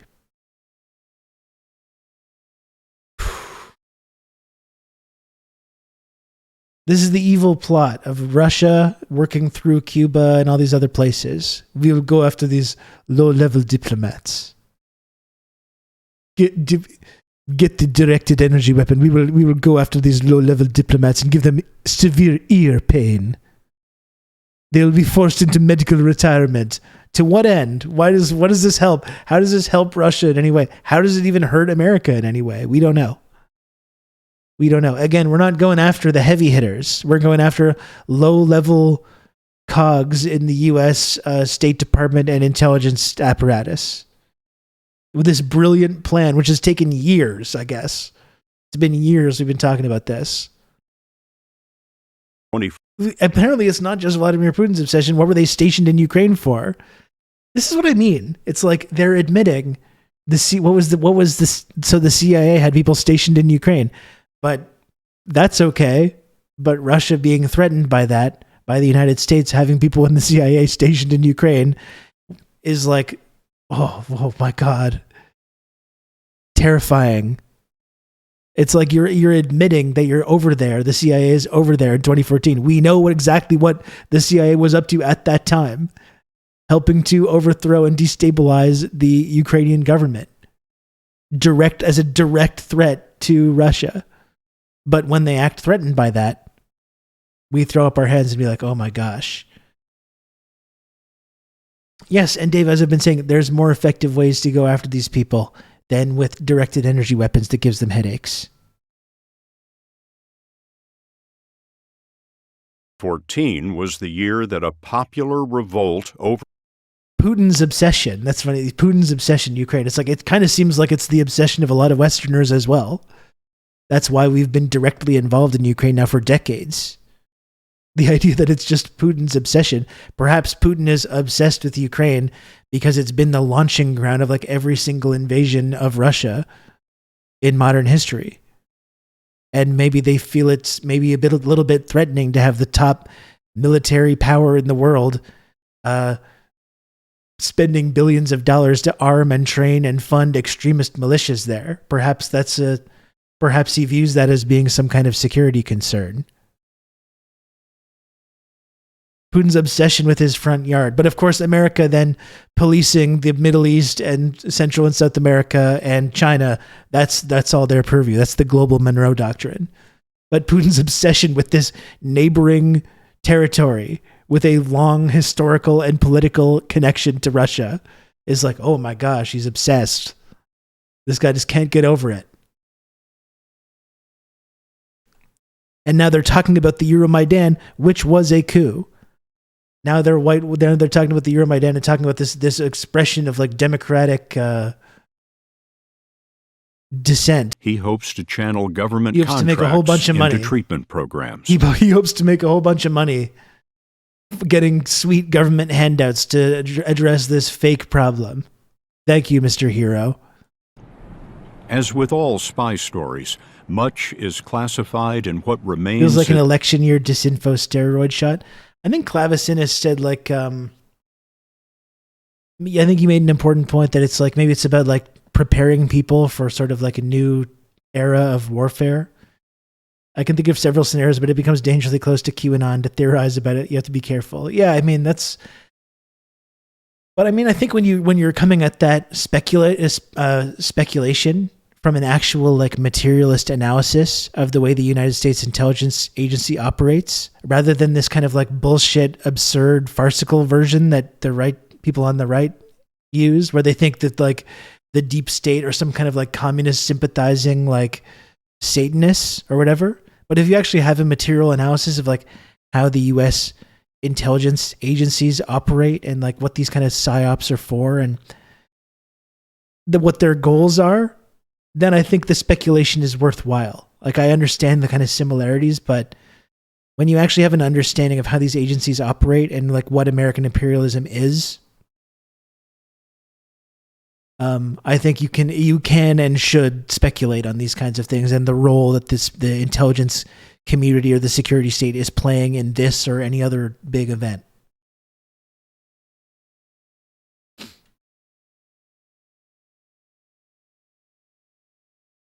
Circumstantial. None of the witnesses tonight wanted to speak. One of my guesses that QAnon was dropped to pull attention from Epstein, the Clintons, etc. I think there's no question that QAnon was kind of an op. That's another part of it. I think part of it was like, it's like a honeypot for Trump supporters and these kind of like reactionary extremists, in the same way that I think January 6th was kind of a honeypot to not only for Trump himself, but for his like most fanatical supporters to go and incriminate themselves in this obviously stupid scheme. And QAnon was a way that they could kind of control some of those people. But I think some of it is legitimate. Some of it is actual, just like insane grifters contributing to it. So who knows like what the actual origin or like how close the intelligence community is to like some of these kind of phenomenon.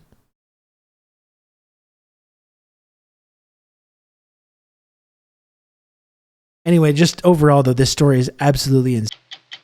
Okay, wow. Well, that was that. That was absolutely insane. It's honestly absolutely insane what passes for, like, journalism in the United States of America and the West in general. That's, like, absolutely farcical nonsense. I think it was worth streaming overtime for. I agree with that, actually. I agree with that. I do have to get going soon, though. It's 6 o'clock. I gotta eat supper. Good old Rob to talk you through all this. My 7-figure payout's life-altering for my family. Absolutely. And thank you, Diego, for the gifted sub. I appreciate that. And I do have to get going soon. I'm going on 6 hours here on the stream today. It was a longer one. I was happy to do a longer one today, but I do have to get going. I got to make some dinner. I'm hungry. It's time for me to eat, I think.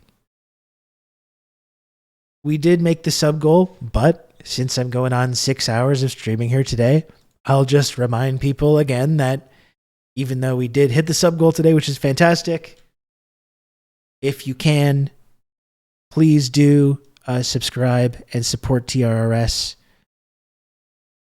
I really appreciate the community around the show and how generous and supportive people have been of this program. But if you can, please do support the show, support the work that I do here on Twitch, join the community.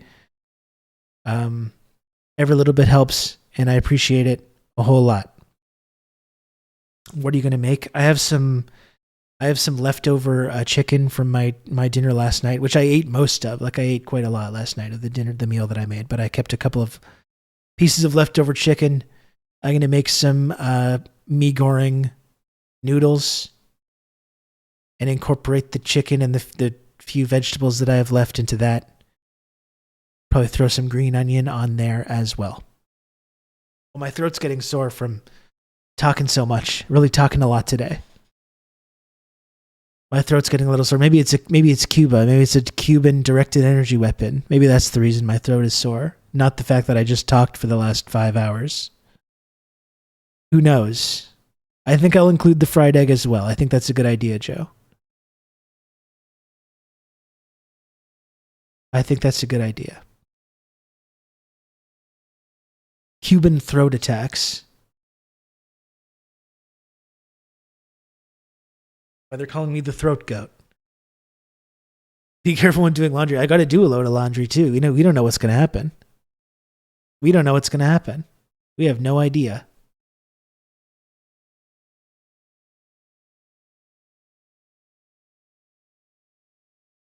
Anyway, are there any more generous supporters of this program? It's your last chance to please support TRRS by subscribing or gifting subs. It's your last chance. Do we have any other final takers? It's been a long overtime marathon stream today. 5 hours, 43 minutes. And if you've been here, if you've enjoyed the content today, if you've enjoyed the conversation, please do subscribe if you can, if possible.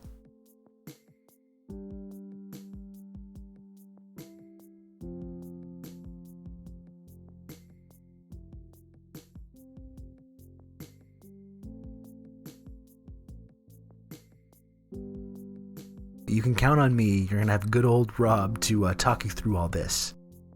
Pete Cicada, thank you very much for the gifted sub. Thank you for that. They should own you by making you sing. But I'm 13 subs away from the 50 sub karaoke goal. Obviously, we're not going to get there, and I'm glad actually because my throat is sore and I don't want to sing. I don't want to, and I'm thankful that I won't get to. Surely no one's gonna. There's not going to be 13 subscriptions in the next minute or so that it takes to figure out who I'm rating here. So fortunately, I don't have to worry about that.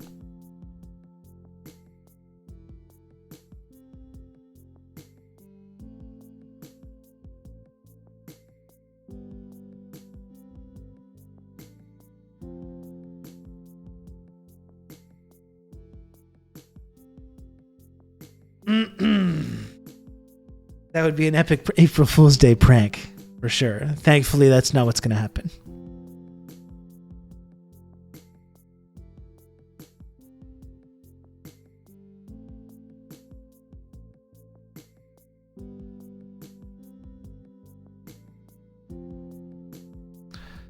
I do have a good song picked out for the next karaoke that I do. Obviously, you wouldn't be interested in that. Just throwing that out there, though.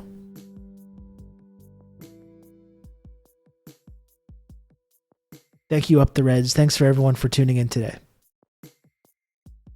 I'll be back tomorrow. Probably not for quite as long, but I will be back tomorrow. Plenty more to do, plenty more to talk about. Thank you once again to everyone for tuning in today and for supporting this program.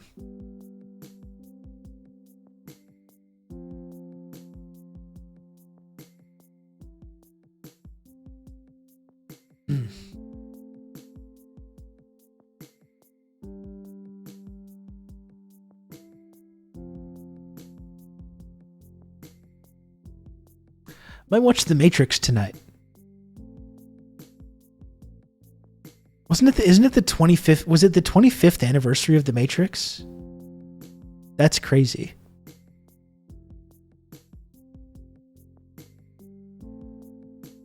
It's the 25th anniversary of The Matrix, and it was Trans Day of Visibility.